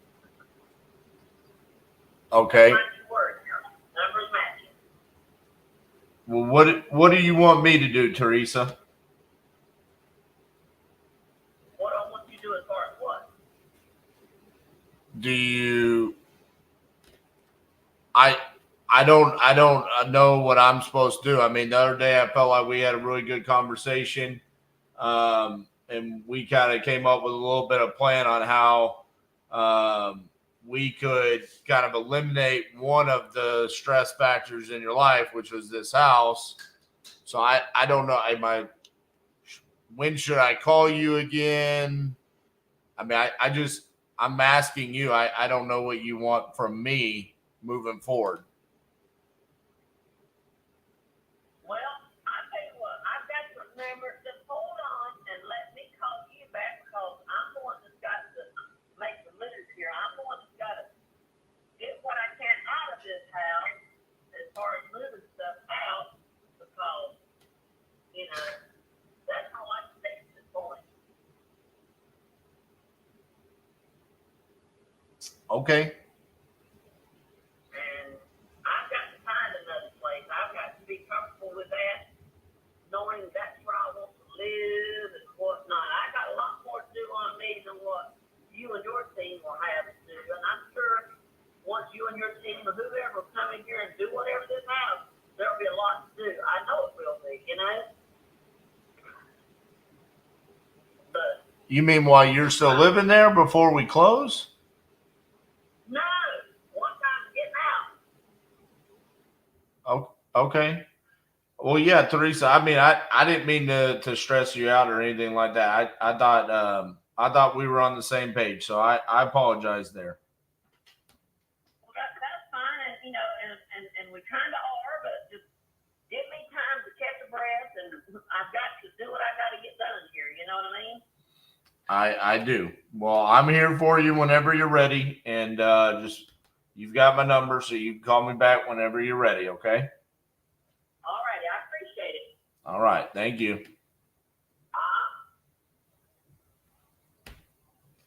Well, that was a completely different lady. She was so nice the other day. She was not very nice today.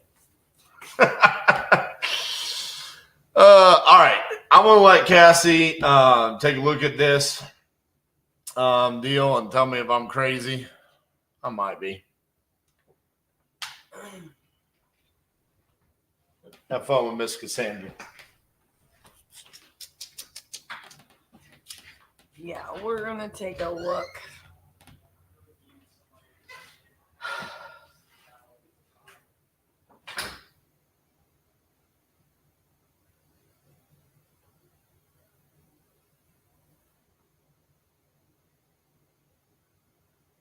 I mean, this just having sold, like what he is saying, has a property on it.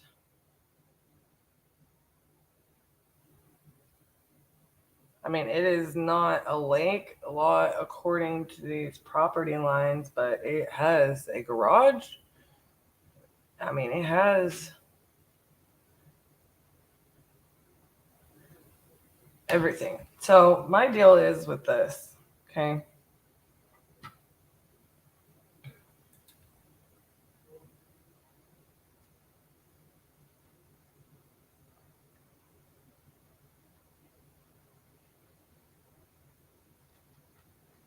He says, look up the sales price.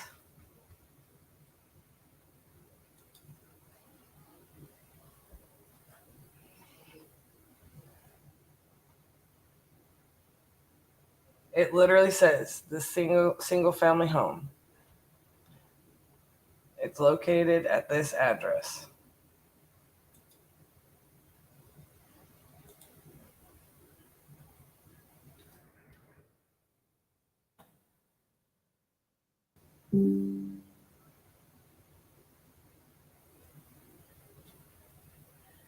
I mean,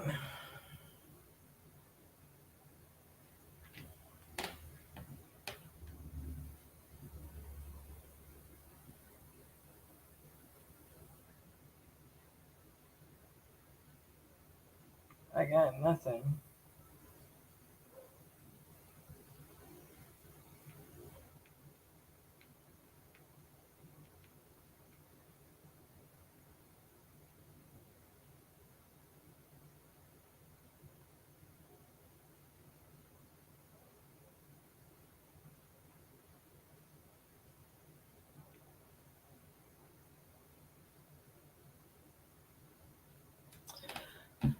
I just, for me, like, I'm going to try to dig into this, like, not.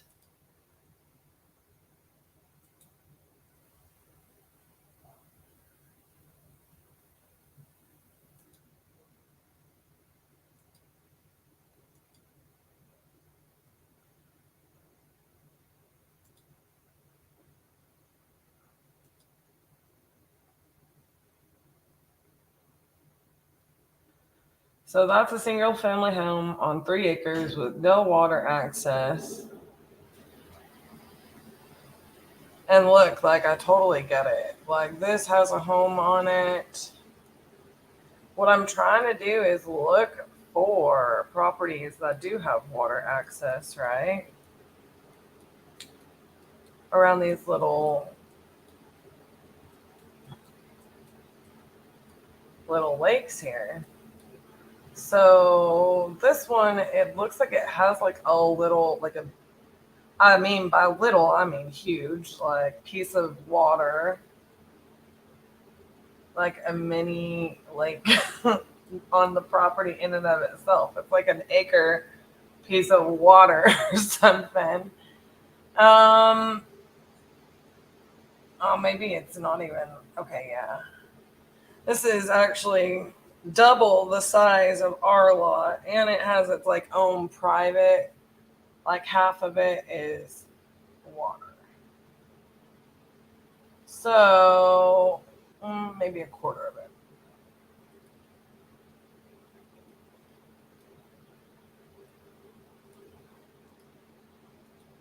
So I'm going to look at that specific property. It closed last month, and look at what this property is. It's a great property. Oh, it would be an older build, but it's like we need to decide. Just under an acre, so way less lot size. Why is that saying that? Maybe they only sold part of it off.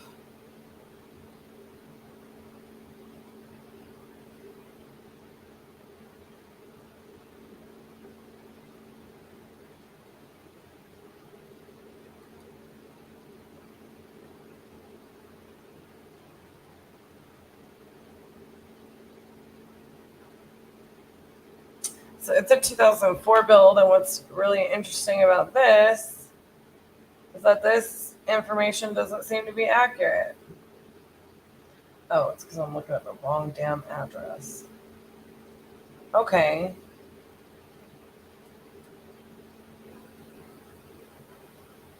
So this one that I am trying to look for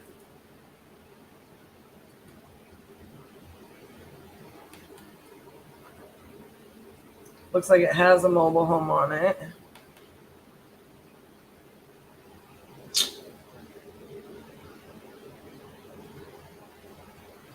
Yep.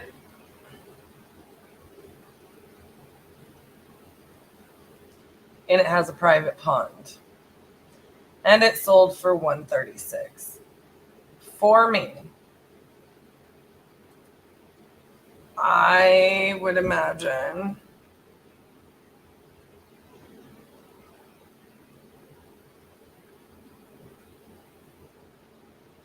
from one of the comps,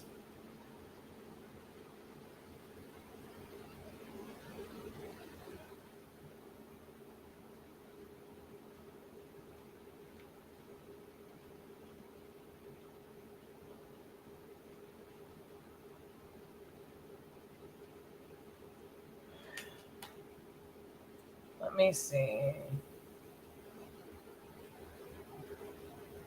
This is half a mile away. Jeez.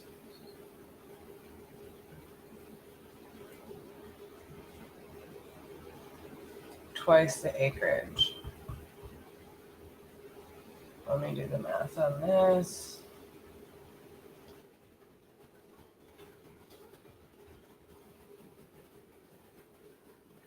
Actually, I need to do, sorry, I'm doing a price per square foot on the acreage.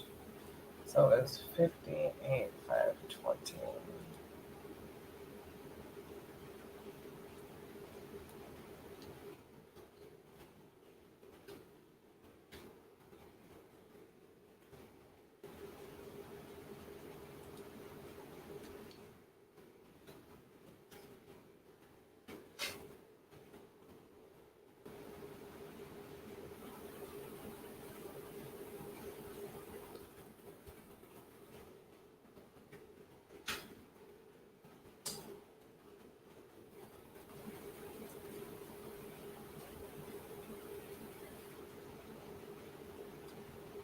Not looking good.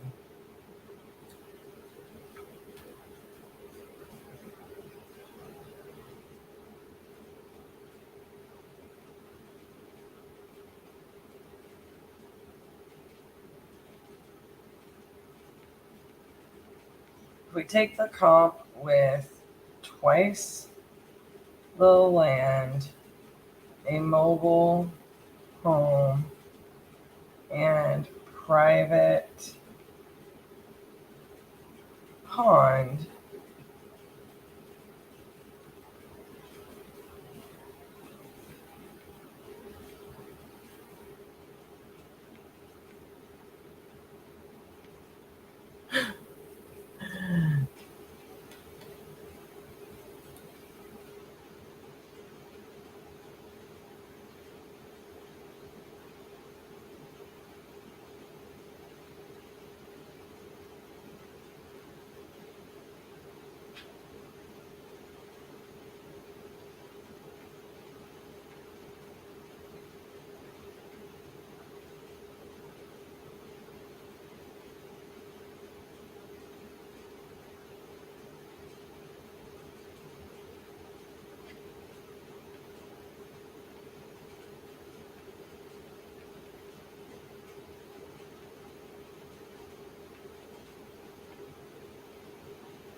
so that's what I'm trying to tell RJ. Like, I think that the property that he thought was just land, it has a single family home on it.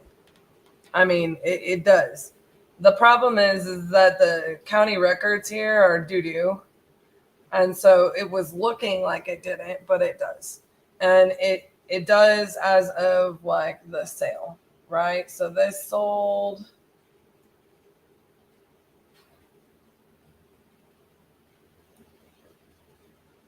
Well, it looks like it sold in October.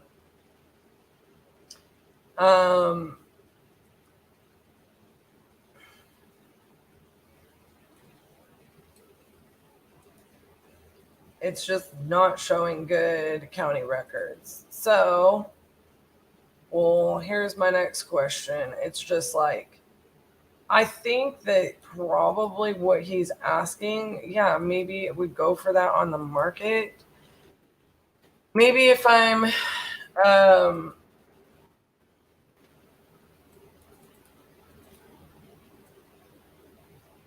yeah, the market might demand more because of the private road and private water access or whatever. It's just my biggest issue is like, how are we going to move this or take this down? Like, are we going to develop a short-term rental in this place? No. You know?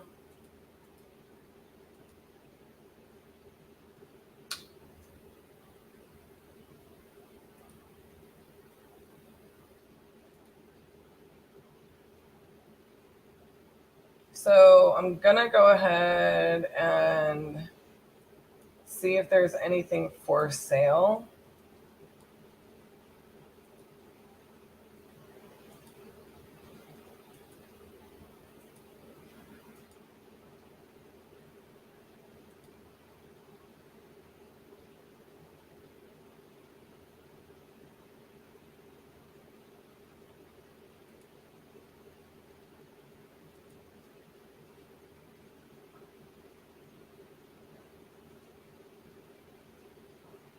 What does he have checked on here?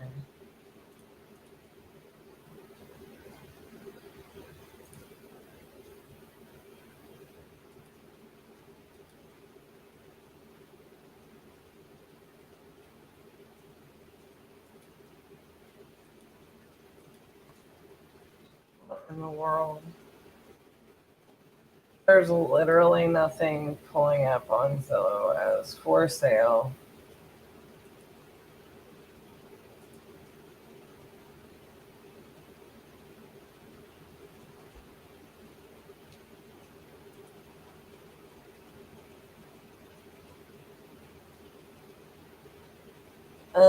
This one is on our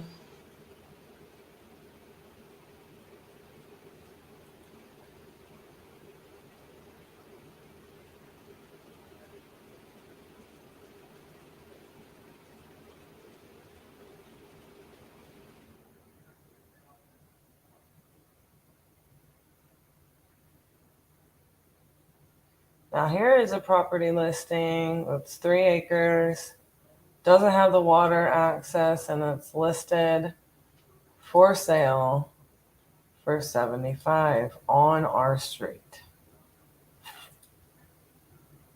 And I get it.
Here's my deal. I think we could build a 450 maybe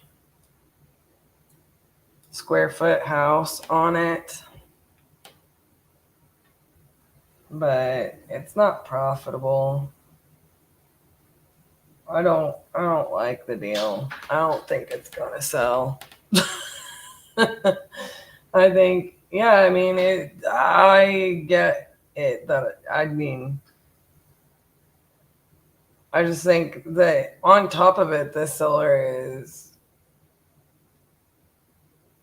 unrealistic. Like, he wants to play negotiating games. You know?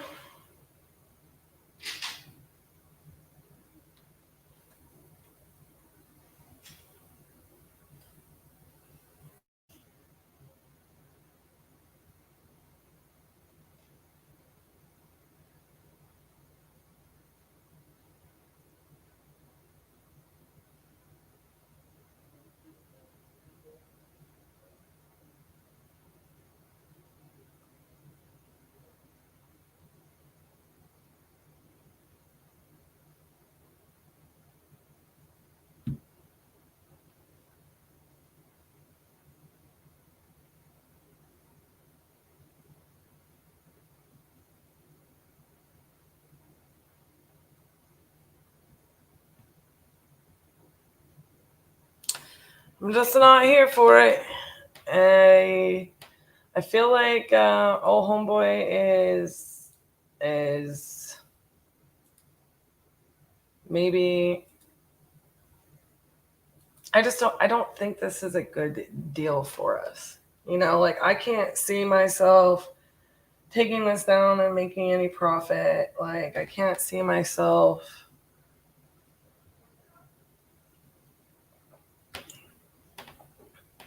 If I don't have an exit, like I'm not going to sit here. I mean, this seller is hardcore. He's like, oh, I got an offer at 90. We'll accept your damn old offer at 90. What am I trying to do with this? Like it ain't for us. I love my partner, but sometimes a no is the best thing we can do.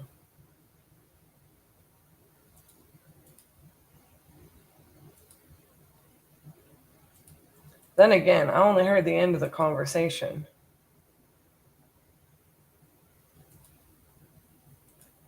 So I just tell him,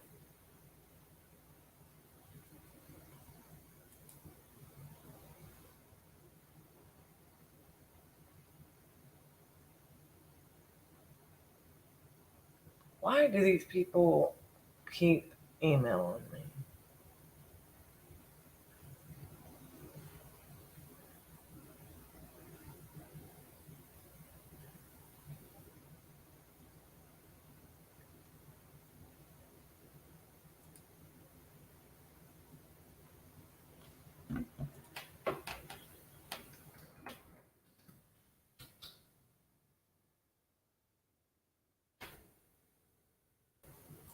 Just report it as spam.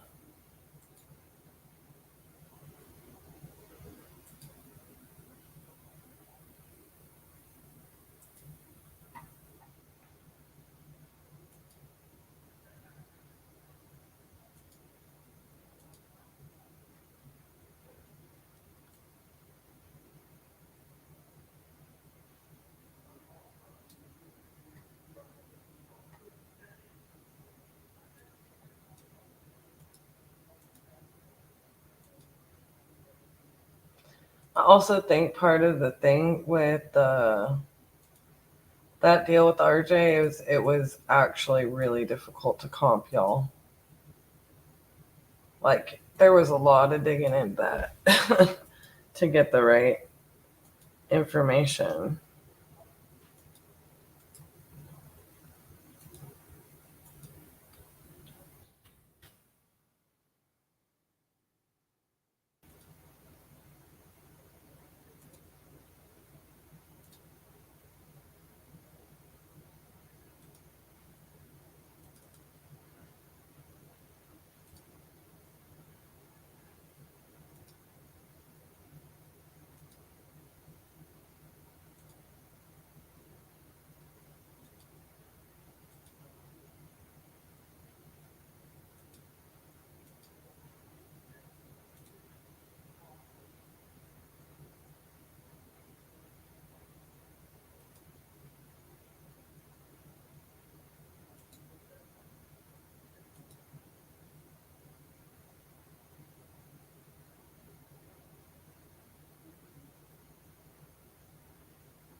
Okay.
scared me.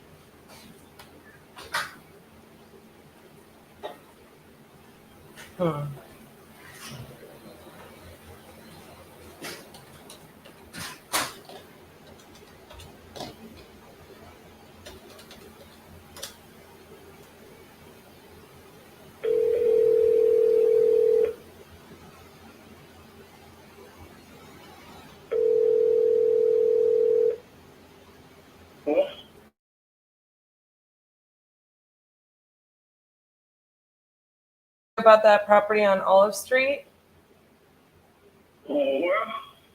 Are you still wanting to sell the property? Which one? The property there on Olive? Hold on just a what? You changed your mind? Yes. Okay, well, we'll take you out of our system there. Okay. Thanks, bye-bye. Yeah. It's 11th Street and Cedar Rapids.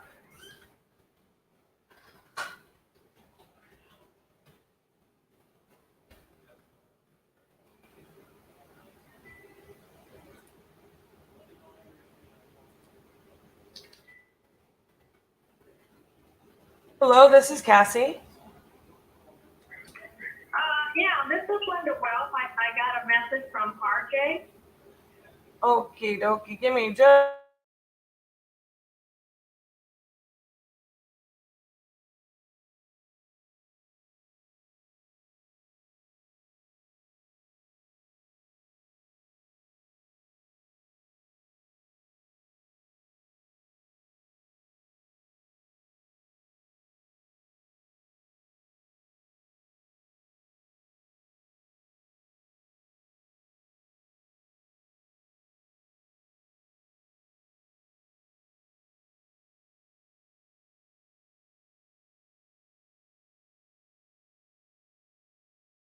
I give you a call because he said you also and sell this property to him, and he might have some questions. So that's all I know.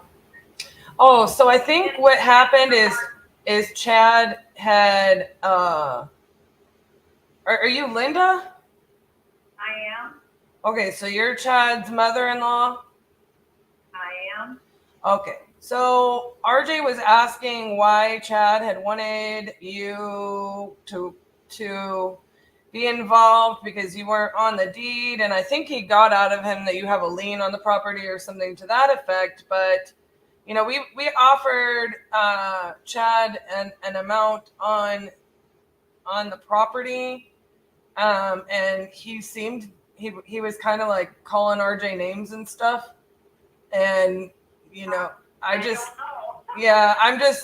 letting you know because I was part of the conversation in that, like, he said something to the effect he's dealt with us before. He hasn't dealt with us before. We've been trying to understand what it is that he wants, and talk to him about it. But we're just confused. We offered him $30,000. He wanted $30,000. We told him that, we're obviously, he doesn't want to be obligated to sell it to us if we walk it and it's got more work than we think it needs. And we told him he wasn't, but he just was wanting us to talk to you, and we didn't understand why, but I think it came out that he was not wanting to have a contract, or maybe he didn't want to go through title, or he just didn't understand that stuff. Sure, I think I don't know what you mean by a contract. I'm assuming it's just a sell it outright and not selling it on contract. Well, we are not going to purchase a property without having the abstract and going through title and it being on a contract. We're not talking about a land contract or a quit claim or anything like that. We're talking about, like, we will purchase it, we will own the title, like but we are going to have a contract signed between the seller and the buyer for them to pull title and go through the abstract and do that work. Like, we have to have a contract for purchase of the property. And he he just, I don't know. He just is very adamantly against that. Wanted us to talk to you. We don't understand why we're talking to you. And yeah, that's basically what it boils down to. Well, probably because the actual loan is in my name. The loan is in your name, right? Which he finally came out and I think said at the end, but instead of just answering that up front, he kind of treated it like, you know, he literally was calling RJ stupid because he should know that. He should know why he wants us to talk to you. And we're like, we're not a title company. We're just somebody trying to buy the house. Title company. I'm sure you have to go through the abstract and you have to get the deed and the title and everything turned over. Right. Once money exchanges hands, I mean, you know, I am not up on this. I mean, you know, I personally myself don't know how to go about it. Okay, so I will tell you, as somebody who's done this, yeah, this is pretty straightforward. So I'll break down the process. I've done this thousands of times. I own a brokerage.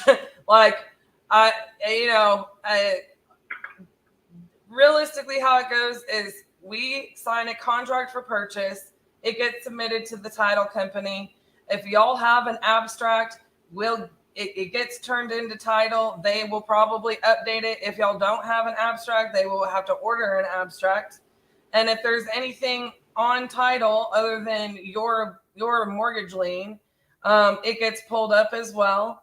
And then we go through the process of title works with y'all as the seller and lien holder on clearing that title. And while that's happening, we work on it from the buyer's perspective, in that we assess the property, we get our repairs and our exit strategy drafted up, and we do underwriting for closing. And then 3 or so weeks later, we close on the property and title gives you your money, you know, like pays off the liens or whatever that's going on. And that's Shouldn't be any, like, there should not be any liens on it. It's just paying off the loan. right. Yeah. And I can't say that for certain or not, because I'm not title. I'm just a lowly buyer. I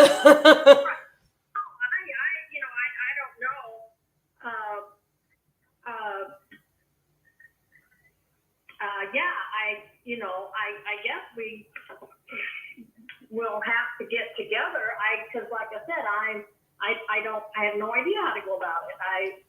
So with you being the lien holder or the mortgage holder, you know. Larry and I got the loan. Say that again. We got the loan in our name. Okay. And basically turned it over. You know, I mean, they bought it basically for their son. You know, we did this for our daughter probably 40 years ago, and everything worked out awesome. But this did not. I gotcha. This did not. So the house is sitting empty, and, you know, the inside is obviously a mess. The outside, if you look at the outside, it's like, wow. It's cute. Yeah. Right. Yes. I mean, Chad did fix it up on the outside, but it just hasn't been cared for, period, on the inside. So really, all they're really interested in is paying off the loan, which I think is right at 30. So, that's really all we're in. yeah, I mean, the issue with that is that, you know, we have to have the property owner sign a purchase contract to open the title and go through the process. Yeah, well, I'm assuming that would be me. But No. like I said, I don't know. It is the person who's the owner of record, and that is, let me pull it back up, Chad and I think his wife. Chad and Jamie. Yeah, I'm gonna pull it back up. And that's the other issue with it, is like, we'd love to buy it, and you know, you as the person that has the mortgage, or do you own the mortgage, or you have a mortgage out on it? Well, because Iowa bankers must have the mortgage on it because it's a mortgage statement Okay. that comes to me and Larry. Okay. So I've got Chad and Jeannie. Okay. They're the owner of record. That's pulling up as far as I can see. You having a mortgage out on the property, like I assume you gave them, gifted them, did something with the title where you signed the title of the house over to Chad and Jeannie, but you still hold the mortgage. You still hold the note. You're still like who's responsible for the payments, right? Probably, I think, yeah, if they didn't make them, yeah, then it would be fun come back on me. Right. But I don't deal with you. Title deals with you. You're just the person that has a mortgage out on this. The owners are Chad and Jeannie. And Chad, I don't know. yeah, I'm telling you that's exactly what it is. We have to have a contract with the owner of record, which is Chad and Jeannie. Title will ask you to get a payoff statement when your note, your mortgage comes up on it and it's mortgaged to you.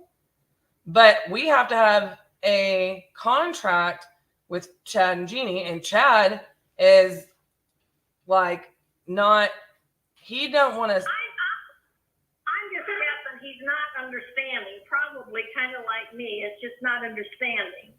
Well, he's acting like he understands very well and telling us we're idiots. So I don't know. I mean, and I'm not personally offended by much, but I definitely know I know a hell of a lot more about real estate than Chad knows about real estate. Okay. So that don't hurt my feelings none. It's just that I don't know how to solve it for someone who I didn't know it was any kind of a problem because he just said somebody would be calling me, some real estate calling me about the property. And I said, that's fine. Yeah. You know, but I don't know what to do. I mean, I don't know. Well, you can talk to Chad.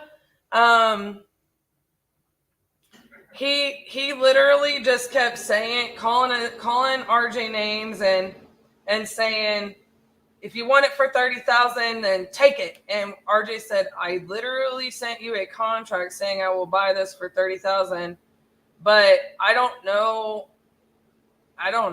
If you had to ask me, and I know this is your family, and I'm not trying to be rude at all, but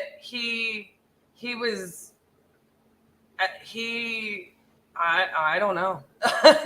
It reminded me of someone like literally who didn't.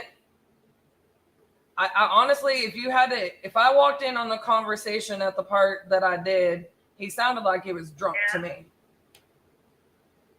Well, I know he doesn't drink, so I'm not worried about Right. that. I mean, I'm just trying to see, like, it was a very odd conversation. Yeah, I don't understand it. I don't know what else to do. I will have to get together with Jeannie and Chad later and talk, I guess. Yeah, I mean, I don't understand how this works, is what I'm saying. I don't know what my part is that I need to do. I guess I need to find out. well, we can't do anything. We can't do anything with you. I can't sign a contract with you because you don't own the property.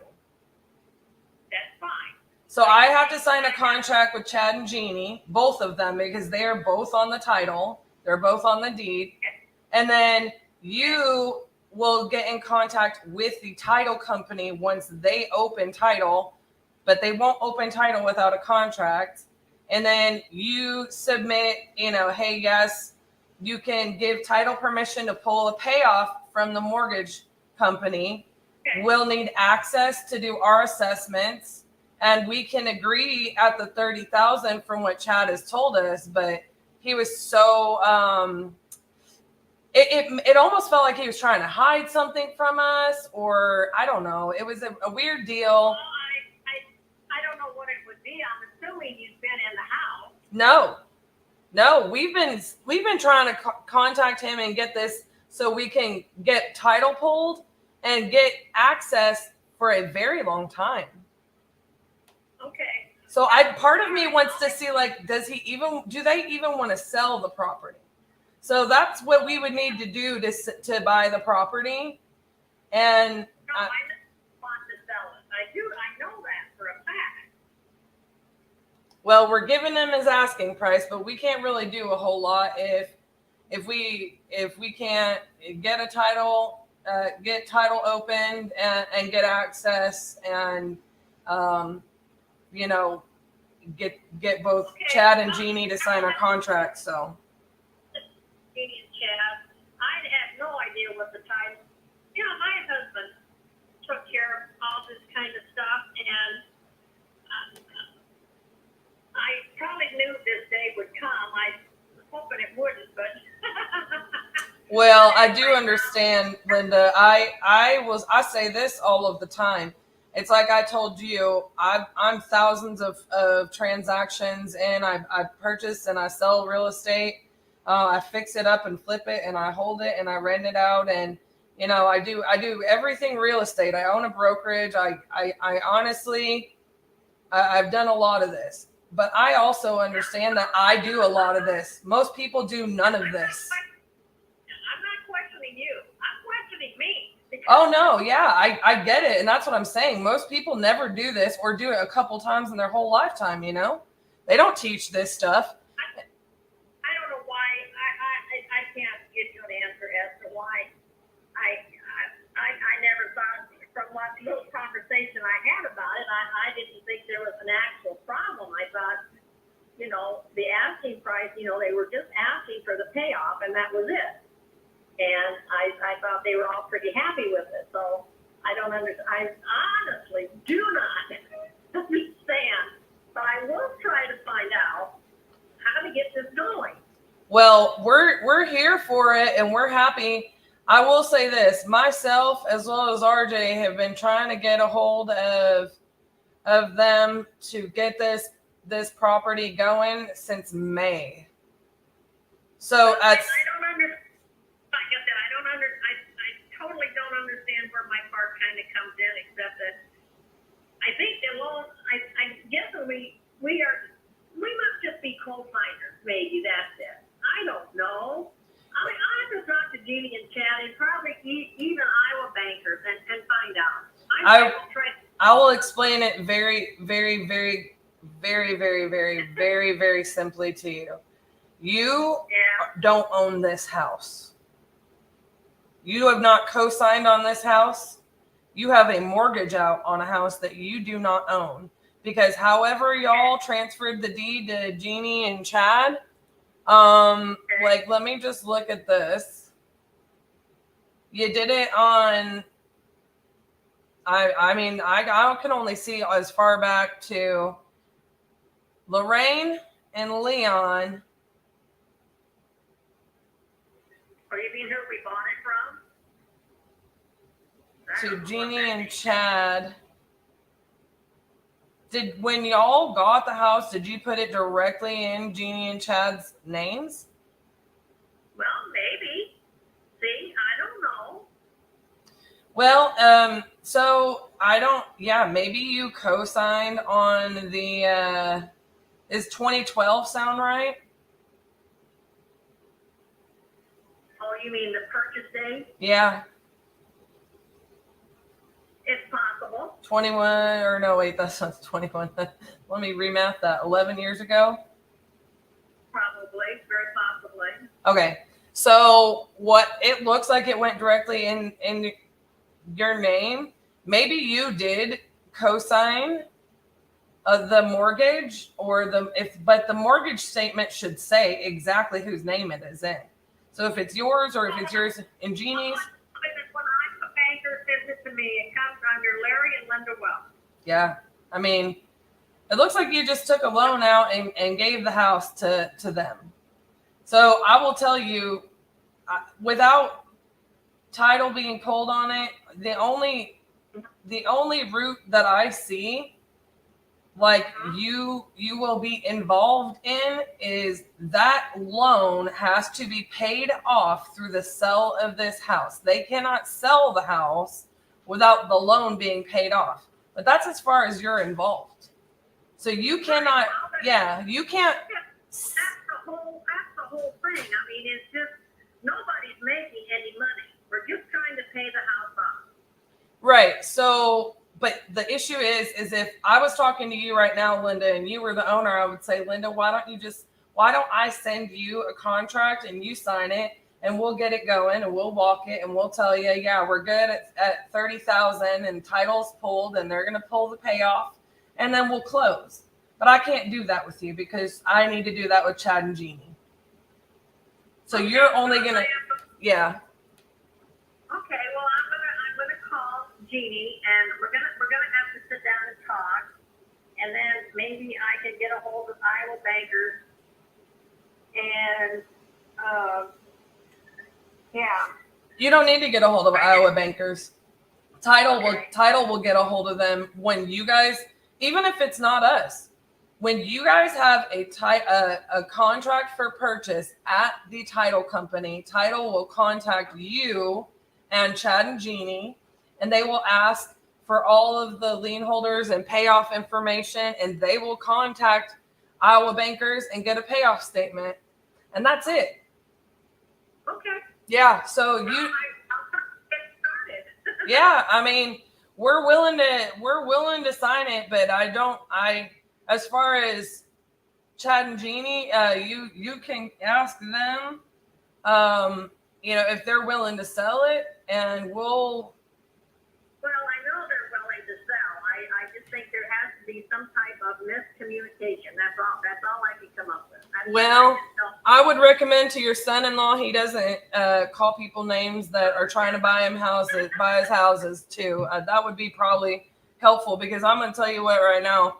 I'm going to already have to tell my business partner to get over, because I mean, nobody wants to do business like that. I mean, we can go buy other houses, and I want to do good business. And I do understand that, like I said, most people don't understand how these processes work. And we pride ourselves on walking people through it, but not at the expense of, dealing in bad business with people who are going to call you names when you're just trying to buy a house. Like, if you don't want to sell it to us, then don't sell it to us.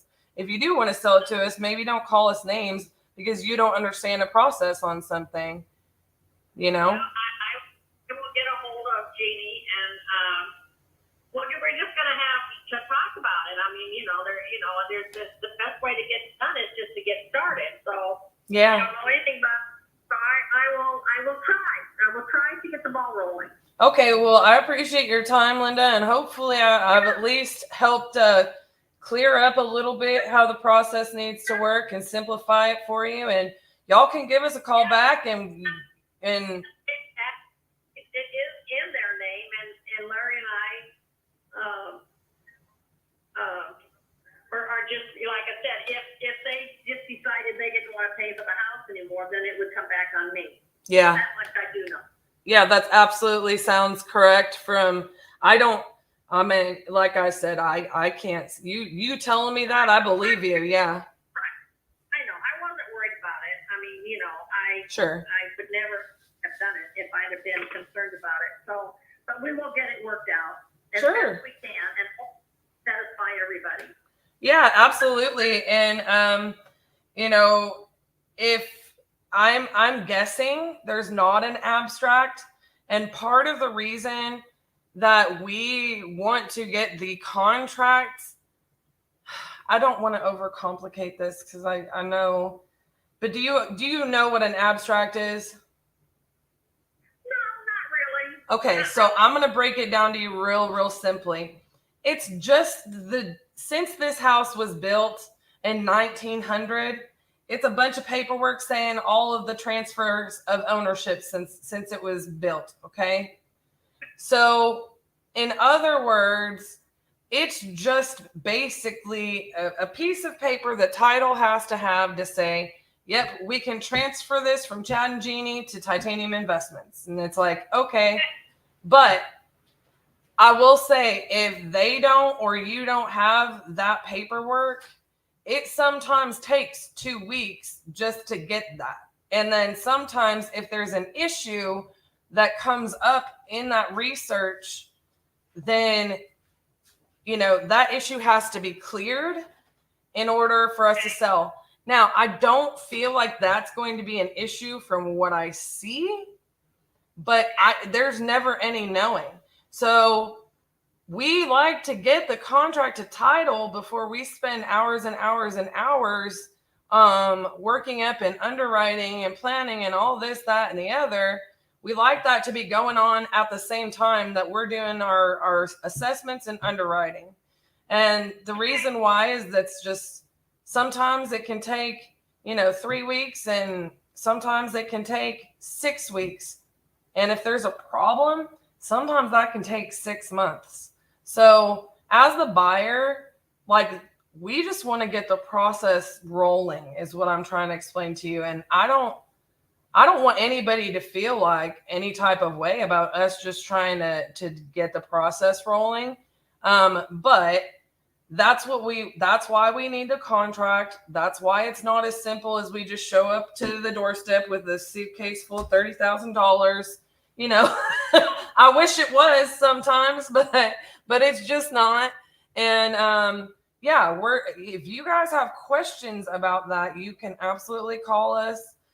This number you called on is our main line, and it can transfer to me or RJ if one of us is already on the other line. You know, usually somebody can pick up, or they'll take a message for us out on the someone from the rest of our team and have us call you back. But let us know what y'all are thinking, and we're happy to get it rolling.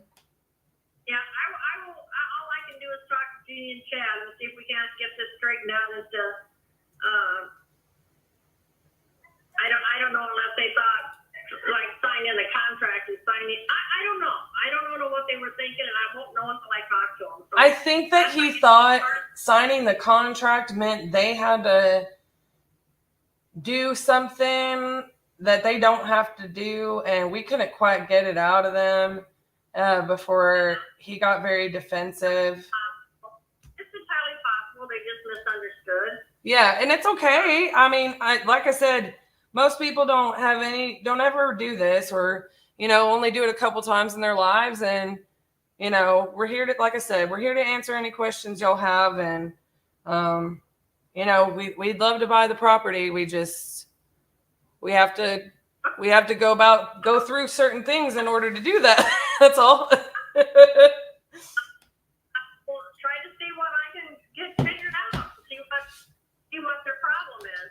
All right. Thanks, Linda. I'll probably get back to you. All right. Thank Sounds you. good. Have a wonderful evening. Bye-bye. Bye-bye.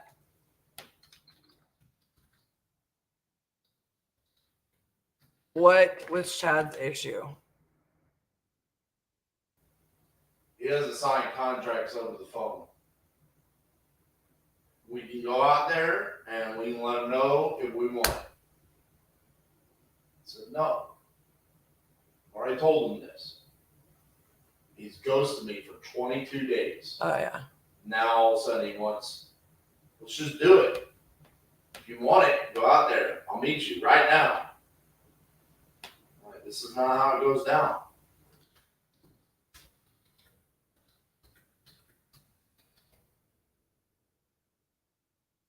Yeah, dude, like this dude, we started contacting them in May, and I just told Linda, like, man, there's a process. We're not going to spend all this time chasing you down to be ignored and then be called names. And y'all either want to go through the process and understand it's not as simple as showing up with a suitcase full of money at the front step, or not. I mean, I get it.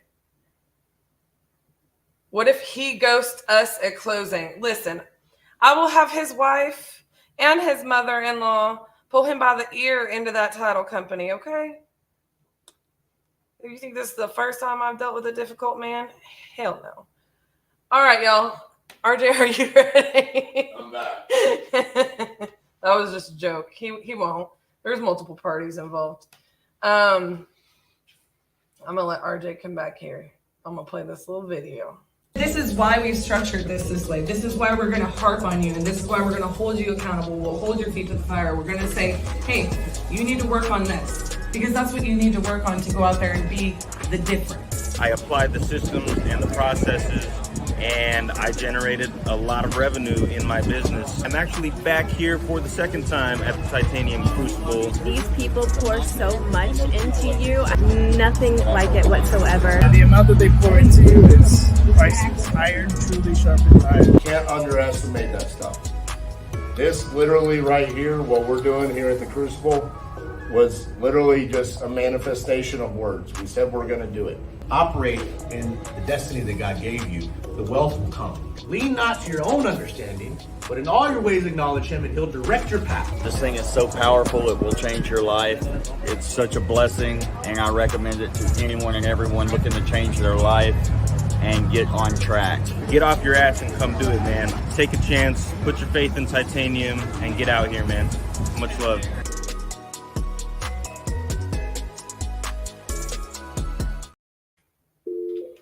All right. See if we can get some better momentum going. The number you have reached has been disconnected or is no longer in service. All right.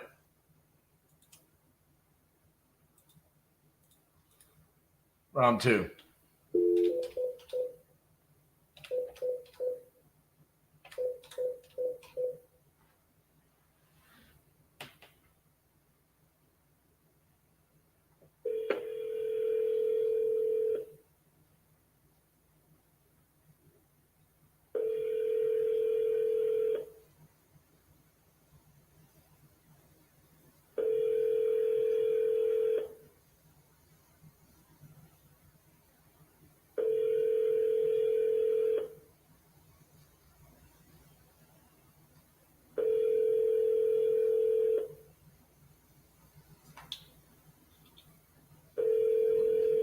The subscriber voicemail box is full. Please try later. Thank you for calling. Goodbye.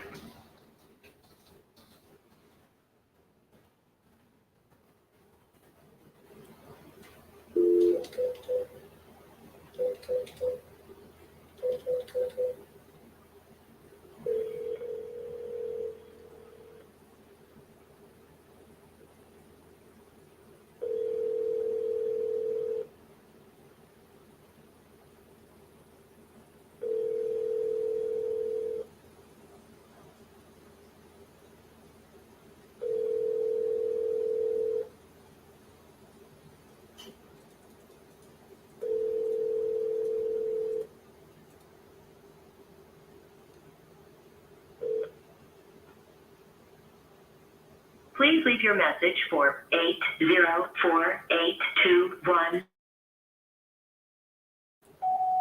Hey, Brian, this is RJ Bates calling about your property on Monticello Street. You left this on my website saying that you wanted to sell that property. So if you could, give me a call back at 817-710-8689. Thank you. Stumbling and bumbling.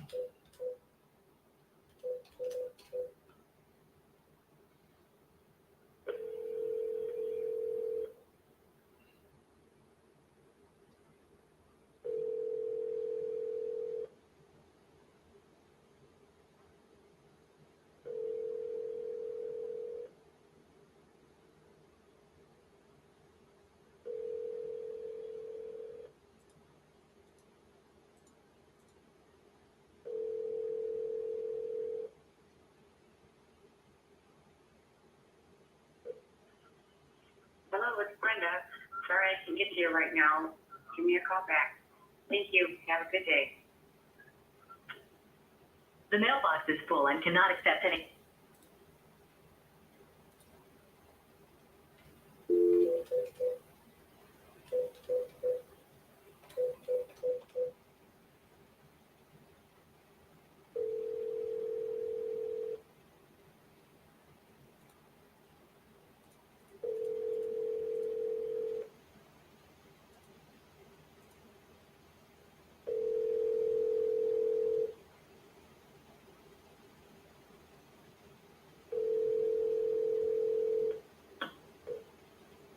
Please stop and listen to this message. You have reached Nicole with Rehab Medical.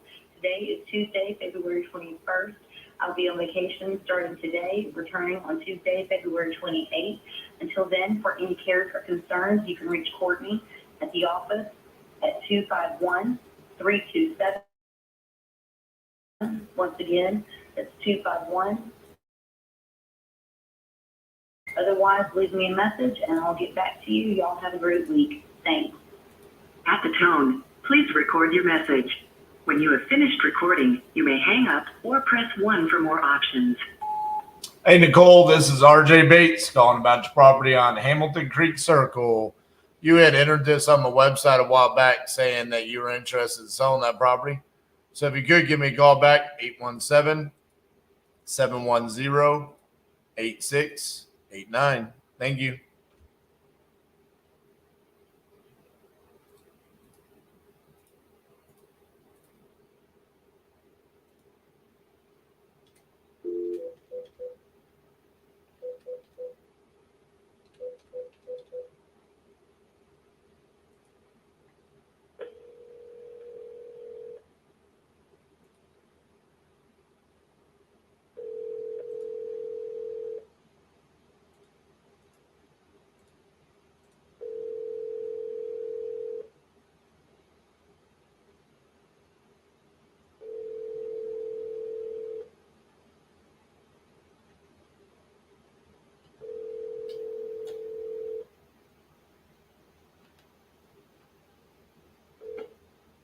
Hi, this is Juana. At this moment, I can answer your call. Will you leave a short message and phone number? I will call you as soon as possible. Thank you and have a blessed day. Is not available. The mailbox is full and cannot accept any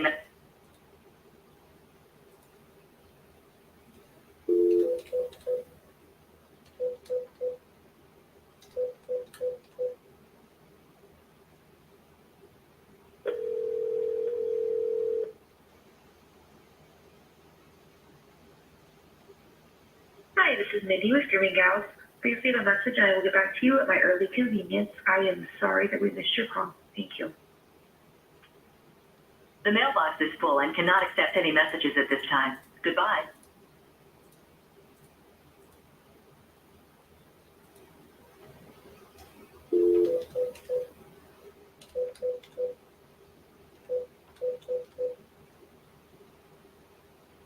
I'm sorry, the person you are trying to reach has a voicemail box that has not been set up yet. Please try your call again later. Goodbye.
Hey, is Paul there?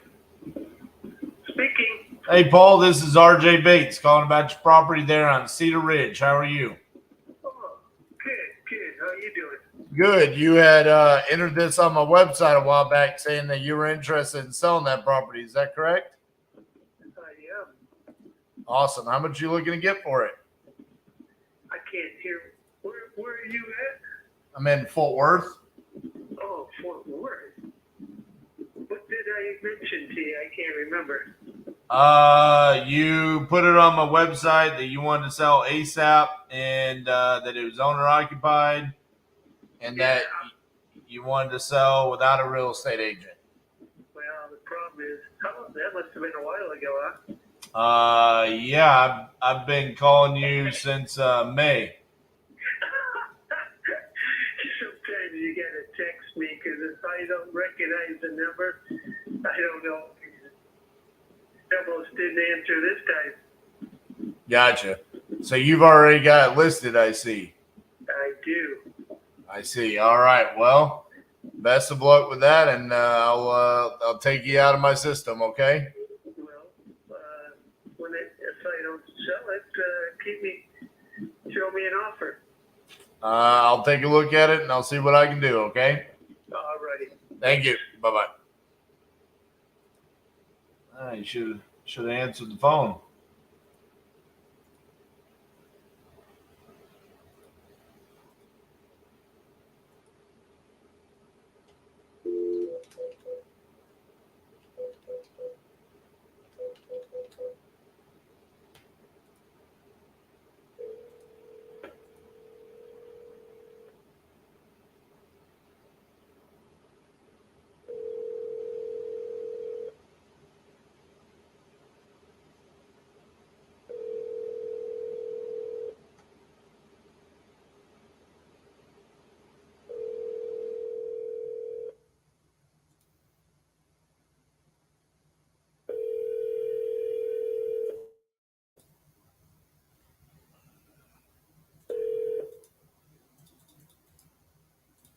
Please leave your message for 714-487.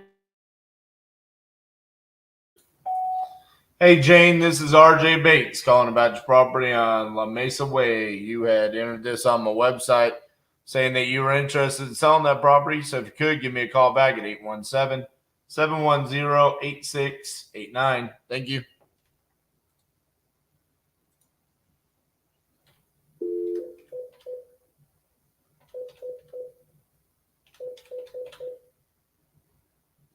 Your call has been forwarded to an automated voice messaging system.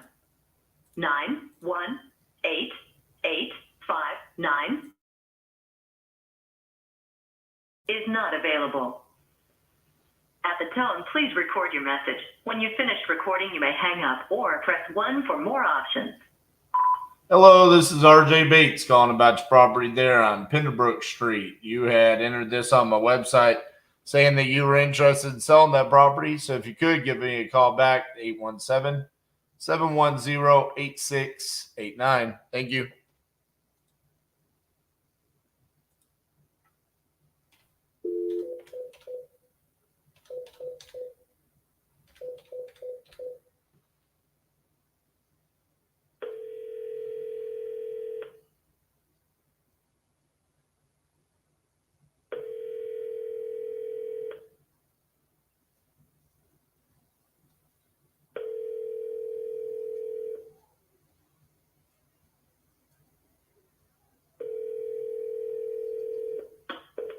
Your call has been forwarded to an automatic voice message system. 815540.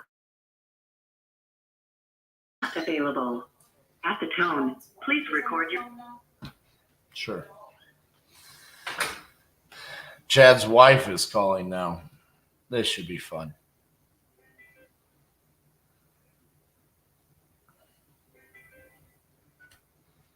Hello, this is RJ. I was wondering,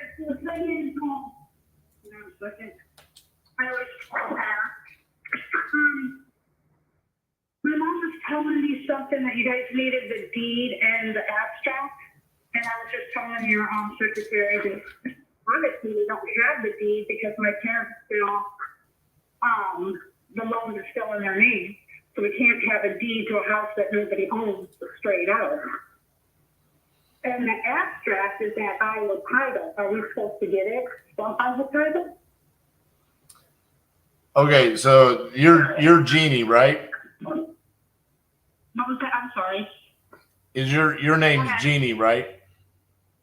Yes, Jeannie McLeod. Okay, nice to meet you, Jeannie. So, Sorry for my husband's behavior. It's no excuse, but he just feeds off me because I was really upset. It's just been a nightmare. And I was wondering about this contract, and I said, oh my gosh, we went through so much with this. Like, oh, what is this contract thing? I got you. My mom called, and then my mom calls, and she says that we need a deed and the abstract. I said, well, the abstract is Iowa title in Cedar Rapids, And I said, the deed is probably still with the bank, even though it's in mine and Chad's name. But my parents are the one that took out the loan. All right. So I think we've gotten ahead of ourselves a little bit here. And this is what I was trying to explain to Chad. We can make this a lot easier on ourselves where we don't have to go back and forth and try to figure out what we need and who's doing what and all that. There's a process and we're not following the process. That's the problem. Step one, in order for me to...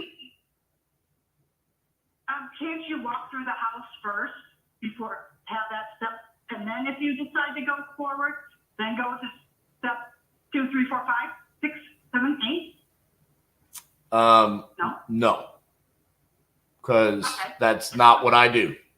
That's what I've explained to Chad.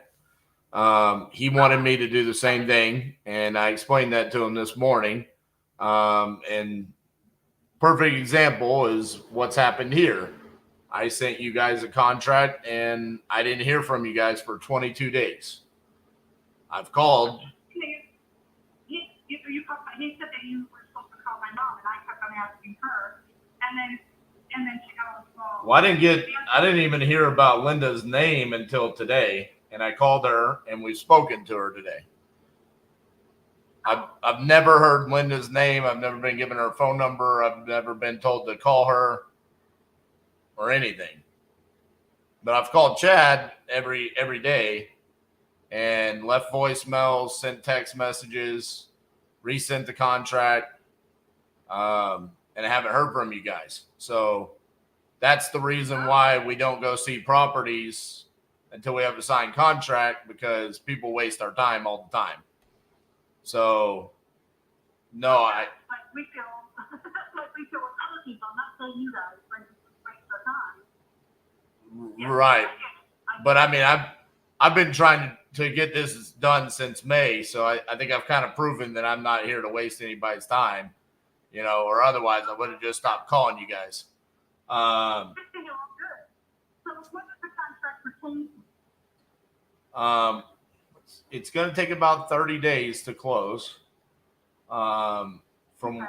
So let me pull open the contract that I'd sent you guys.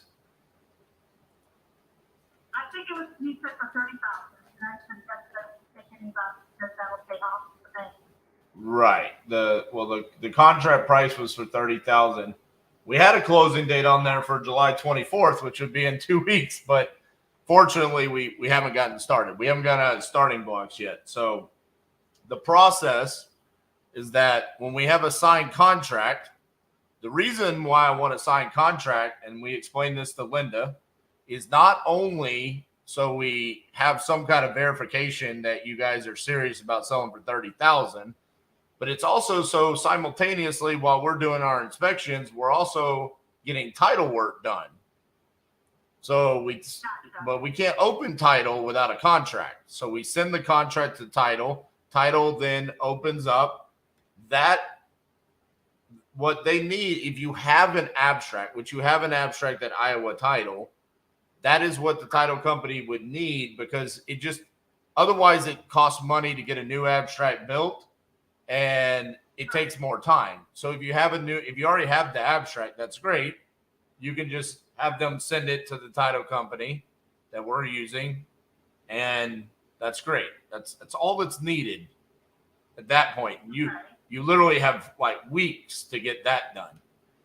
In the meantime, we would come out, walk the property, do what we need to do, and then we would be set to close. The title company is going to see that there is a mortgage on the property, and they're going to request a payoff from the bank for that amount, and then that gets paid off at closing. So even though the loan could be in Linda's name, that's okay, because the owners of the property are you and Chad. Y'all are the owners.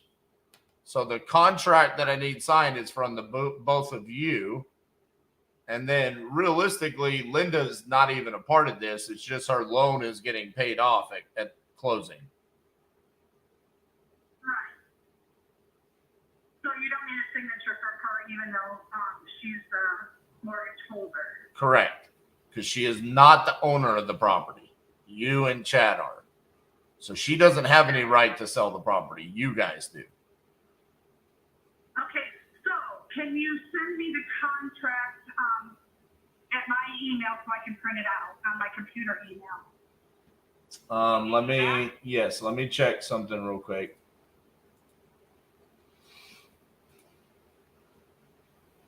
That was an old one. I don't think I have one where I can sign it and send it back. Yeah, you don't even have to print it off. You can just sign it right there. But yes, what is your email?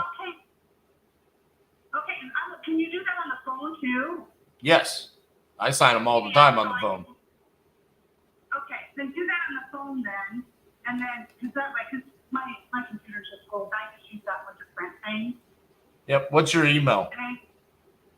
JMcLeod@gmail.com. It's JKMCLA. Okay.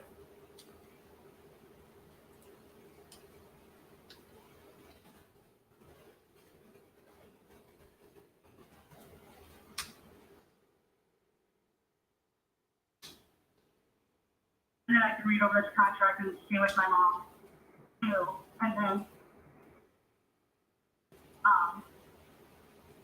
sign it back to you. So Chad is going to have to sign it as well. Is he good to sign? Yeah, he was just wondering what the contract was about. He just thought that it was gonna, well, if the bank doesn't agree to this amount, and this amount, we're only gonna take this amount. He thought that's what that contract meant. No, it's literally I'm giving you $30,000. Period. Yes. Okay. As long as I go to him and I'm happy and I'm not screaming and yelling, he'll be happy. Yeah, that's what I was trying to tell. I mean, he was like, well, I need you to go look at it and you either take it or leave it. And I'm like, I'm sending you a contract that says 30,000. If I go out there and it's in worse shape than what I think, maybe I do come back and say 25,000. You guys can say yes or no, but I don't plan on doing that because he's already told me what the property is like. So it's like, but I'm not, but I mean, it's like, No, because I told him that I was scared. That he needs to go out.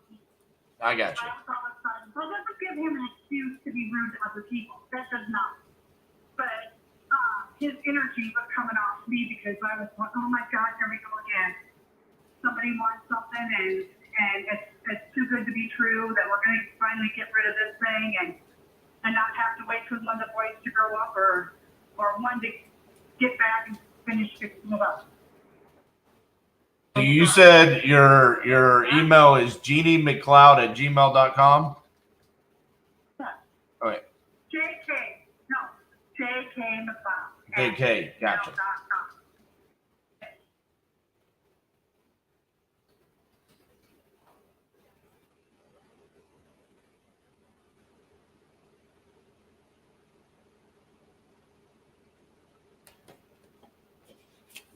All right.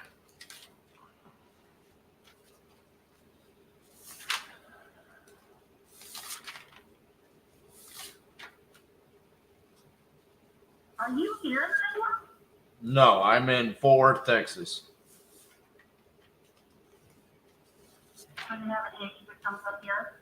Yeah, we do deals in Cedar Rapids. I've probably done 50 deals in Cedar Rapids. Okay. You guys are funny. Y'all ask the exact same questions. He's probably asked me that 10 times. He's always like, how are you doing this in Cedar Rapids if you're in Texas? I'm like, hey, it ain't me. I'm not doing it. I'm just the one buying it.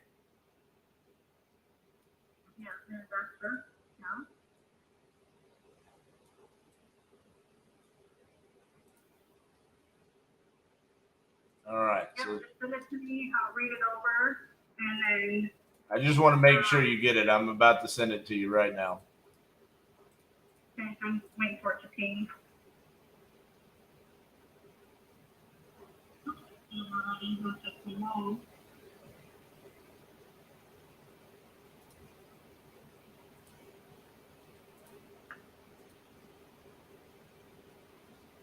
Nope, not yet.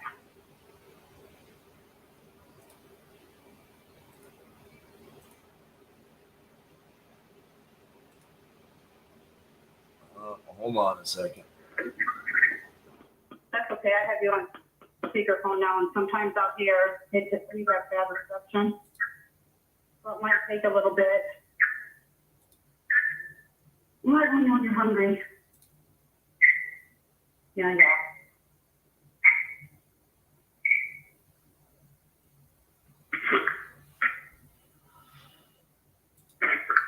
Okay, look again just to make sure that you have jkmclaud@gmail.com. Yep. That's what I sent it to. For some reason, sometimes some people put 2 C's in there. I don't know why.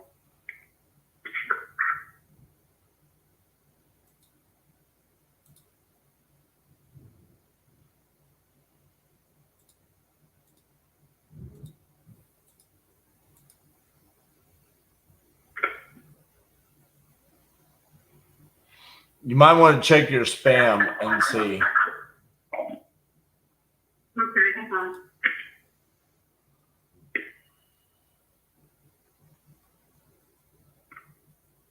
Right. Oh, no. Oh. RJ Bates. Yes. Okay, then I got it. Action request. Yep. Okay, can I have it? Okay. So yeah, you can view it on there before you sign it, and then look over it and see. And let me know if you have any questions. Okay. I will do that. Thank you so much. All right. Thank you, Jeannie. Bye-bye. Bye-bye.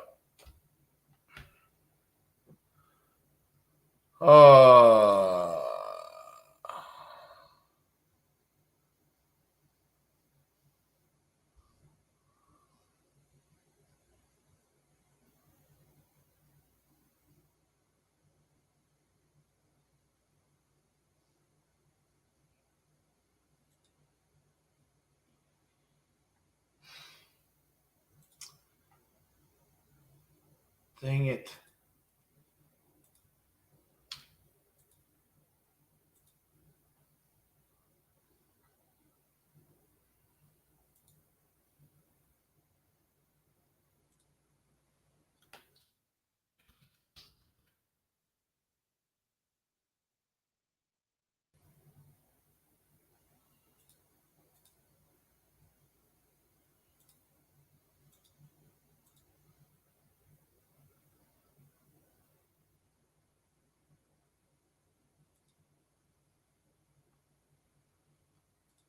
All right. Well, I guess we'll see if that goes through, which would.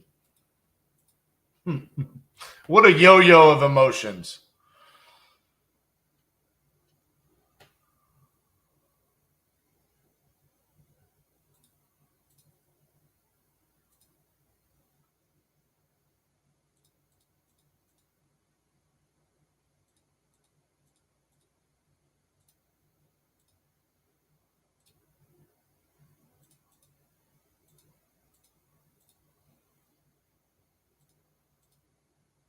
All right.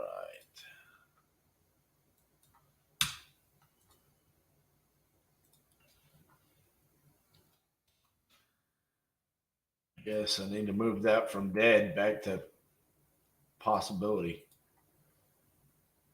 Cassie resurrected that deal from the dead by talking to mom-in-law.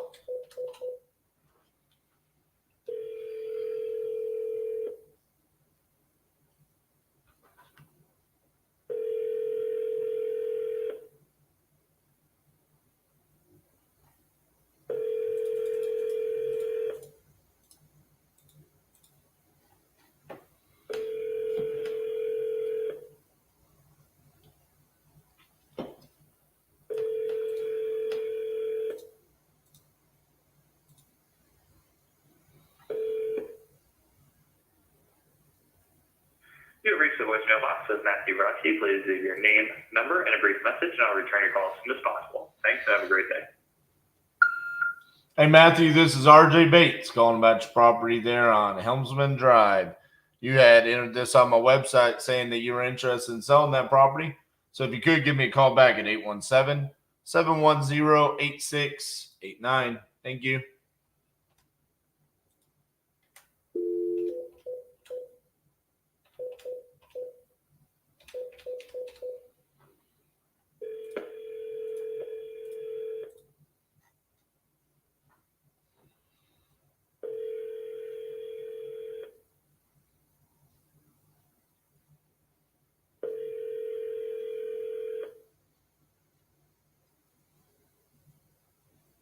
Please leave your message for 4343227.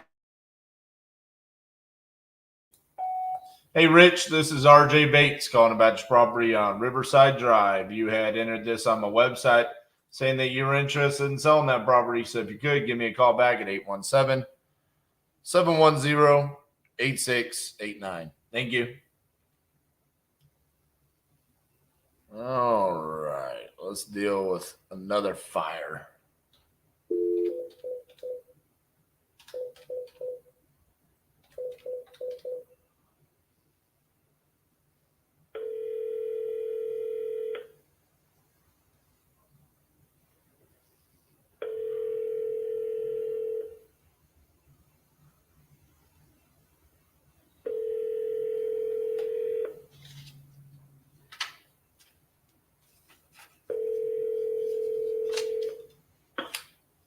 Your call has been forwarded to an automatic voice message system. 2817959 is not available.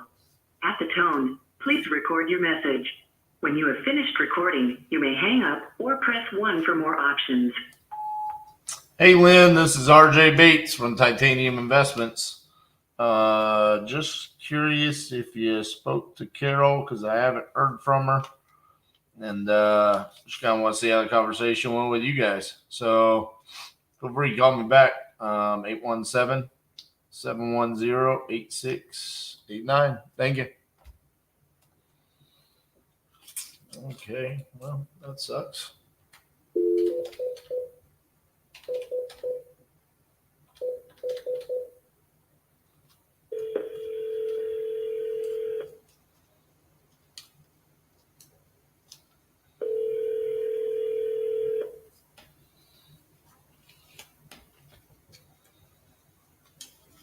Hi, it's Debbie.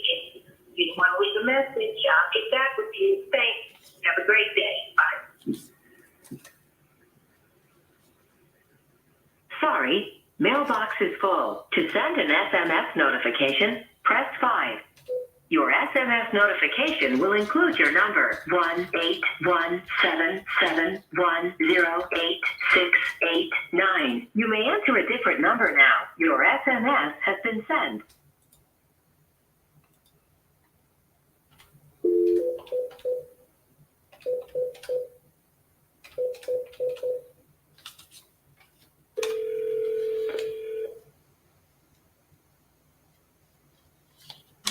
This is Leonard. Leave a message.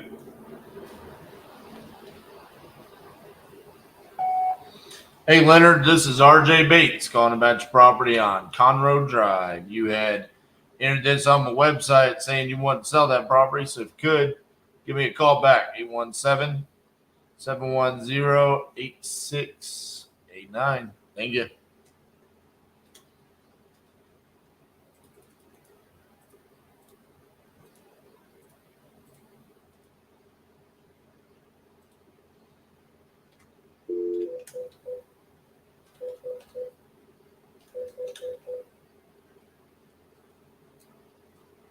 Your call has been forwarded to an automatic voice message system. 214886 available. At the tone, please record your message. When you have finished recording, you may hang up or press 1 for more options. Hey, Jan, this is RJ Bates calling about your property on Trinity Hill. You entered this on my website saying that you were interested in selling that property. So if you could, give me a call back at 817-710-8689. Thank you.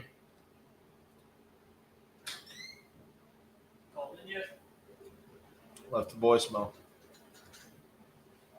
Well, I tried to reach back out to that to the realtor that told me that. Said asking if he could give us a name or somebody, whoever's going to listen.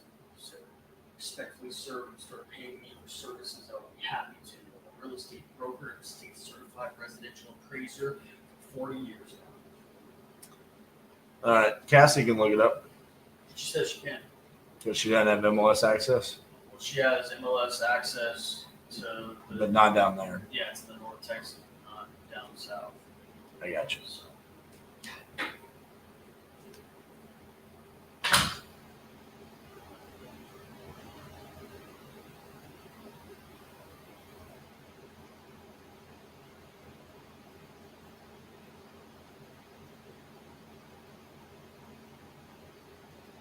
We got buyers telling us that one of our properties is coming soon on the MLS.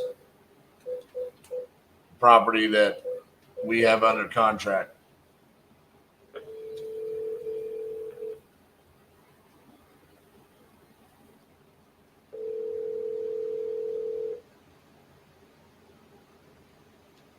Your call has been forwarded to an automated voice messaging system.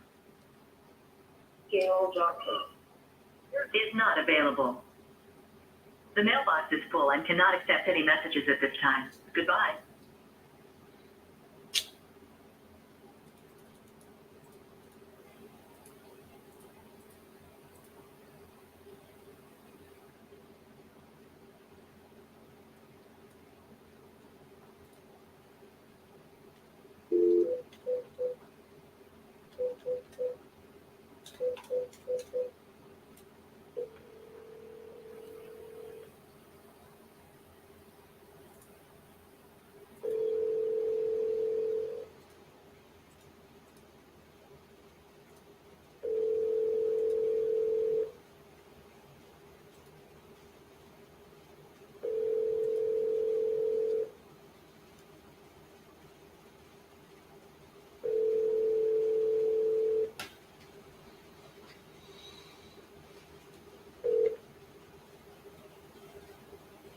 Please leave your message for 347-849.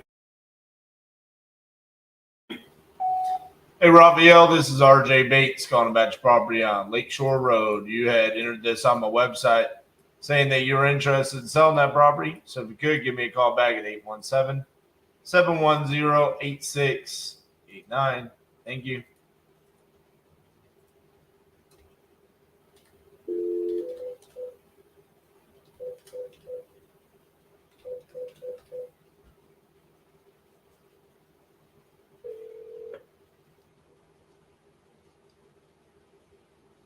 Please leave your message for 6613172. Hey, Stacy, this is RJ Bates calling about your property on Ridgewood Court. You had entered this on my website saying that you were interested in selling that property. So if you could, give me a call back at 817-710-8689. Thank you.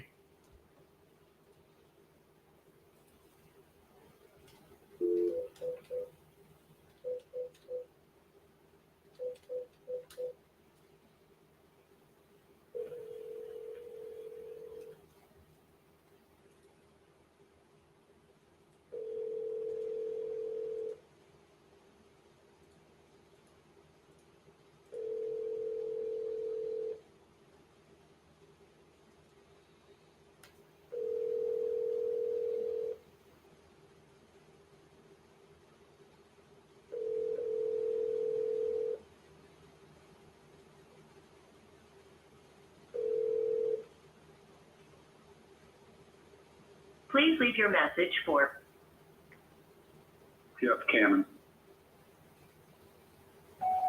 Hey, Jeff, this is RJ Bates calling about your property on Woodstone Drive. You had entered this on my website saying that you're interested in selling that property. So if you could, give me a call back at 817-710-8689. Thank you.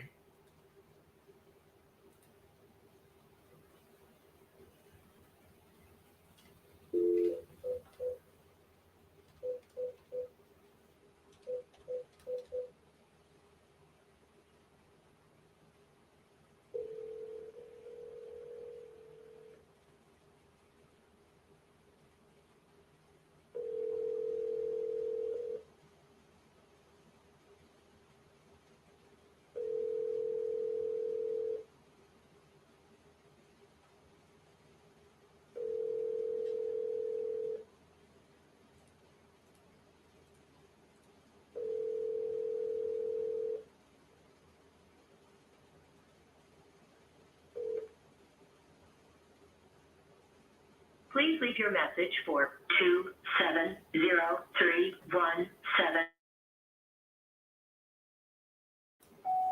Hey, Wally, this is RJ Bates calling about your property on South 2nd Street. You had spoken to Gene about potentially selling that property, so if you could give me a call back at 817-710-8689. Thank you.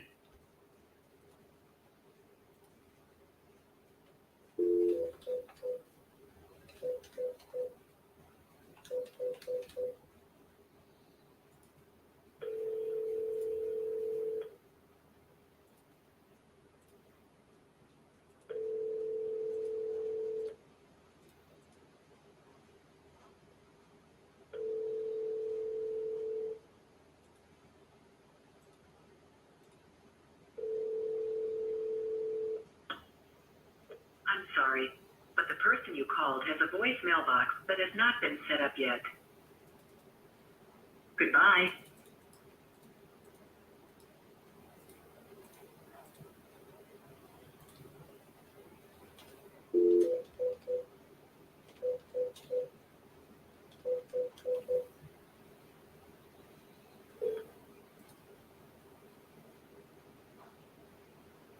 Hello, this is Clarence. I'm unavailable at the moment, but if you'll please leave your name and phone number, I will return your call as soon as I can.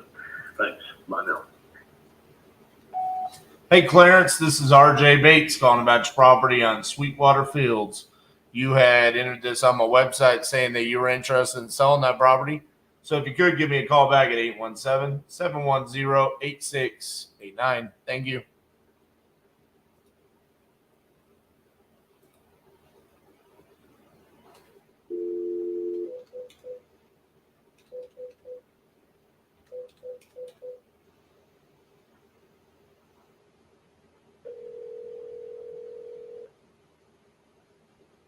Your call has been forwarded to an automatic voice message system. 631-745. Not available. At the tone, please record your message. When you have finished recording, you may hang up or press 1 for more options. Hello, this is RJ Bates calling about your property there on K Avenue. You had entered this on my website saying that you were interested in selling that property. So if you could give me a call back at 817-710-8689. Thank you.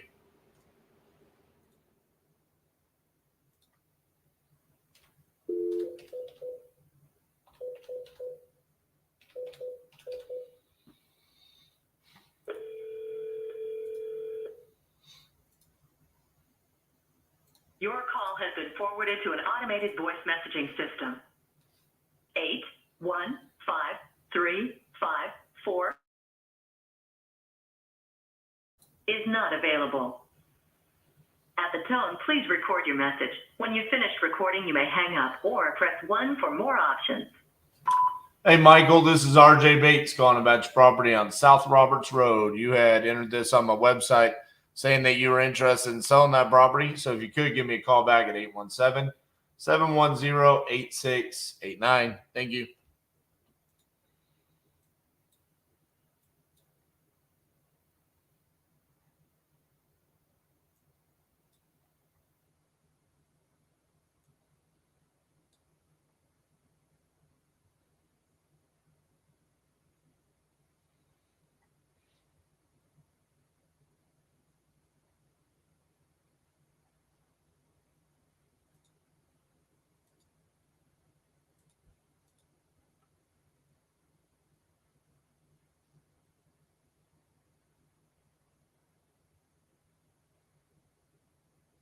Who should I call?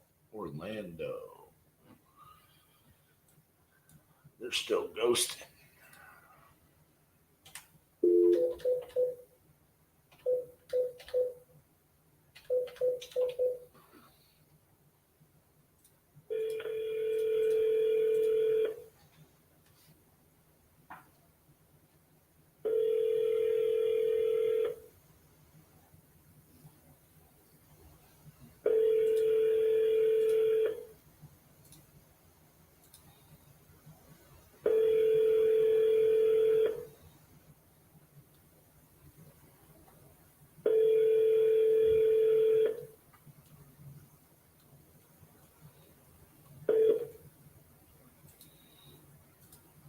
leave your message for 7866606.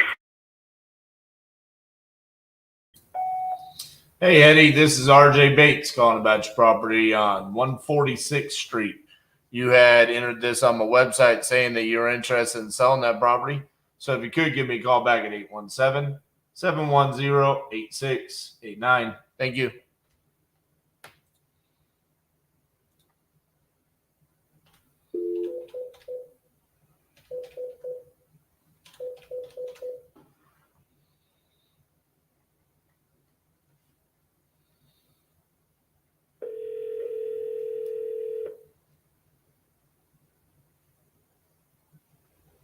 Your call has been forwarded to an automatic voice message system. 4405254. Not available. At the tone, please record your message. When you have finished recording, you may hang up or press 1 for more options. Hey, James, this is RJ Bates calling you back about your property on East 324th Street. You had entered this on my website saying that you were looking to sell that property. If you could give me a call back at 817-710-8689. Thank you.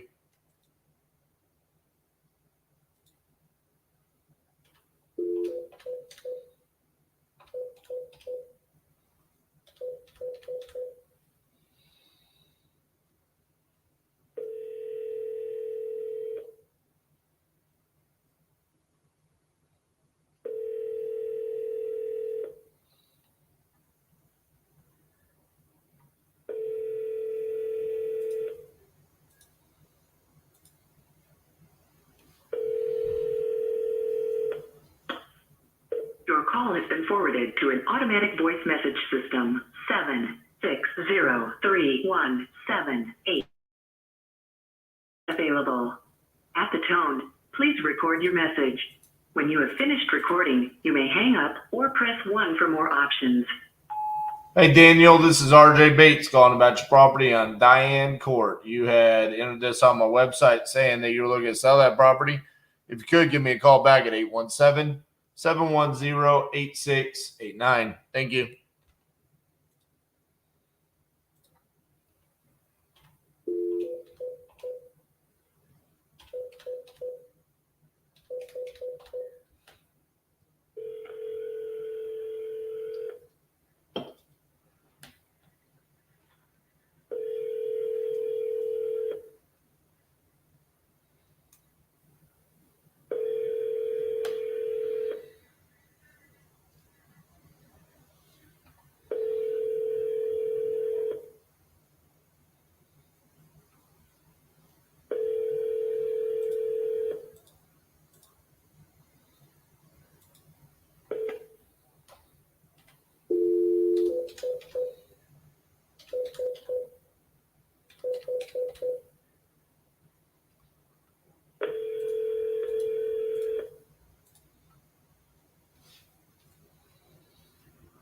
Hi, you've reached Kelly. I'm not available right now, but if you leave a message, I'll get back to you as soon as possible.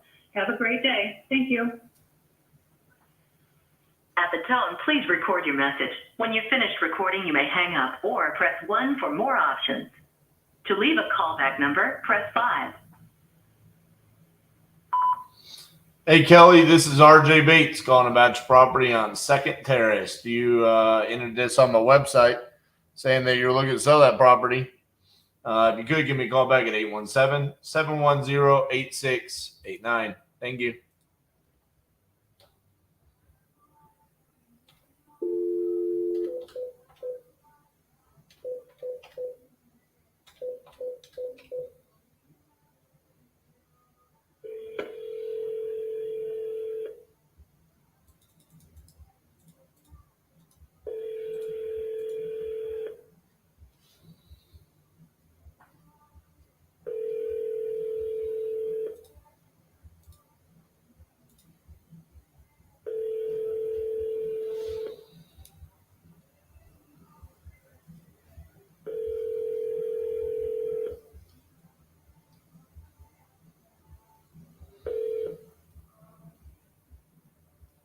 Please leave your message for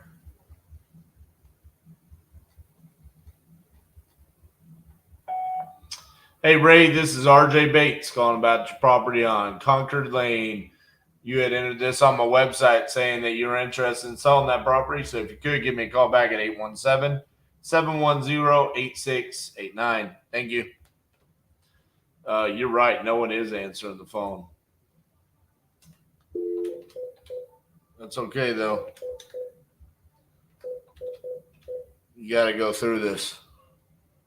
Your call has been forwarded to an automated. It's like mandatory to get results.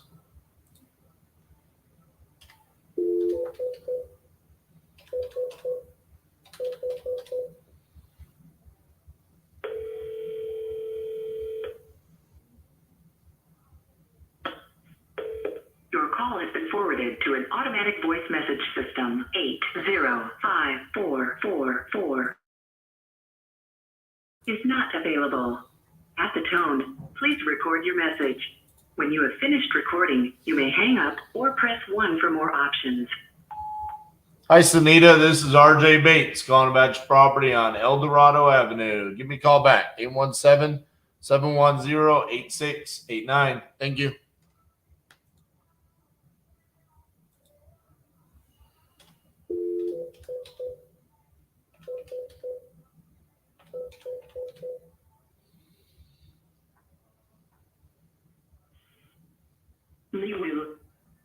Is not available.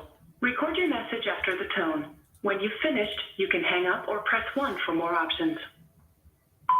Hi, Lee. This is RJ Bates calling about your property on Mardell Avenue. You had entered this on my website saying that you were interested in selling. If you could, give me a call back at 817-710-8689. Thank you.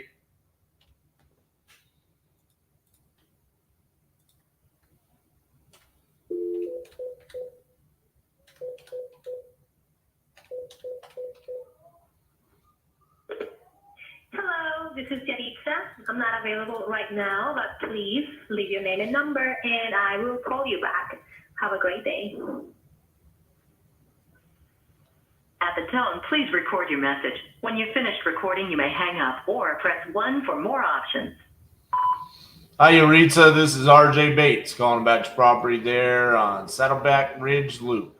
You had entered this on my website saying you're looking to sell that property. So if you could, give me a call back, 817-710-8689. Thank you.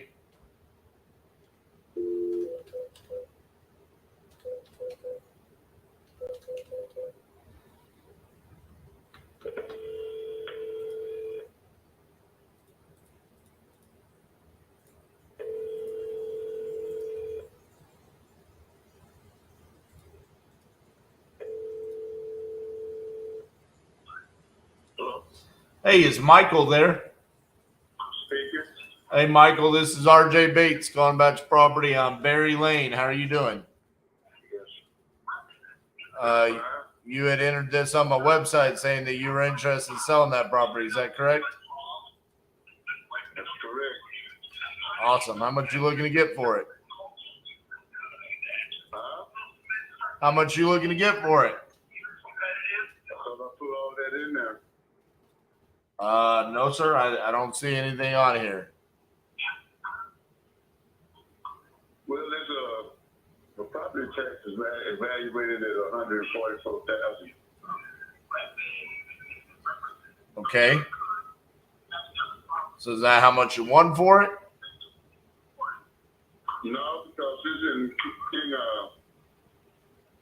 it needs some work done on it. Okay.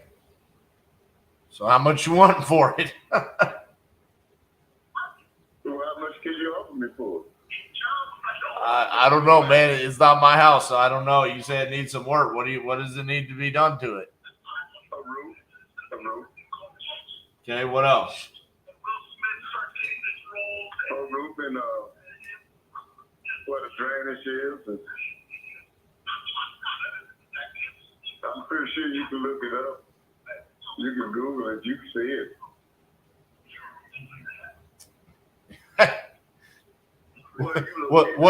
What do I Google to see the inside of your house and know the condition? The inside? Yeah, that's what I'm saying. It's your house. I don't know anything about it. I mean, what's the condition like? Well, like I just told you, it's the roof. And you said a drainage. I mean, what does that mean? I mean, The drain on the where it drains off on the roof into my gutters. okay, so just it needs a new roof. Yeah. Okay. Does it need anything else, or is it just the roof? Well, the roof and some minor plumbing. That's all. Because I'm trying to get some up on it. Because I'm not myself, and it's just too much for me to take care of. Okay. With the maintenance and everything, I'm just looking for something smaller. All right. You still gonna stay in Longview? Excuse me? Said, are you planning on staying in Longview? Well, if I can relocate to where I can get something smaller, something where I can take care of because I'm retired on a limited budget. I got you. Okay. Well, I haven't spoken to a realtor, but that was like what I've been advised to do, talk to a realtor. And I only owe about maybe $12,000 on the house. right. What's the realtor gonna do? I don't know. I need somebody to speak to about it. I ain't been counseled about it or anything. I saw your advertisement and reached out to you and see what you think. Yeah, I think it's a property I'd probably be interested in. But I'm not necessarily sold on if you are wanting to sell or not. I mean, Yeah, I want to get from under it, man. Like I said, I just don't want to be taken advantage of. See, I don't know about my head. well, that's why I kept asking you what's the number you want. I ain't trying to take advantage of you. I'm trying to ask you what you want. You want me to shoot a number. I promise you whatever number I'm going to give you is lower than whatever number you throw out. It's going to be lower? For sure. Oh, come on now, man. I want to try to have somebody that can buy me another house, man. Like I said, a smaller one.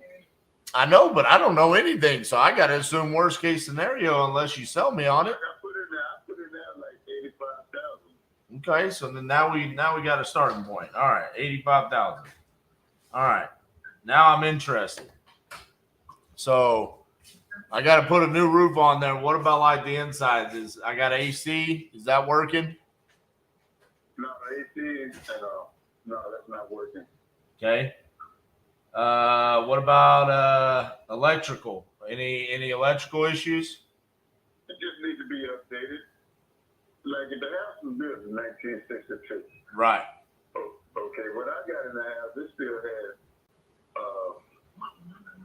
the breaker box still had where I had to screw the motherfuckers in. So I got that straightened out, but most of my plugs are still too strong. Except where it really matters is. I got you. So Okay. yeah, so we got that old stuff in there.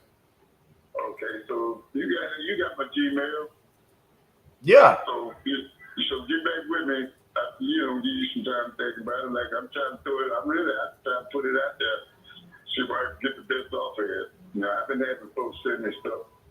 Local people talking about buy ass here, but I know I won't be taken advantage of, but I want to get the best I can for it. So you got the bottom line there, some of the basics. So who am I speaking with? My name is RJ Bates. RJ who? Bates. Bates. Yes, sir. Okay, all right. You trying to get off the phone with me already? No, I just introduce yourself to me. Oh, I think I did when I first said, yeah, RJ Bates, Titanium Investments. That's my company. RJ Bates, okay. Seems like I've been, are you in Austin or somewhere? Are you in Texas? No, I'm in Fort Worth. Well, you in Texas there. Yeah. But I got family that lives in Hawkins, and I got family that lives in Avenger. Okay, East Texas. And I got some property back in Temple, that was left. In Temple? Yeah, Temple, Texas. You want to sell that too? I need to get from up under that too. Well, half the mowed down, and they was talking about. I had an offer. They was talking about but I got some back taxes on it, and I just ain't got no realtor, man. I need a realtor, man. So I'm trying to shop around, man. So you got my Gmail? I do. Okay. All right. What do you want me? What do you want me to send over there? Well, whatever you think, Mr. Bates. I'm trying to buy this house right now. Oh, it's like that. Okay, well, I know. Email me some information and everything, and I appreciate you reaching back out to me, man. But I got some other people on the line right now. You got other people on the line right now? Yeah, I just got a hit right now. All right. Well, I guess hit me back if you want me to buy these houses because I'm interested in buying all of them. But yeah, go talk to those other people and let me know. All right. All right. Bye-bye. Bro.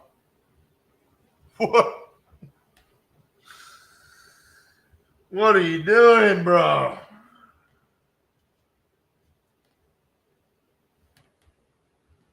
You need to sell these properties. I'm on the phone with you right now. What do you want me to email you, sir? I think I'm just going to email him contracts. I'm going to see if he calls back tomorrow and be like, what is this that you sent me?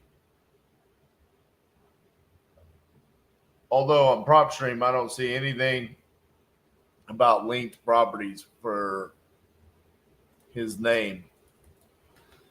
Let me look on Batch and see.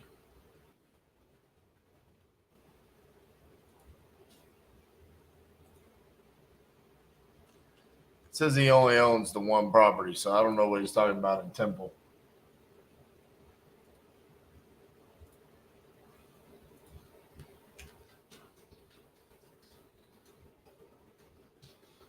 Problem with his property, and part of the reason why I was giving him such a hard time is because I was trying to figure out what the ARV would be. I got a one comp at 190. That's pretty decent comp. Then I got a lot of other ones that are a lot less. Kind of.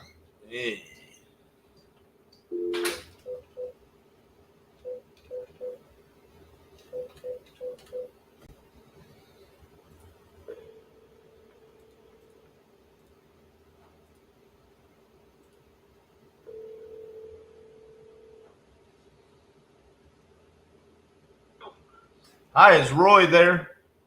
Yeah, this is Roy. Hey, Roy, this is RJ Bates calling about your property on Green Meadow Court. How you doing? Doing pretty good. You're looking to sell that property, correct? Well, I'm retired and I want to move back to Nashville. I just came back from Nashville. That's where I'm from. I was out there with my son for the Music City Cup. He plays hockey. So we were down there for a hockey tournament. How much you want for this property? I thought you made an offer. I do, but I always like to ask up front how much they want for it so I can see where we're starting at. Well, let me see your offer. That's what I sent in. No disrespect to you, but it said send this in and you'll get an immediate offer, and that's exactly what I did.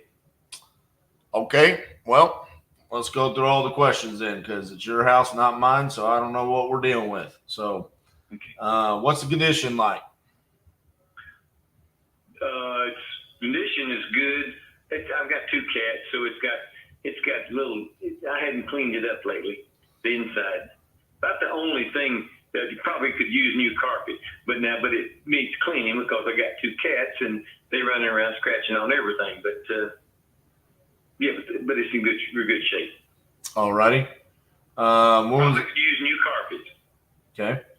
When was the last time like the kitchens and bathrooms were updated? Bathroom, I updated one of the bathrooms. Kitchen has not been updated. It's I'm looking at it.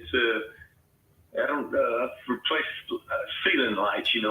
Lights, whatever they call them, dome lights in the ceiling. Mm-hmm. It looks straight. I put that in, but other than it replaced, it hadn't been fixed. mean, there's nothing wrong with it. Okay.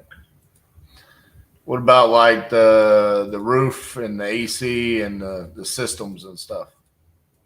Okay, AC works fine. The roof was replaced, I'm going to guess and say a year ago. Might have been a year and a half. But they're replacing every roof on my street. Even today, they're working on the roof. So, you know, everybody nowadays getting the roof replaced because they go up there and they do a survey, they do an investigation, see if it's got a little bit of damage, so they replace the insurance pays.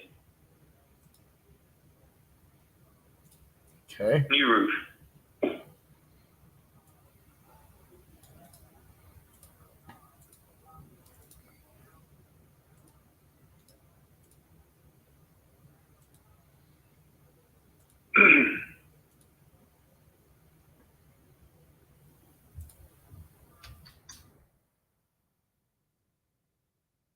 Bear with me. Okay. What's your time frame on wanting to sell? I don't have a time frame. Okay. Well, if I said I could close in 30 days, is that going to work for you? 30 days, I mean, yeah, I guess so. I mean, I haven't done anything, so, you know, I would like longer, but 30 days, it had to be, I guess it could be, yeah. Well, that's what I'm saying. Like, what's your ideal situation?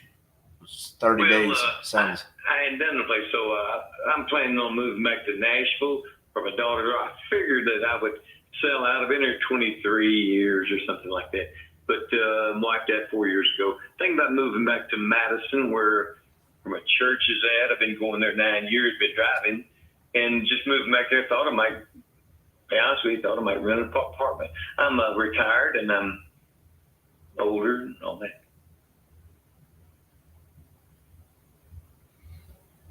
Okay. So maybe more like 60, 90 days, something like that to give you time to find a place. Yeah, I mean, yeah, and then, you know, like I say, I'm flexible. I have more time, I guess. I mean, I don't know about 3 months, but anyway, I'm flexible on that, to be totally honest with you. I do need time, I guess, you know. The 60, 90 sounds fine.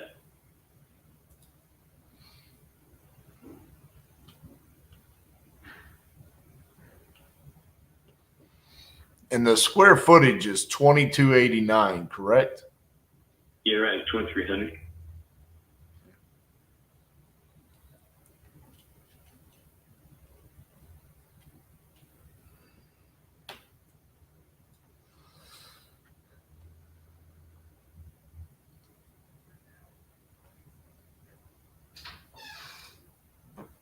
Boy, you got property values all over the place around you.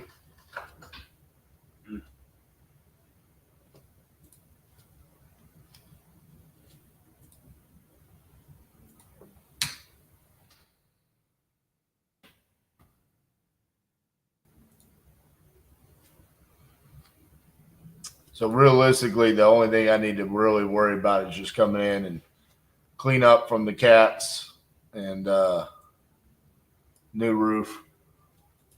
They don't need a new roof. It's got a new roof. Oh, okay. I thought you said a year and a half, but you said other people were getting roofs. Oh yeah, that's what I mean. My roof has been I replaced it. Now I'm guessing that this for the year to year and a half in that range that it was replaced. So I have a brand new, well, 1 year on a roof, not very long, but since I've got to replace several other people, that all of the neighborhoods getting roofs replaced now. But no, I think 1 year is considered new roof, wouldn't you? Yeah, I just didn't know if you were saying the reason why people were getting new roofs is because the storm came through, and that's why everybody was getting new ones. Oh, I'm sorry. No, I'm not.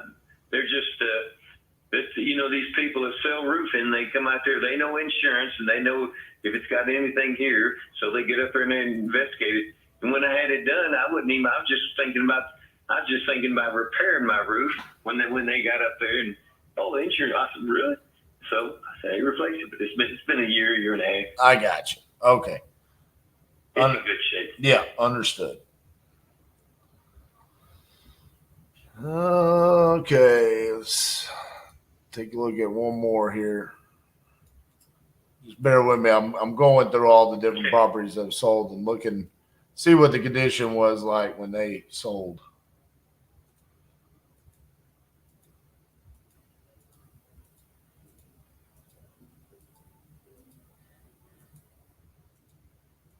Windows were replaced a few years back. Okay. Well, that's good. All windows in that entire house was replaced. I have a sunroom, and windows were replaced there a few years ago. They're perfect. And really, if the carpet, in my opinion, it's the carpet. Now, my daughters tell me I don't need to replace the carpet, but I love this carpet if I get the same kind of carpet. But if the carpet was replaced and then it had a real good cleaning, then it would be in excellent shape. The outside looks good. The lawn looks good. The yard's big. I've got a, well, you know. So on my site, you said you wanted to sell without a real estate agent. What's the reason why you want to sell without a real estate agent? About 2 years ago, my daughter bought a house. Actually, she didn't live with me. She bought a house in Madison, Tennessee, and the lady who sold it says, "I'm not going through a realtor." I said, "Well, how are you going to sell it?" And she told my daughter, and she said, "I have a trust company." And I think it's what's called trust company. Not a more trust company. I'm saying that right. Anyway, so we went to them, and yes, they do. They do everything, paperwork and everything. The trust company. They just, they said they take everything. They did it for her now, not for me. And that's where we closed and went in, they did everything. So if I sold a house, I'd probably go through a trust company. You mean a title company? Title company. That's what I meant to say. Yeah. I guess it's whatever it is. It's where they know everything, and they do everything. A title company. Well, yeah. I mean, we always use a title company for all of our closings. And that's what I was trying to Yeah. A realtor, essentially, the benefit that they bring to you is that they have access to the MLS, where they can broadcast it to all of the owner occupants out there, right? And they can normally get you the most amount of money, but there's a commission, for both the buyer's agent and the seller's agent. And plus you would have to pay closing costs on top of their commissions. So most of the time, the reason why somebody says, hey, they don't want to sell with a real estate agent is because they just want to avoid commissions. Sounds like you have Nothing wrong with that. Well, yeah, it sounds like you've got a nice house. Maybe needs a little bit of love, but not a lot. So I don't like making insulting offers. So that's why I'm trying to just understand your position and kind of your thought process here. Because outside of just realistically assuming the house needs some work and me just saying, well, what could the house be worth? And me discounting it for the work that I'm going to come in and do to it and just shooting a number. I really don't like doing that, because a lot of times that's where people say, oh, well, that's way lower than I thought my house was worth. And it's like, well, of course my number is going to be lower because I'm assuming the worst. Because once I say a number, it's not like I can go down from that. I'm only coming up from that number. So, well, remember the work. I understand it. Look, I mean, I can in my mind think about what it would cost for new carpet. The daughter's going to say, if you sell the house, you don't need to replace the carpet. But I love it, but I do need to replace the carpet. And then cleaning up, what cost of cleaning. There's no major functional things that's wrong with it. It's good. It's good inside. It's good outside. Right. So somebody might paint it, but I don't know about that. So as an investor, which is what I am, I guess outside of me just making you a low offer where I can make money on it, what's my play here? Because like I said, this is atypical for me. Most of the time I'm just like, hey, saw you want to sell your house. How much do you want for it? Okay, this is probably the best play for you. I mean, because realistically, I'm just telling you, I mean, I'm probably thinking I'm going to be in the low 3s just based off of what you're telling me, which I think you can get a lot more for your property than that. Well, I don't know. I mean, I just saw your ad, and I want to move to Nashville. I mean, I'm functional, so I'm not that I'm disabled, nothing like that. But I want to get out from under mowing the yard and then do all the things that come up here. You got to do this, you got to do that. You're just always fixing something, which just comes with the house. That's just part of it. But I'm getting where I don't want to do that. And I love the house. And to be honest with you, I love here in Bowling Green, but the daughters are both in Nashville. It's where I'm from, really. And all I can really say to you, friend, is what's your name again? RJ. RJ, all I can really say to you is you can make an offer. It's about all you can do. Okay. When you make an offer, do you come by and look at it? Only if the seller says yes and signs a contract. Oh, okay. I'm not opposed to that. I told my I hadn't cleaned the house up, but I can clean that, or get a cleaner. I know people do clean, they come in and clean the house and all that kind of stuff. Yeah. I mean, realistically, it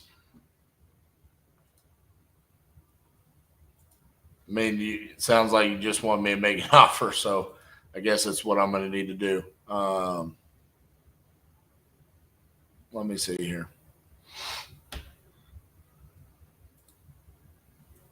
I saw when I filled out that thing on there, it says, what are you going to sell it for? You hadn't in debt, you're needing this, you got a problem here, you got a problem there. Well, I really ain't got no problem in none of those areas, to be honest with you. So I just marked down, didn't want to go through a realtor, but I just had to mark something down. Right. But I'm just like any person that owns a house there. I mean, it's not a desperation. I think it's about maybe because my age, about time maybe that I considered actually, just telling you the truth, maybe get sell out and move to Madison where my daughter's at and get an apartment down there and just go see her, that stuff.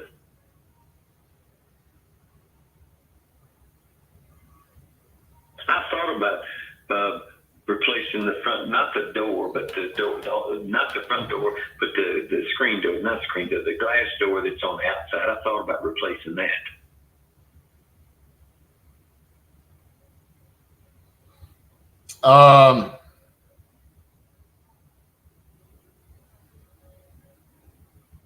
I'm probably going to come in about 300,000. Yeah. But I don't know.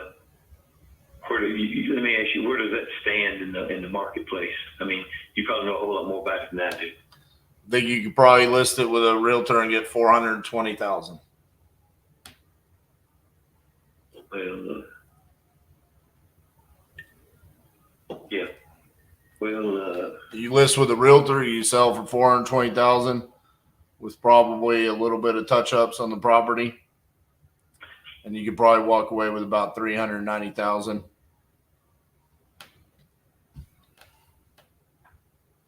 So you're saying that if I sell to you, then I'd be losing $90,000. I mean, realistically, that's a lot of guessing on my part. Yeah. Because when I'm looking at the pictures, there's a difference between houses that are selling for 418, and then there's houses that are selling for 335, and then there's houses that are selling for 380, and there's houses that are selling for 330. I mean, but they're all different. But they're all very similar to you. As far as square footage, bed bath count, year built. But that's what I'm saying. I mean, the house that sold for the mid fours, freshly painted, new floors throughout, in really good condition. There's nothing that stands out as far as needs work, except for probably the kitchen. But even that, it had new painted cabinets and different things like that. So, what did you say about the need of painted cabinets? The house that sold for 420 had painted cabinets. So I they don't have that. right. So I'm saying if your house, if you put a little bit of love into it, that's what I'm thinking it could go for, top of the market.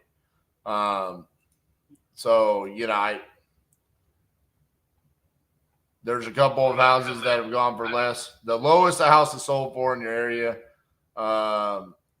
in your square footage is $259. Where was that? That was on Crosswinds Avenue. And is that in Cross Ridge subdivision? It is, because I'm only going out quarter mile.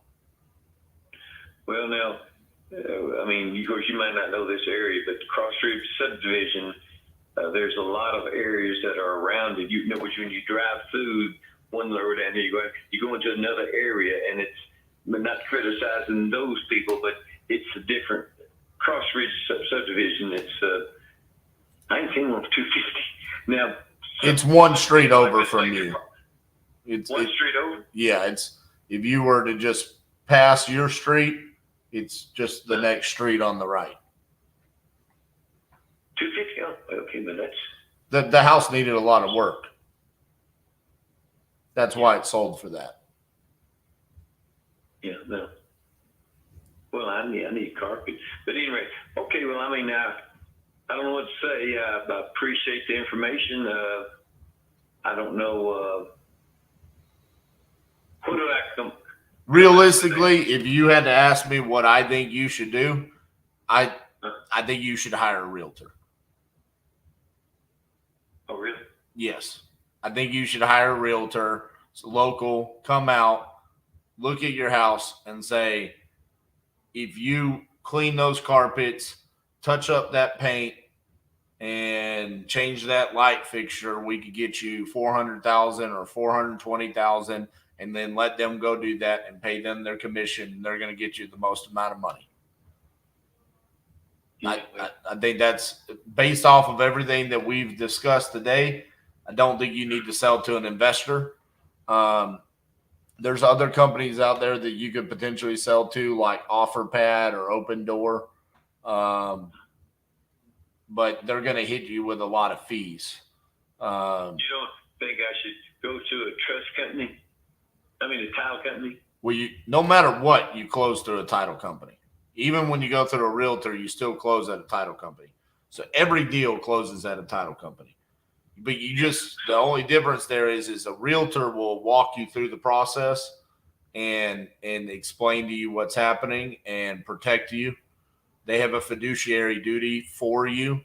And just my opinion is there's a reason why realtors exist, and you're kind of like the perfect person for them. Like, you have a house that doesn't need a lot of work, and you should maximize your equity out of the property. That's what a realtor helps you do. Are you a realtor? I am not. Okay. Well, but I use realtors. Yeah. You're very pro realtor.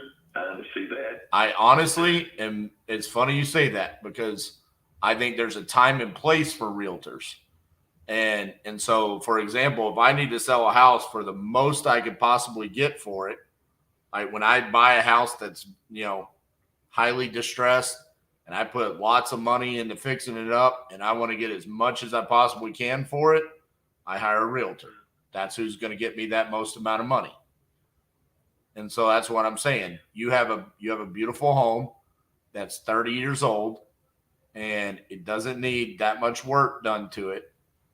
Call the local realtors, have them come over, look at the property, and they'll tell you exactly what you need to do before you list it. They'll even probably help you with that and sell your property for as much as you possibly can. And yeah, if you sell your house for $400,000, you're going to pay $28,000 in commissions, but they're going to earn that.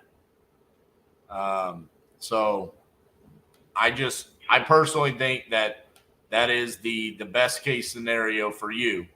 Otherwise, you're just selling a property on a discount to an investor like me for no reason. Hey, Jay, I appreciate the information. I saw your ad there. I thought, I'm thinking about moving there. I don't have time for them. I could go today or I could go 3 years from now. But I appreciate the information. Appreciate if you wouldn't mind sending me an email where I have your identification. I don't know, what I mean? Absolutely. I'll send that over to you. Might I ask, where do you come up with that value? You using Zillow? No, sir. I have multiple programs that I use that have direct access to the MLS, which is where the properties are sold by realtors. So I can see exactly what they've sold for, what their square footage was, how many bed and bath, what year it was built, and I can also see the pictures of the inside. Oh, well, it'd be interesting to have that. Yeah. Well, anyway, I appreciate it. So if you just feel free to send me your email where I know you, and I really appreciate you kind of being frank with me. Absolutely. Things I need to do. That's appreciate that. Well, yeah. I mean, I really don't like to. I like to help people when they need help. I don't really like to buy people's houses when it's just because I'm an investor, so I have to protect my investment. I need to make money, and that you're not in a situation either financially or with the property physically. It's not distressed. So you're just not really our avatar, you are for a realtor though. So Roy, thanks so much. I'll send you an email and let me know if you need any help. Okay. Okay, bud, and I appreciate your help too. You take care. Thank you. Bye-bye. And my name's RJ, not AJ. But appreciate being so nice. And you couldn't even remember my name. I love that. I love it when they can't remember my name. Are you having a rough afternoon, sir? No, I don't think so. I think it's just I have hit a wave of people that for the first time to 44 days where it's like, I'm not telling you how much. I'm like, okay, well, what do you want? I made an offer to a guy earlier today, 65. He's like, nah. I'm like, okay, well, what's your number? Not selling it for 65. I'm like, okay, what's your number? And he wouldn't give me a number. He wouldn't even counter. Look, some people are just difficult. It's okay. I'm going to take my final break of the day, and I'm going to come back and fucking kick some ass later. Okay? That's what's going to happen. Fucking Utah. That's what happens. Utah came back one more time just to shit on the day. Look, I'm going to get it at the end. Yeah, come on. Ladies and gentlemen, in the last 2 days, you have been put into a crucible of fire. You have been tested under pressure and heat, and you have come out as pure titanium. It was definitely mind-blowing. Amazing experience. I've never been to anything like it. You can wake you up and spark a fire. Going full force ahead, following exactly what RJ said. This is the kind of program you want to go to if you want to bring a business to the next level. We want you to be a part of the titanium family.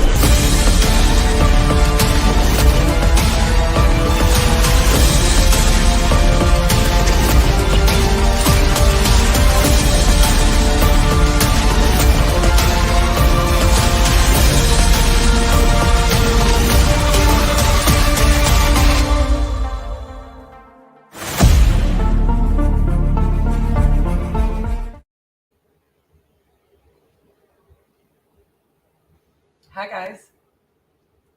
Hope you're fine and fancy.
your message for 8-1.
I sent that seller a text because I want that dang whole property.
What is this seller's?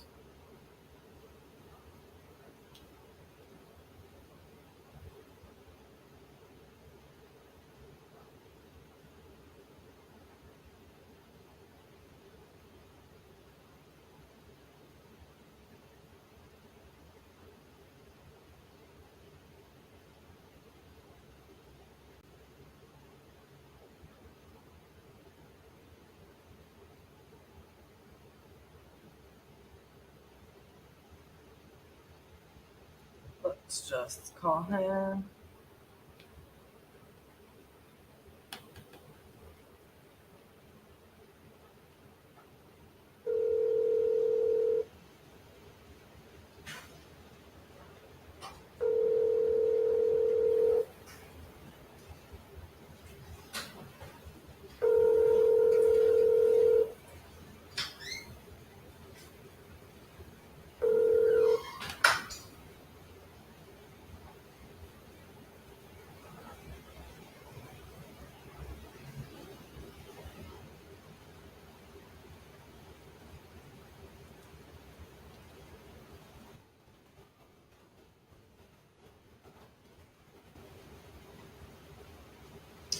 Hi, Rich.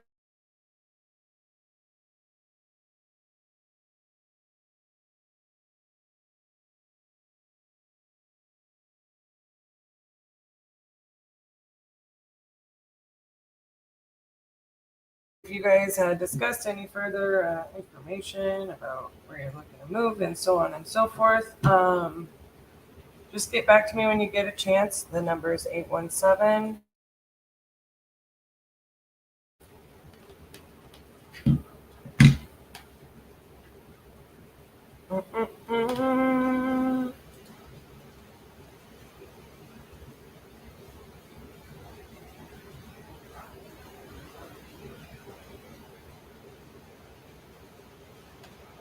Give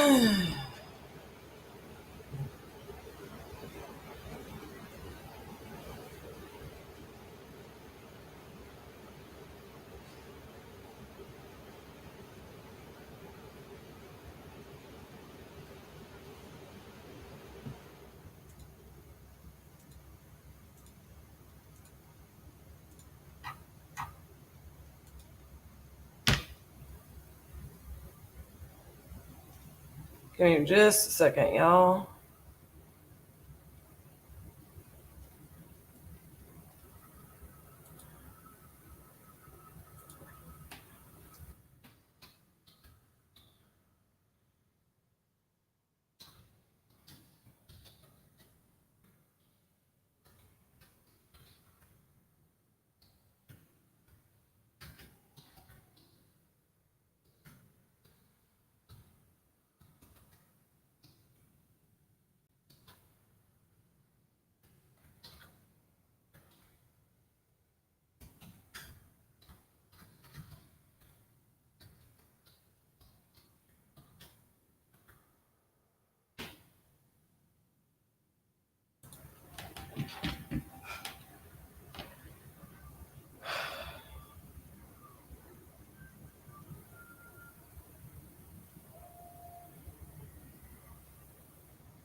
Sorry, y'all. I'm texting a seller.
The seller just told me nothing has been easy except for you. Like, that could be.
So, I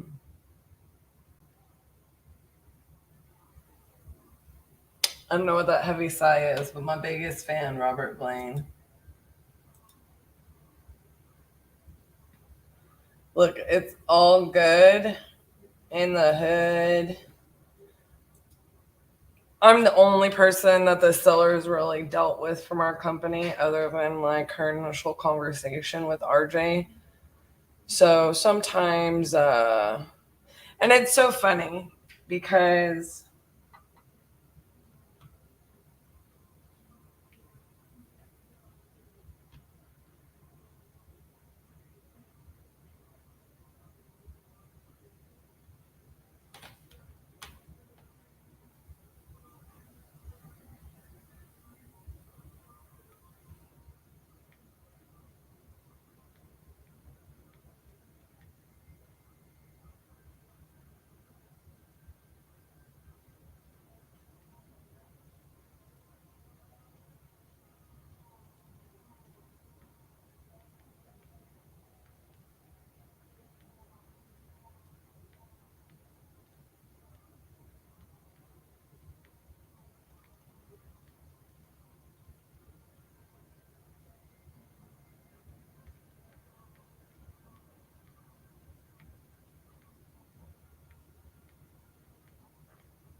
so, anyways, what I was gonna say, sorry, I'm texting our sweet seller.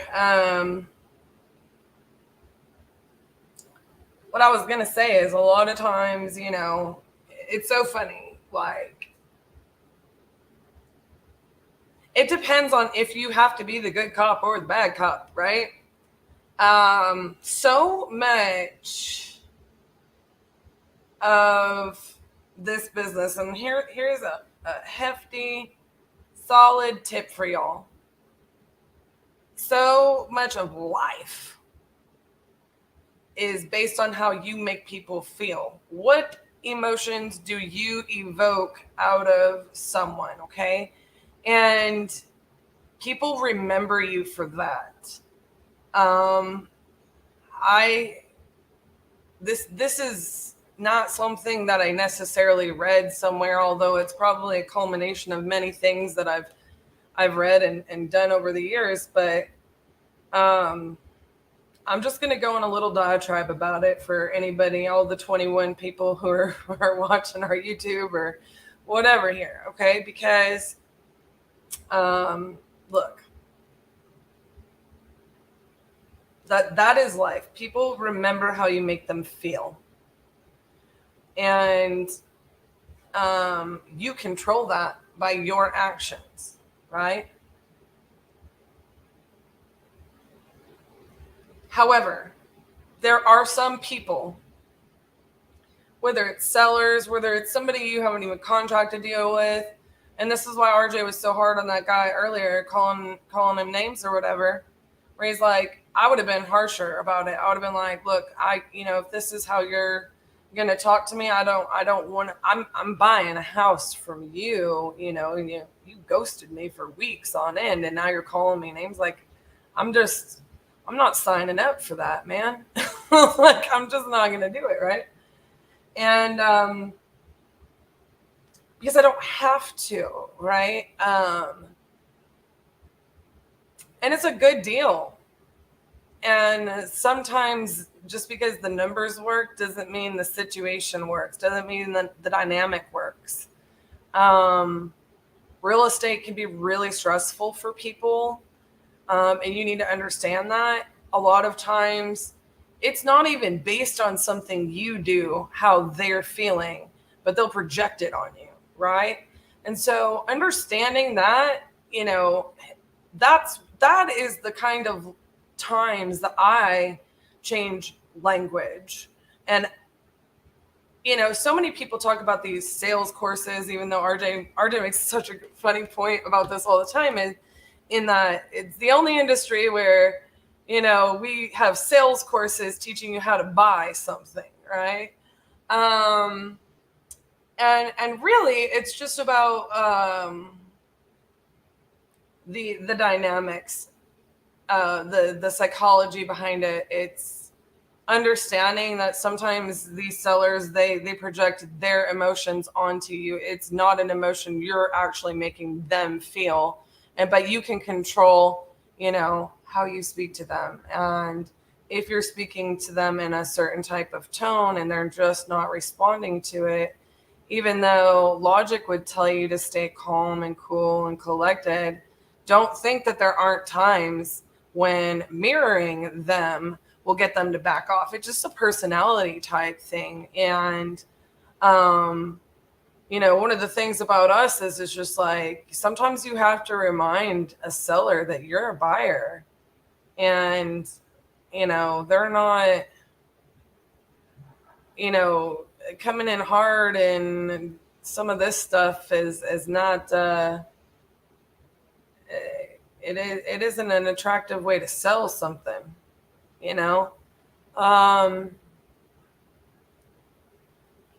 At the end of the day, I think it's really important to understand, like, sometimes, and I'm sure there's more than one person watching right now that's had to be on the receiving end of my absolute savage business accountability. Like, I'm not going to sugarcoat a stinking thing. And people tend to respond like way different if I'm in that mode and I'm just being cutthroat and direct and to the point, and like, I don't want to hear excuses or whatever. People respond so much worse to that whenever I am having to be the one that's like that than if it's RJ, right? But sometimes that makes it more effective, and sometimes that shit cans it, right? So we have this seller texting me right now, and she's like, everything about this has been difficult except for you. Like, she is showing me gratitude for all the work I've put in to, and that's not, she just doesn't know that. Well, I'll be honest on this one. I'm mostly the person who did most of the work on it.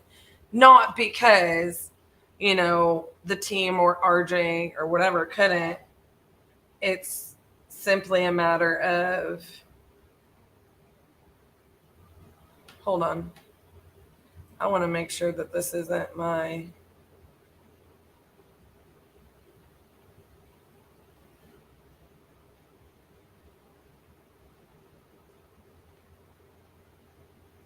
I don't know who that was.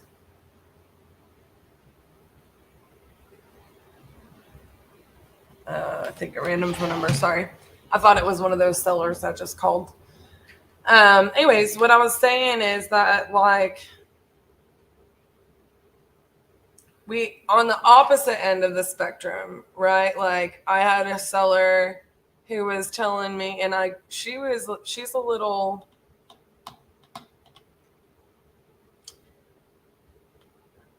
I don't know how to word this, emotionally unstable. And she's one of those people that I straight up told RJ, I was like, I'm letting you know. She is not, we have to tread carefully if we want this deal to go through, because I'm getting all the red flags, right? And he agreed. He didn't disagree. But, being with that, we're on the lives, he hasn't had like all of the availability to always be on the phone with somebody from contract to close. Like, we've really handled that for the most part on the floor, and like tried to let RJ stay in here and be focused on acquisitions and on the lives, and until he needs, breaks or whatever. But, I've been setting a bunch of stuff up and working a lot, and kind of tried to not be the person contacting her, because she had several opportunities where I tried to reach her tried to contact her, and it was like she wanted to talk to RJ. I told him, I was like, we're about to tell her something she doesn't want to hear. I think it needs to come from you. Like, some adjustments need to be made. He wasn't able to get to it, so I called her and I told her, and she said the thing wasn't an issue.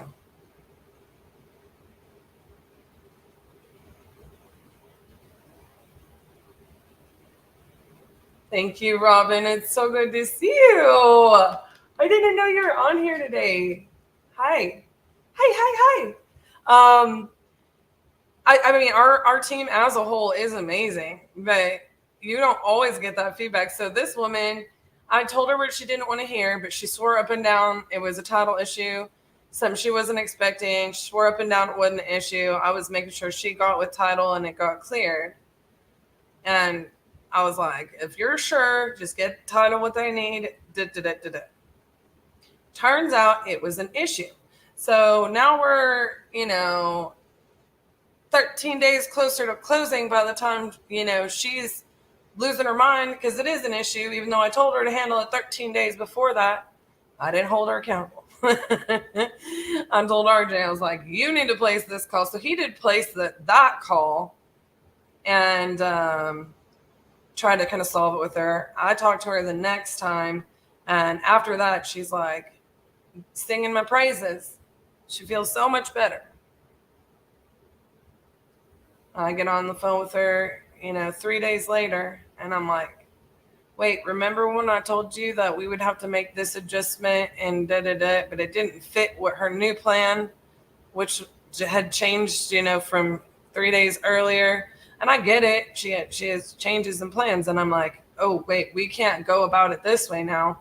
If you're gonna do that, we need to go back and go this way. And she lost her mind on me. And then she wanted to cuss me and call me names, and I told her what she didn't want to hear. It's got nothing to do with me.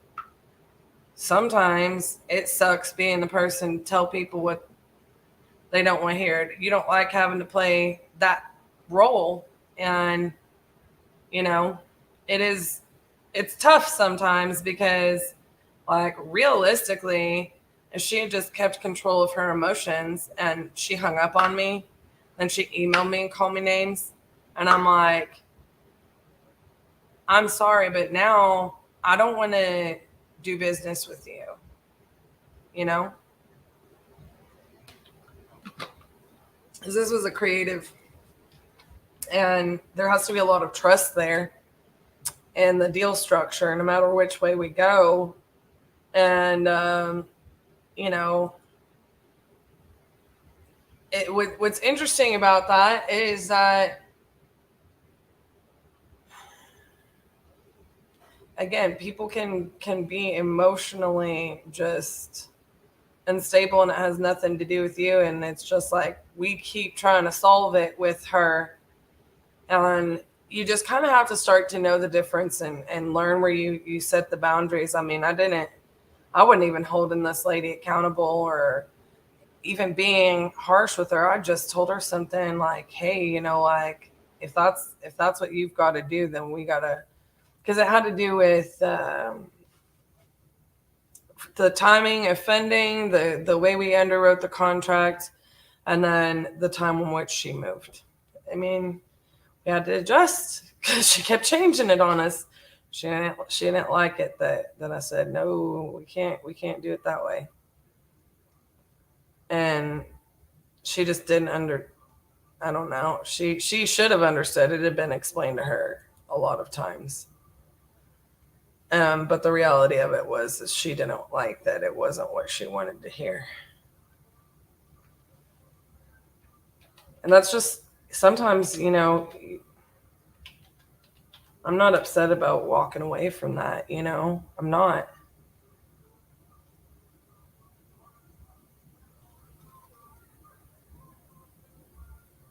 It's a deal that'll never close anyway, right? I don't know why this isn't dialing. Yeah, our whole team is full of incredible We're sorry, people. your call cannot be. Robin. They sure are. And I don't like having to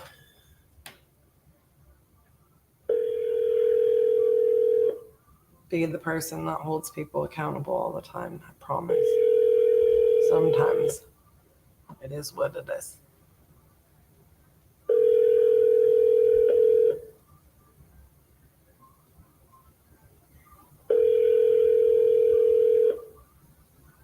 Your call has been forwarded to an automatic voice message system.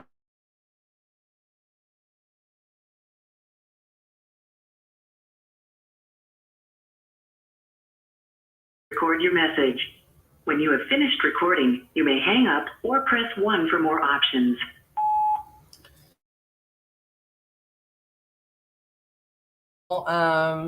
If you would just give us a call back. We've been trying to reach you for a little while. If you're still interested in selling or not, just let us know so that way we can move you out of our follow-up. I think we've been trying to get in touch with you since roughly April. So we are still interested, though. If you'd give us a call back, 817-710-8689, we'd appreciate it.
I mean, honestly, this one should have been moved to did a long time ago.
How weird was that?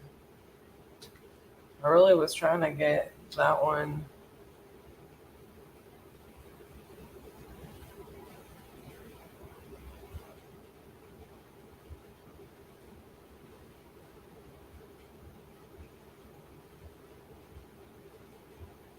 I'm gonna try that one on my cell phone.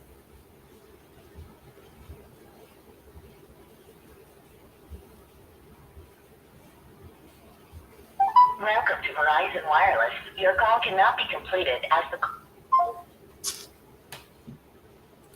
Oh man, I have a bad feeling about that.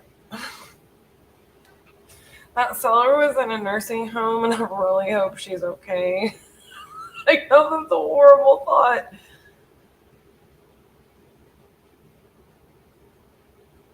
I know that's a horrible thought. I was just hoping it was our phone being funky. I want y'all to know we got a final date on getting our phone numbers ported over. Getting that stuff done a week from Thursday. Everything that we thought was gonna be done in May is gonna be done next week.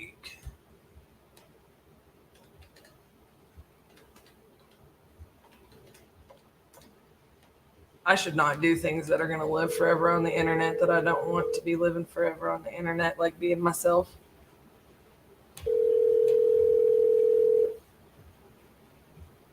But YOLO.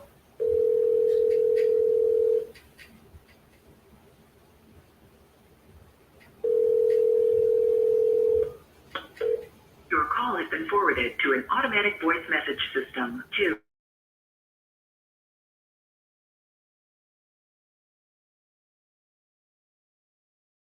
Record your message.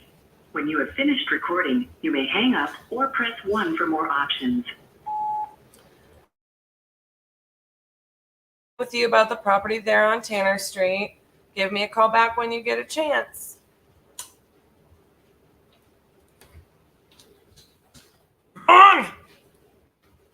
Right. Did you catch my white girl song? I just saw you dancing. You didn't hear the song I made up, because that made it that much more embarrassing for you. RJ, when I do stuff like that, he acts like that first grader that's embarrassed that his mom is trying to hug him while dropping him off at school. That's his reaction to me doing that kind of stuff. And I don't care. All right, guys, I will see you at the end of the day. This is why we've structured this way. This is why we're going to harp on you, and this is why we're going to hold you accountable. We'll hold your feet to the fire. We're going to say, hey, you need to work on this, because that's what you need to work on to go out there and be the difference. I applied the systems and the processes, and I generated a lot of revenue in my business. I'm actually back here for the second time at the Titanium Crucible. These people pour so much into you. Nothing like it whatsoever. The amount that they pour into you is priceless. Iron truly sharpens iron. Can't underestimate that stuff. This literally right here, what we're doing here at the Crucible, was literally just a manifestation of words. We said we're going to do it. Operate in the destiny that God gave you. The wealth will come. Lean not to your own understanding, but in all your ways acknowledge Him, and He'll direct your path. This thing is so powerful, it will change your life. It's such a blessing, and I recommend it to anyone and everyone looking to change their life and get on track. Get off your ass and come do it, man. Take a chance, put your faith in Titanium, and get out here, man. Much love.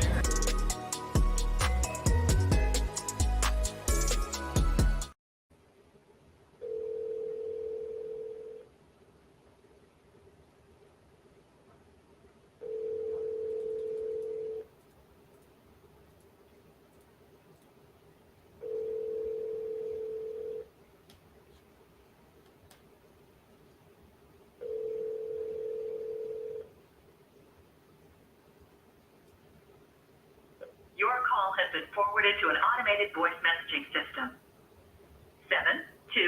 7243223 is not available. At the tone, please record your message. When you've finished recording, you may hang up or press 1 for more options. Hey, Tracy, this is RJ Bates calling about your property on Catherine Avenue. If you could, call me back at 817-710-8689. Thank you.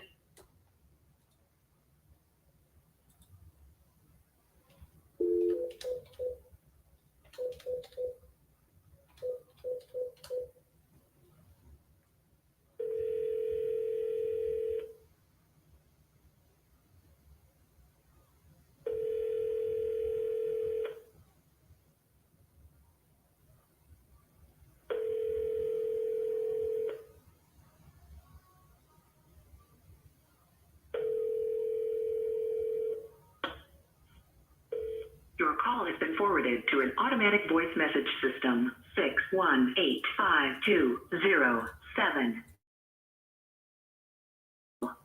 At the tone, please record your message.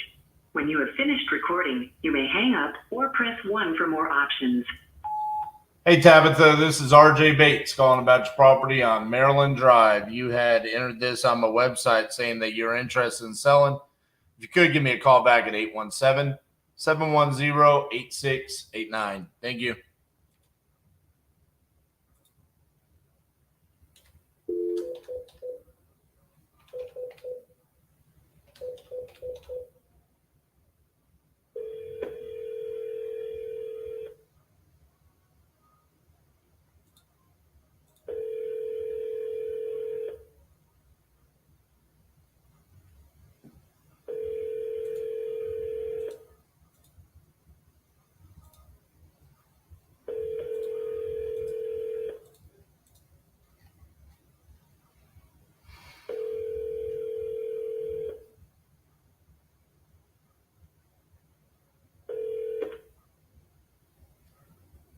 Please leave your message for 843442. Hi, Henrietta. This is RJ Bates calling about your property on Bering Lane. You had entered this on my website saying you wanted to sell that property. So if you could, give me a call back at 817-710-8689. Thank you.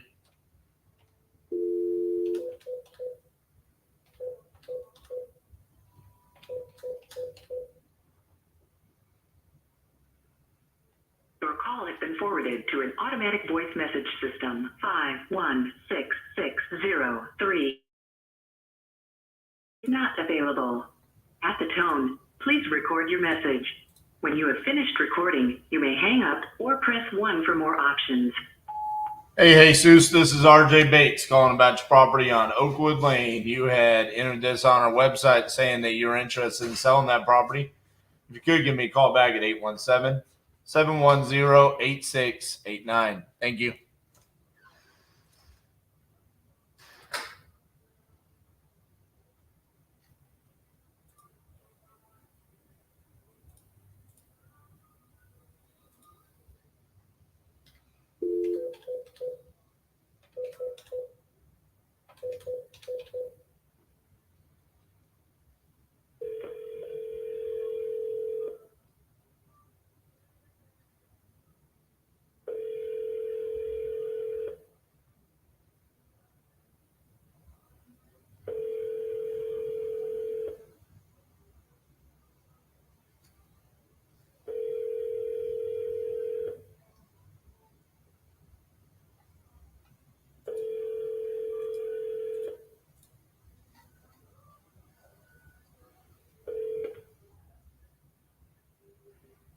Please leave your message for 6469994. Hi, Shamika. This is RJ Bates calling about your property on Vesta Road. You had entered this on my website saying that you were interested in selling that property. So if you could, give me a call back at 817-710-8689. Thank you.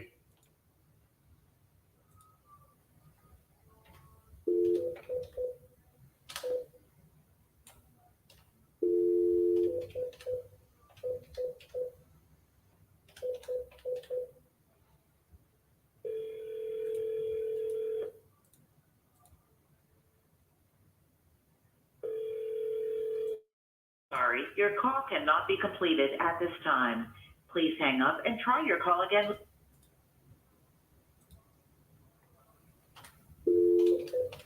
Come on, be the one. We need this one right here, baby. Nevada. Come on, Brian.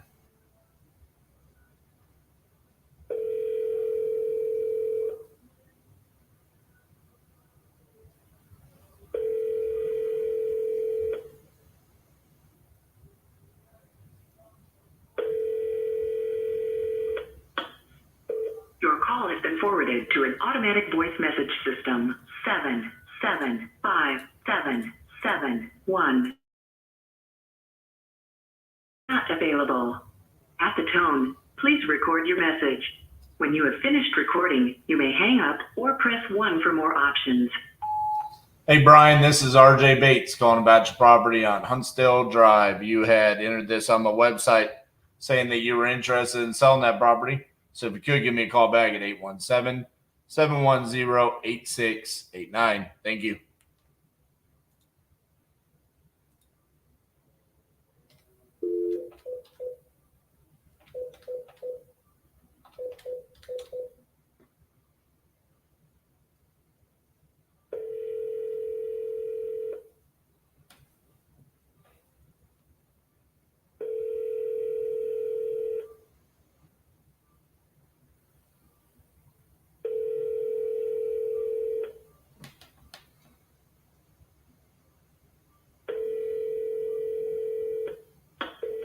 The mailbox belonging to 864209.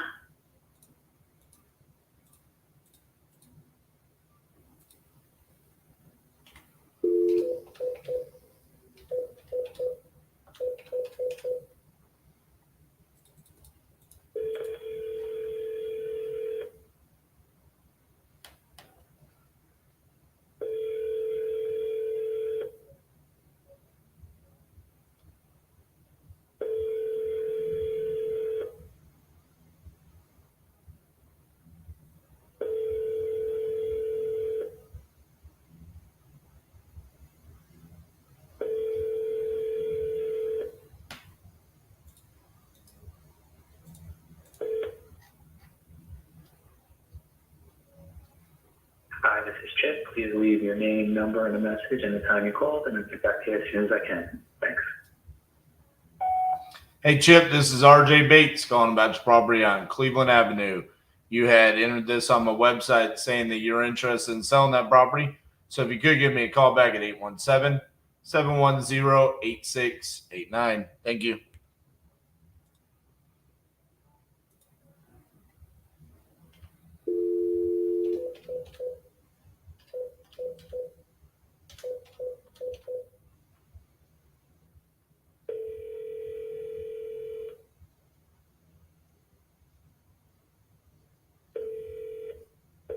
Your call has been forwarded to an automatic voice message system. 423608 is not available. At the tone, please record your message. When you have finished recording, you may hang up or press 1 for more options. Hey, Tim, this is RJ Bates calling about your property on Moore Hollow Road. If you could give me a call back at 817-710-8689. Thank you.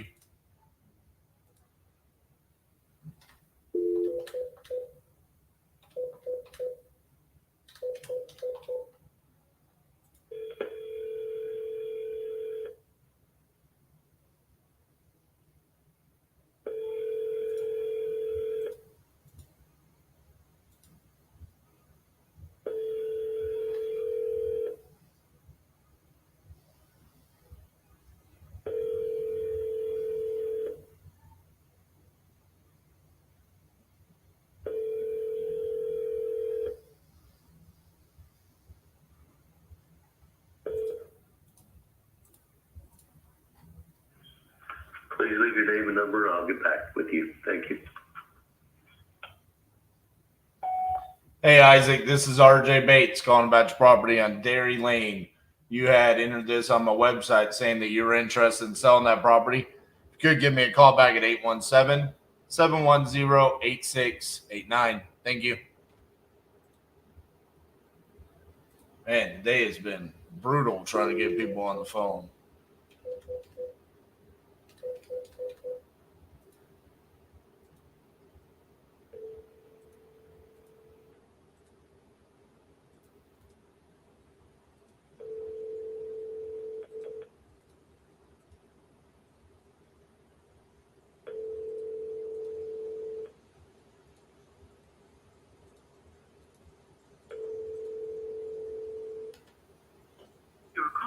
forwarded to an automatic voice message system. 352553 is not available.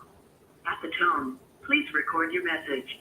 When you have finished recording, you may hang up or press 1 for more options.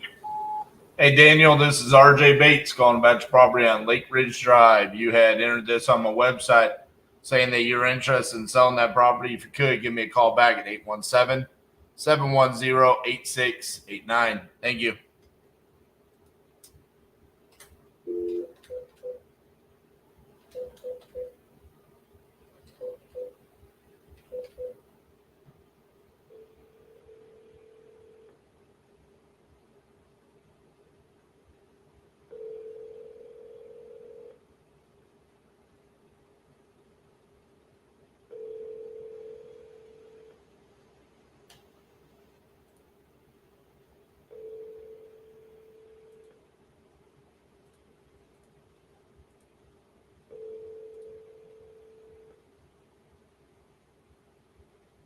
Hello, you have reached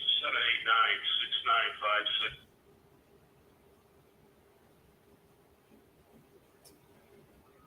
All right.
Hi, this is Shannon. I'm not available to give you a call at this time. Please leave your name, number, and a brief message, and I will return your call as soon as possible. At the tone, please record your message. When you've finished recording, you may hang up or press 1 for more options. To leave a callback number, press 5. Enter the phone number. To end, number 81771086889. If the number is correct, press 1. To read, thank you. Your message has been sent.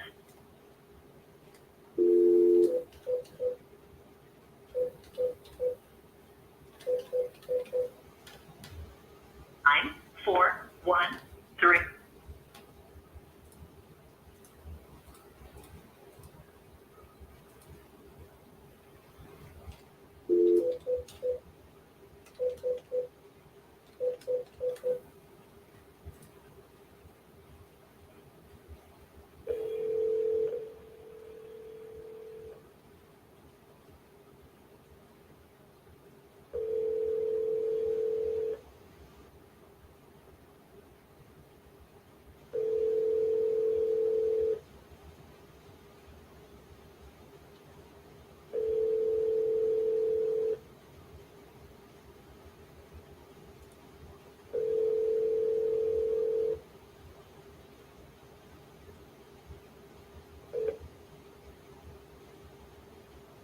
Please leave your message for 903-651.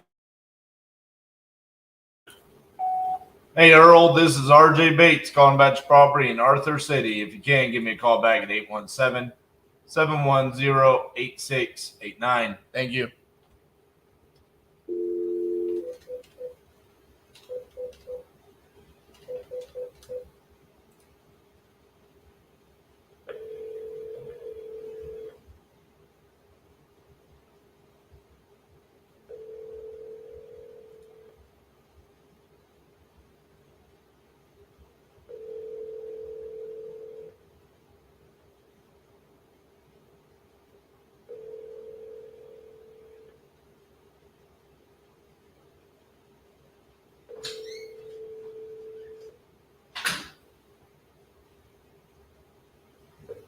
call has been forwarded to an automated voice messaging system.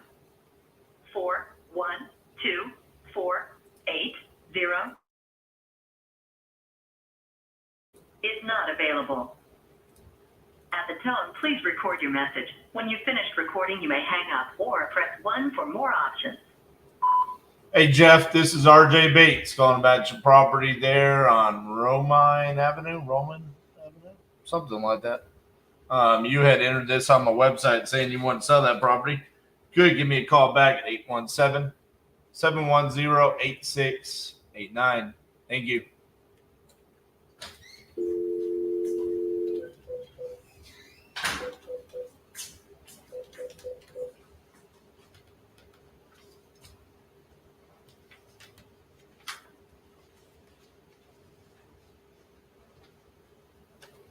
Don't mind me just buying a property.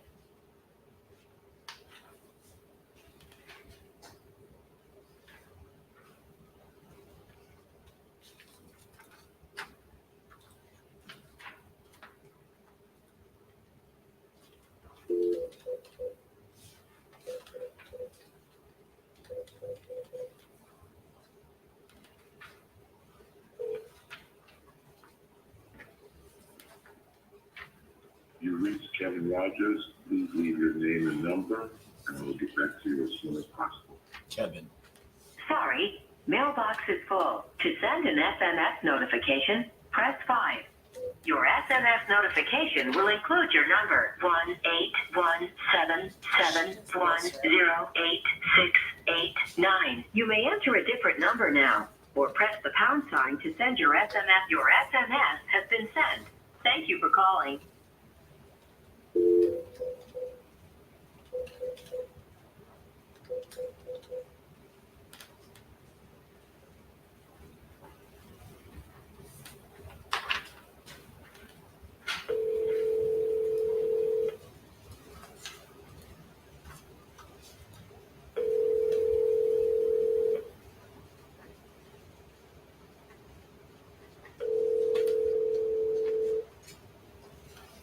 Some people post reels of buying properties while eating. You have reached the doctor's office. Dr. X. Some people buy properties while calling to buy more properties. I did not do that on purpose. I was like, he can sign while calling. We call this setting the pace.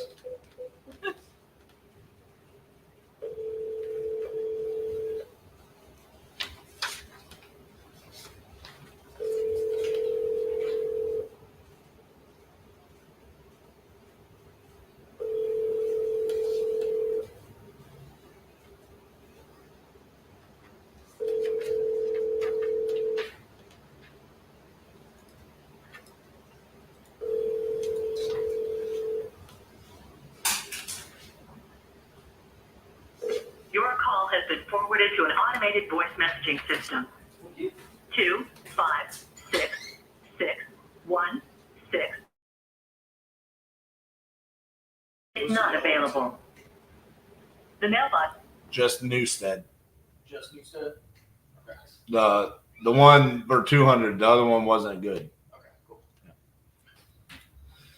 And just like that, I bought a property. Doesn't take long.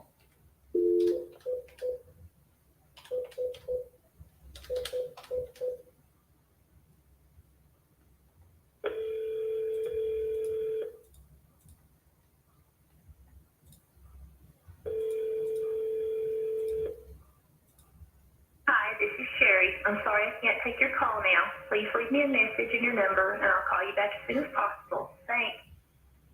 At the tone, please record your message. When you've finished recording, you may hang up or press 1 for more options.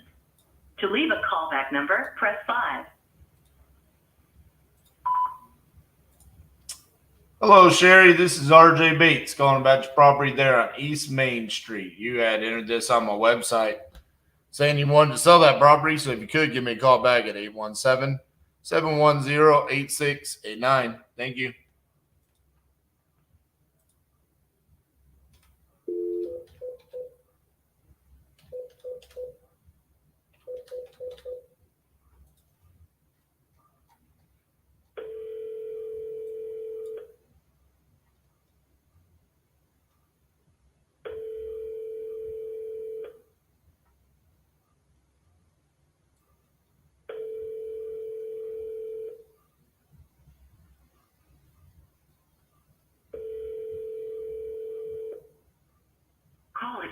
routed to an automatic voice message system. 314685 is not available.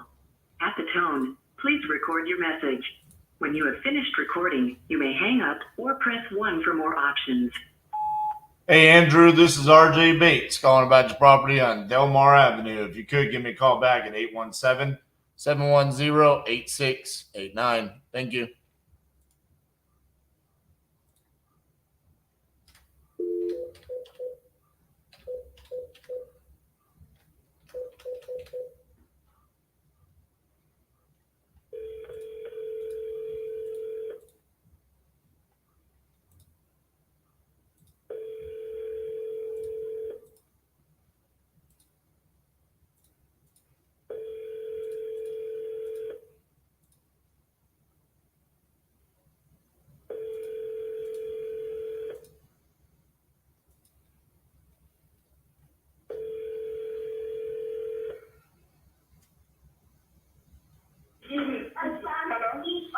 Hello, is Edwig there?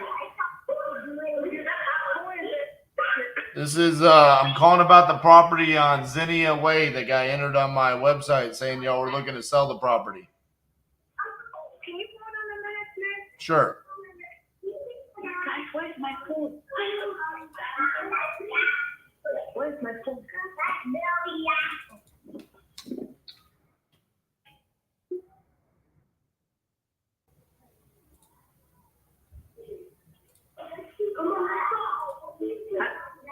Hello? Yes. Yes, I'm here with my husband, Patrick. Hello. So I was calling about the property on Zinnia Way that y'all entered on my website saying y'all were looking to sell. Yeah. Awesome. Are you still looking to sell that property? Scott, why wouldn't we? All right. How much you looking to get for it? Right now, at this moment, the house is going for 285. Okay. Yep. 285. Okay. And what's the condition like? Excellent. Okay. No work. It's ready to move in. Gotcha. So nothing needs to be done to it at all? Nope. Nothing. All right. Is it one of those houses where it's half of the building? I'm sorry? Is it one of those houses where it's half the building? If it has the building? Is the building two houses? No, the building is not two houses. It's a townhome. Townhome. Okay. Yeah. All right. Let me look this up here. I'm so sorry. Who do I have the pleasure to talk to? My name is RJ Bates. RJ Bates? Yes. Wow, RJ Bates. So RJ stands for what? Robert John, but it's just RJ. Oh, okay. All right, nice to meet you. Nice to meet you. Yep. Alrighty, so taking a quick glance at it, I don't quite see 285. Looks like most of the townhomes are going for a little bit less, based off of what I'm seeing here.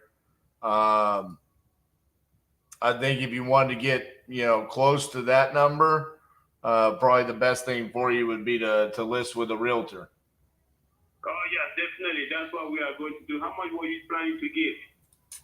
I didn't have a number in mind because I didn't know anything about the property. So, but the most I see in a half-mile radius for any townhome going is it was like 227. So I'm probably not going to be anywhere close to 285. No. That's way too low RGB. It's okay. All right. Thank you, sir. Bye-bye. Thank you for calling.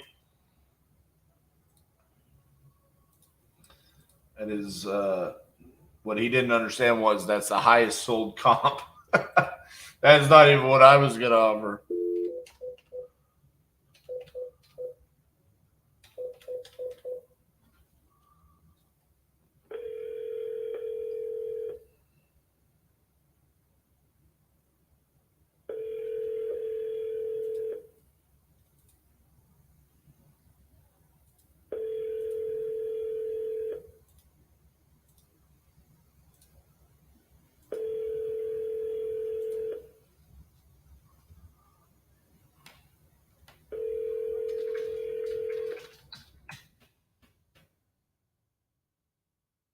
Your call has been forwarded to an automated voice messaging system. 2, 1.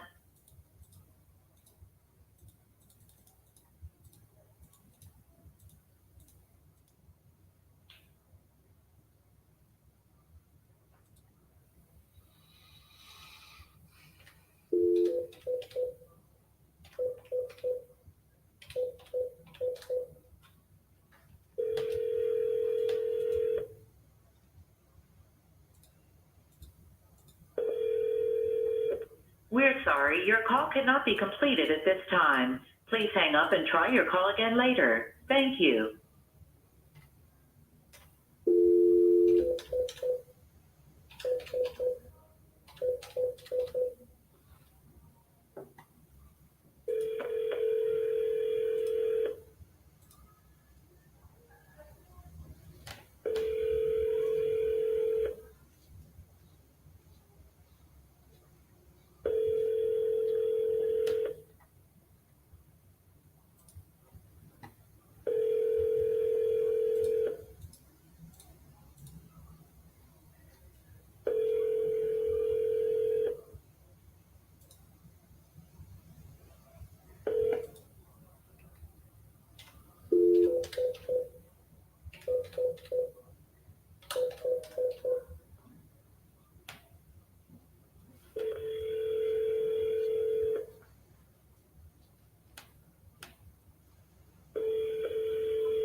I'll have to call you back again. Okay.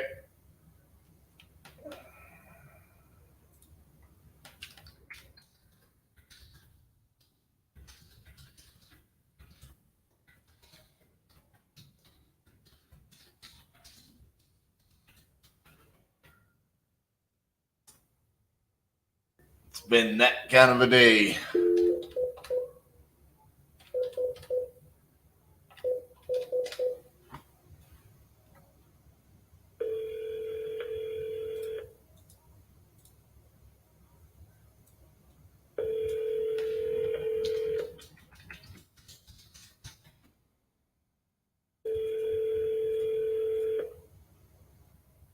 Your call has been forwarded to an automated voice messaging system. 90324 is not available. At the tone, please record your message. When you've finished recording, you may hang up or press 1 for more options. To leave a callback number, press 5. Hey, Joshua, this is RJ Bates calling about your property on 10th Street. You had entered this on my website saying that you were interested in selling that property. So if you could, give me a call back at 817-710-8689. Thank you.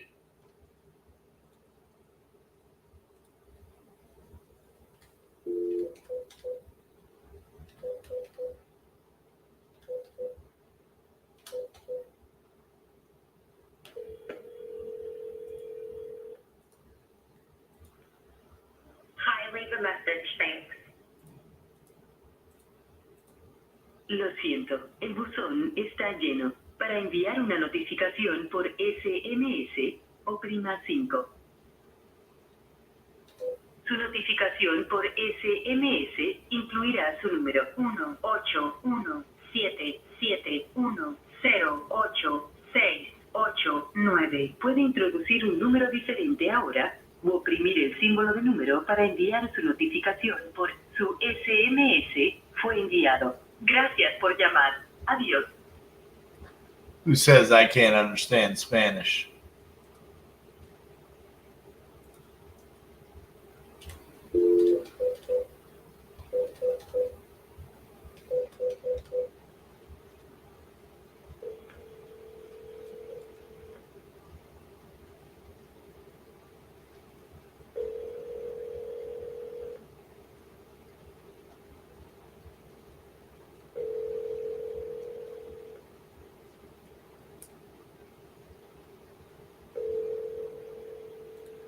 I own that, Angel.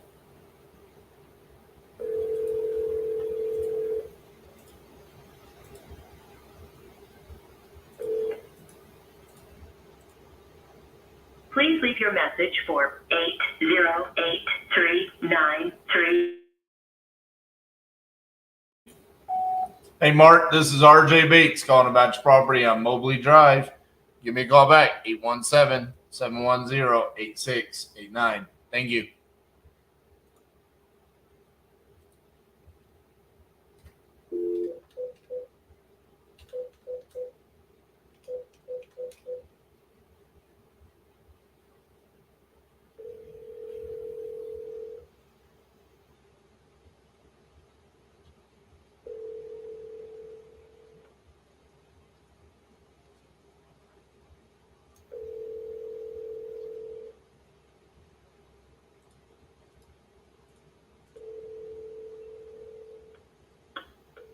Your call has been forwarded to an automatic voice message system. 682498.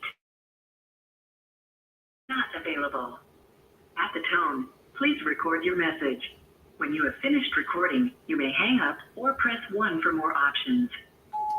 Hey, Joe, this is RJ Bates calling about your property on Lois Circle. You had entered this on my website saying that you're interested in selling that property. So if you could, give me a call back at 817-710-8689. Thank you.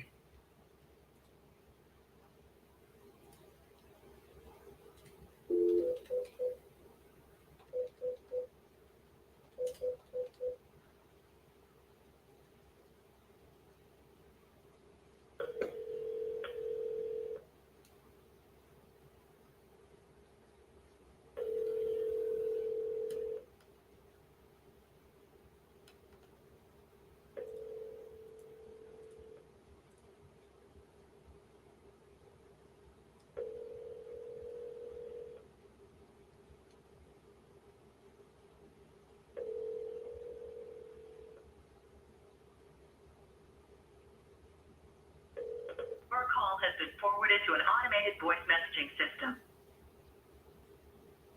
Morning, Clark.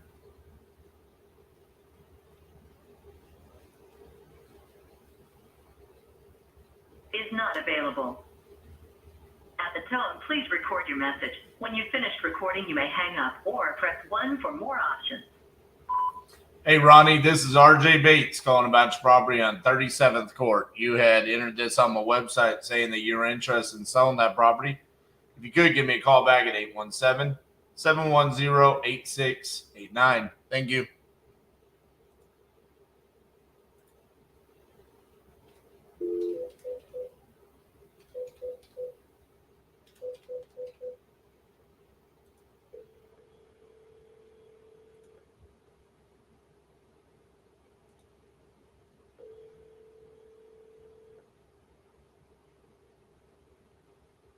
Please leave your message for 715-579. Hey, Adam, this is RJ Bates calling about your property on Oak Ridge Circle. You had entered this on my website saying that you're interested in selling that property. So if you could, give me a call back at 817-710-8689. Thank you.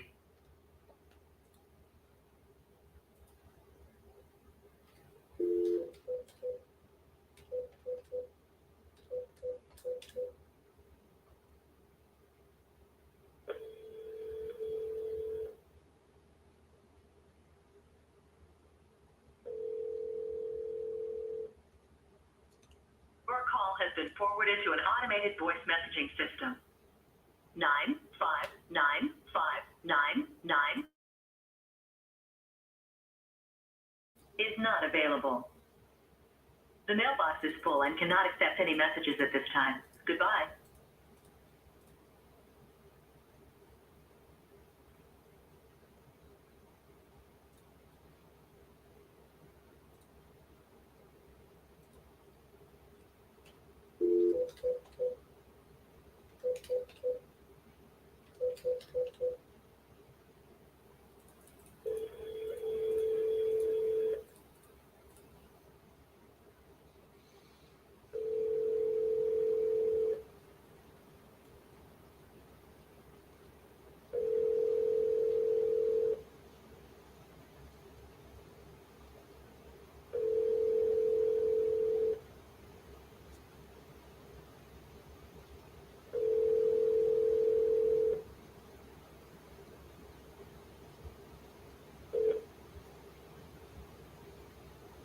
Please leave your message for Turkey's Mom. Hello, this is RJ Bates calling about Tennessee Avenue. I'm not sure if I have the right phone number or not, but this guy entered on my website saying that you wanted to sell that property. If you could give me a call back, 817-710-8689. Thank you. That voicemail sounds like she's saying Porky's mom. It's kind of strange. Your call has been forwarded to an automated voice message.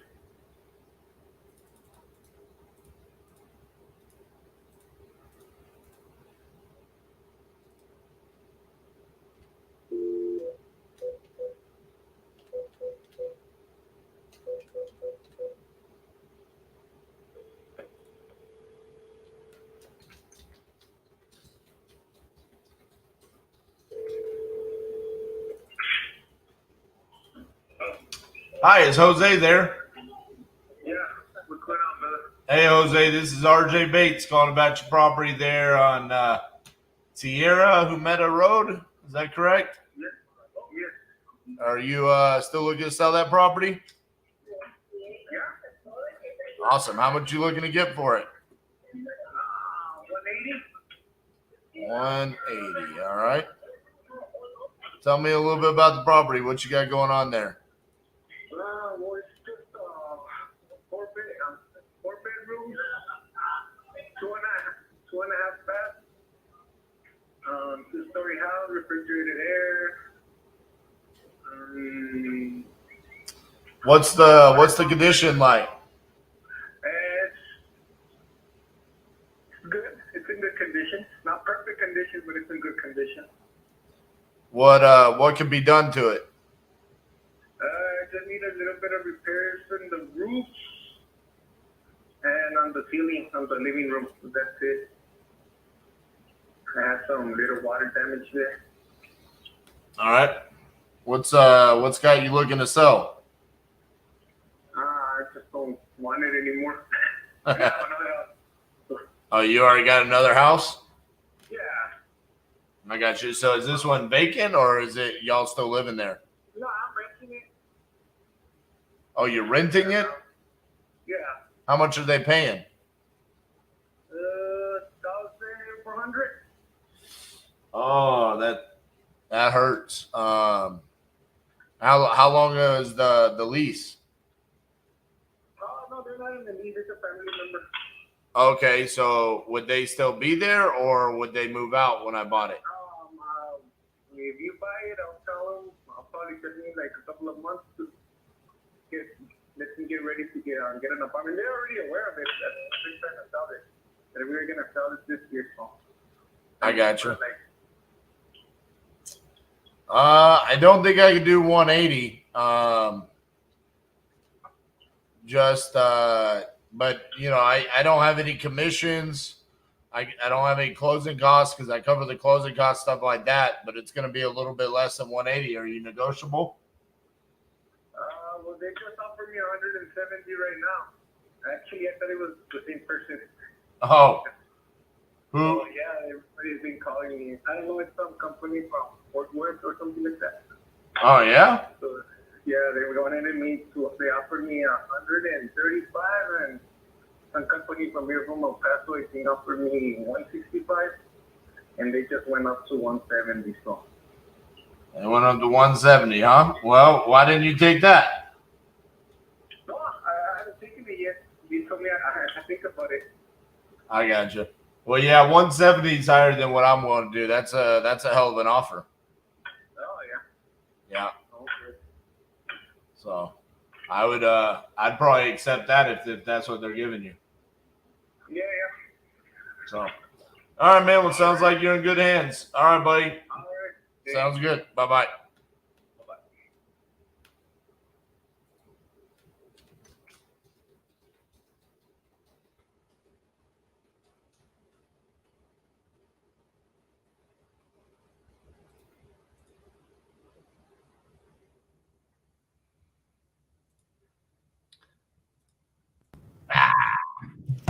You got me. Well, you know, I'm starting to learn a thing or two. Day in Rhode Island was just freaking amazing. Day after in South Carolina, yesterday in Texas, freaking amazing. Day after in Utah,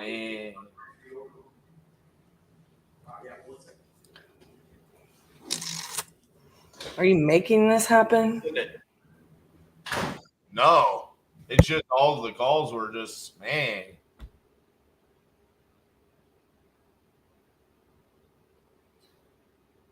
We're going to end it the right way right now. Hello, this is RJ. Hi, RJ. My name's Joel Gidros. Hey, Joel, how are you doing? Doing fine. What is y'all's phone number? It's 817-710-8689. Okay. You just called it, by the way. What's that? You just called us. Yeah, I didn't know. It seemed like it was another number. I thought there was one in the Northwest that I was calling. I don't know if y'all have an office up that way. No. But I saw your website, and I have a property that's no longer delectable to me. I gotcha. And, I didn't know if y'all inspect the property or what y'all want to do. Well, how much do you want for it? I really have no idea.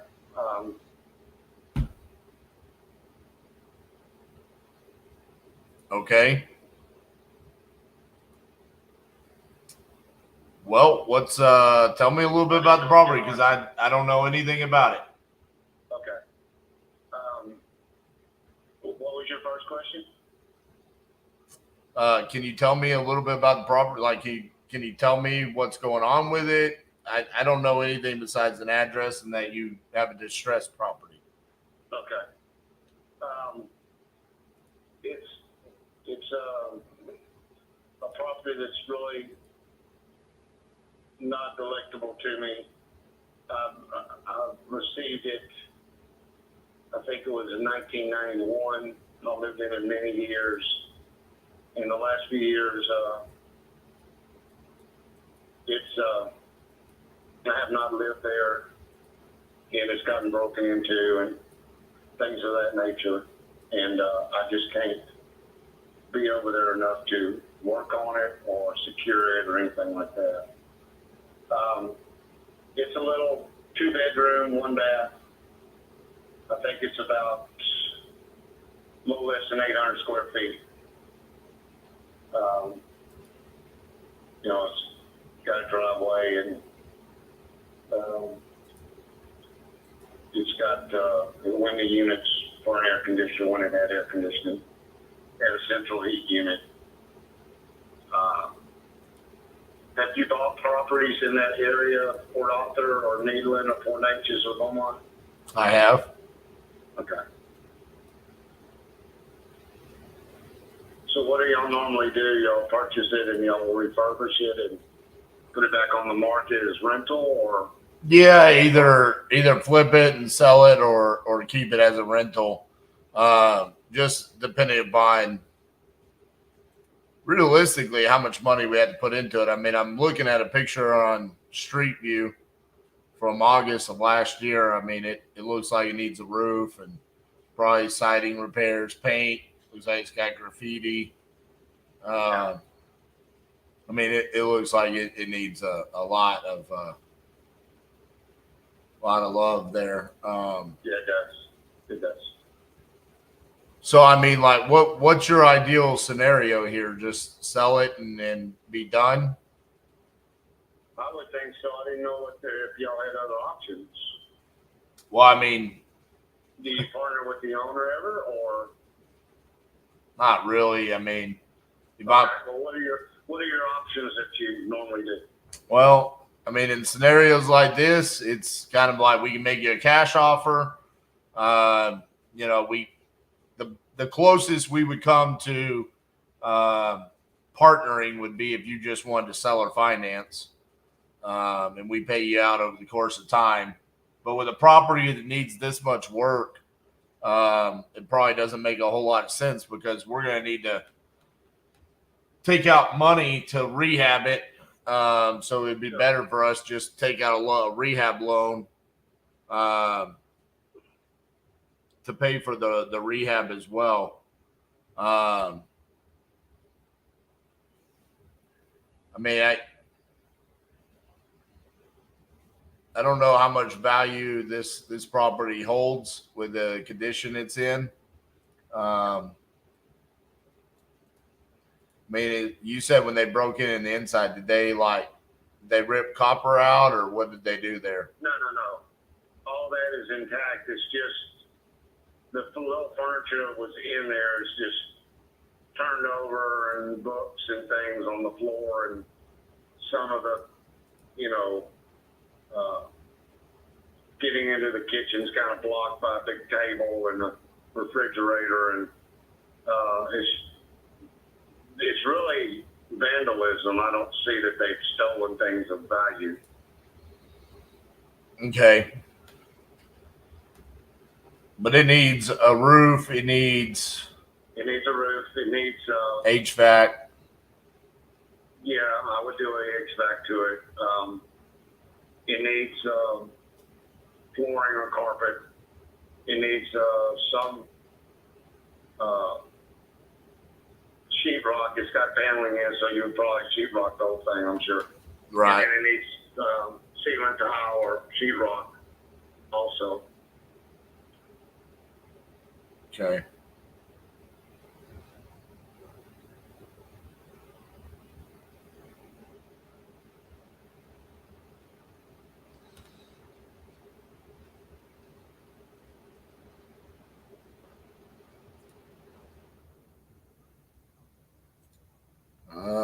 Man.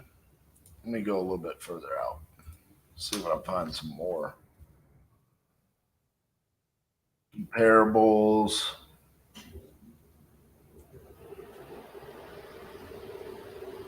Not many properties over going for more than about $55 a square foot when they're in good condition. So we're staring at, like, even if we fix it up, about $50,000 is what it could be worth. I don't know, man. Realistically, I'm probably looking at need to be somewhere around 10,000. Yeah.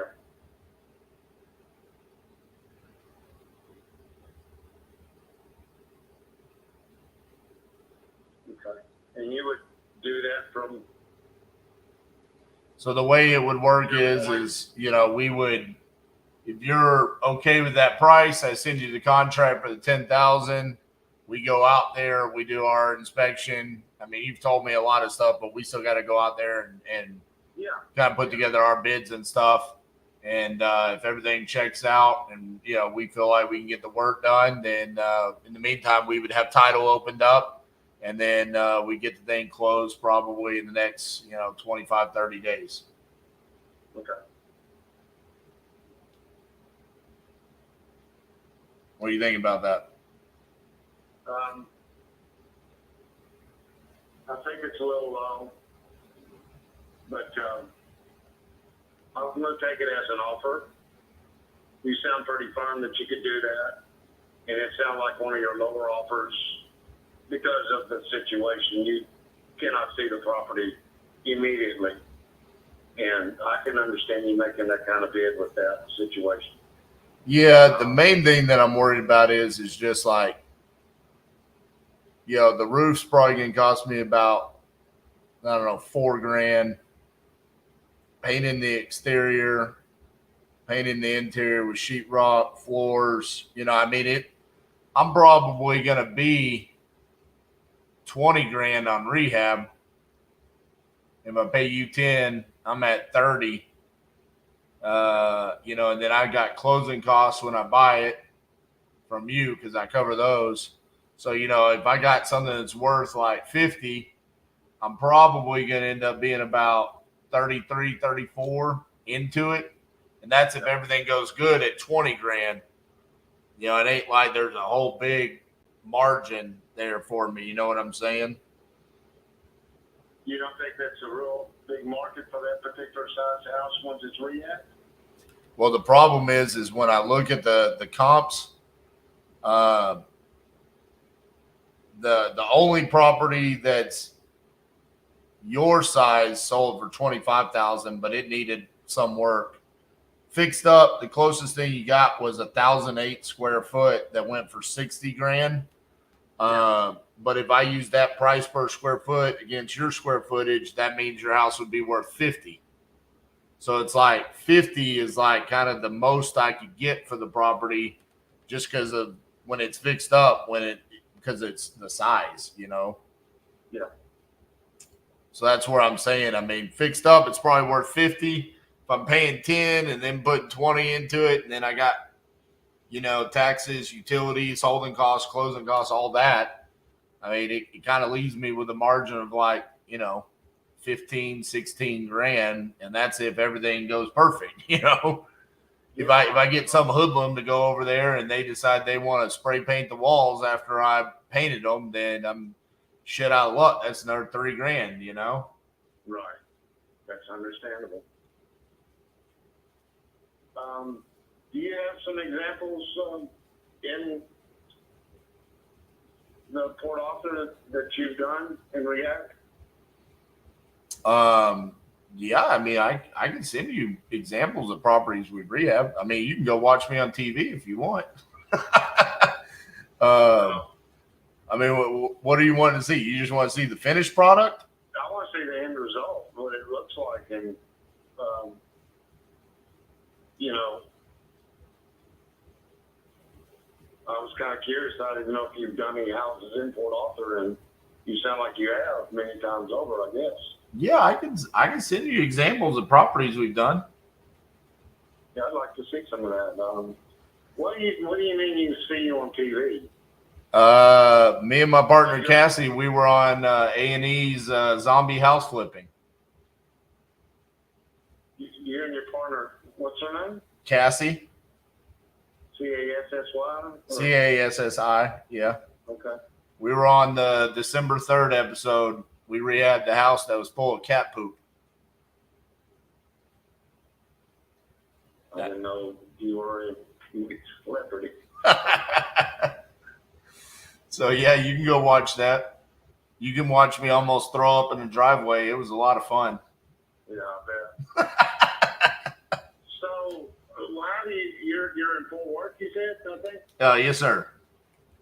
So you just have a traveling crew that'll go and latch onto something you bought and say go to town with it? And yeah, we buy properties all over. We do a lot of rentals. And see, like this property right here, what we could do is we could sell or finance it too.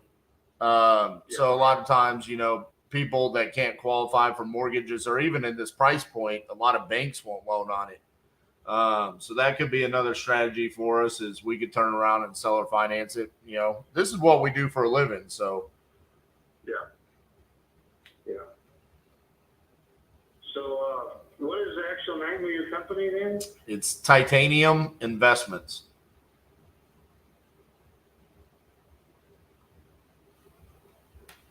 Okay. Well, let me, if you would, you have my address where I would receive mail. Or do you want to give me a website I can look at your products? Well, I don't have. I can email you over some addresses that we've rehabbed if you want me to do that. I don't have like a website that showcases our work or anything like that. Right, because it's not for that. Right. It's an investment. Right. But yeah, I can send it over to you. Okay. My email is JOEY.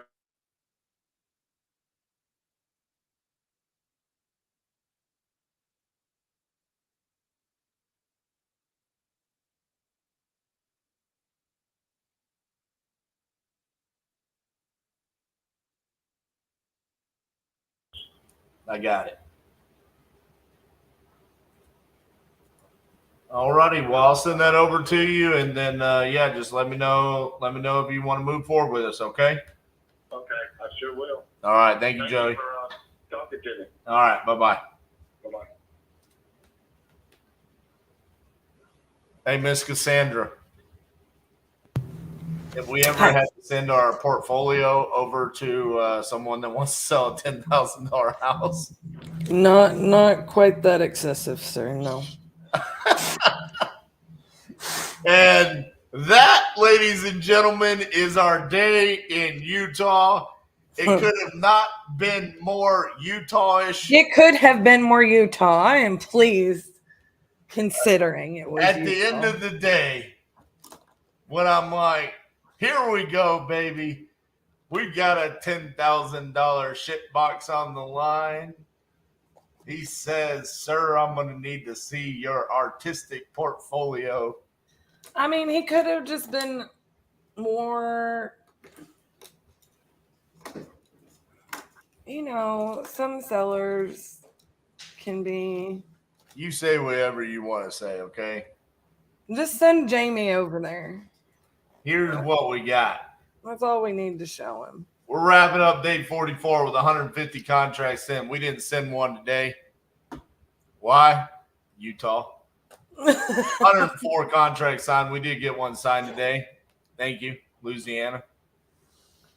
There we are.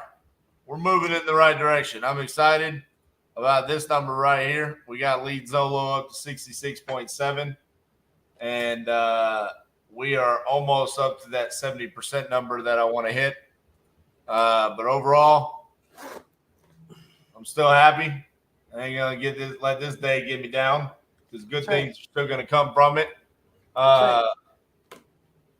Robin, appreciate you showing up. Robin. A minute since we've seen you up in here. So, got a lot of calls in today. Sometimes you don't see the fruits of your labor right when you do it. I think what will happen is we will see some callbacks and stuff like that. So overall, it can be a frustrating day, but we reap the benefits of these later on, days 46, 47, 48. We'll see that. So thank you guys for the support. Stay tuned for tomorrow morning, where we will be releasing a podcast with K2, Mr. Kendall Ficklin II, who will be competing against me in the Closures Olympics. I thoroughly enjoy interviewing all these people that are going to be competing against me in the Closures Olympics, and me letting them know after I interview them for a solid 45 minutes that, hey, just so you know, you don't stand a fucking chance. I'm going to destroy you in a couple of weeks. They really love it. I don't think they understand how to end the podcast when I end with that. But love it. I had a mini milkshake today. We'll see you guys tomorrow. I stuck my straw in your milkshake, and I drank your milkshake. You can get chewed up and spit out if you don't understand these things. Go drink your milkshake. Are you prepared to do what it takes to get what you want? There's money in this room. There's millions of dollars in this room networking. It's about consistent, intentional, tactical action. I'm on a mission to make something change in my environment that's going to give me what I want, and I'm obsessed about it. It's the crucible! Oh, this is what we do.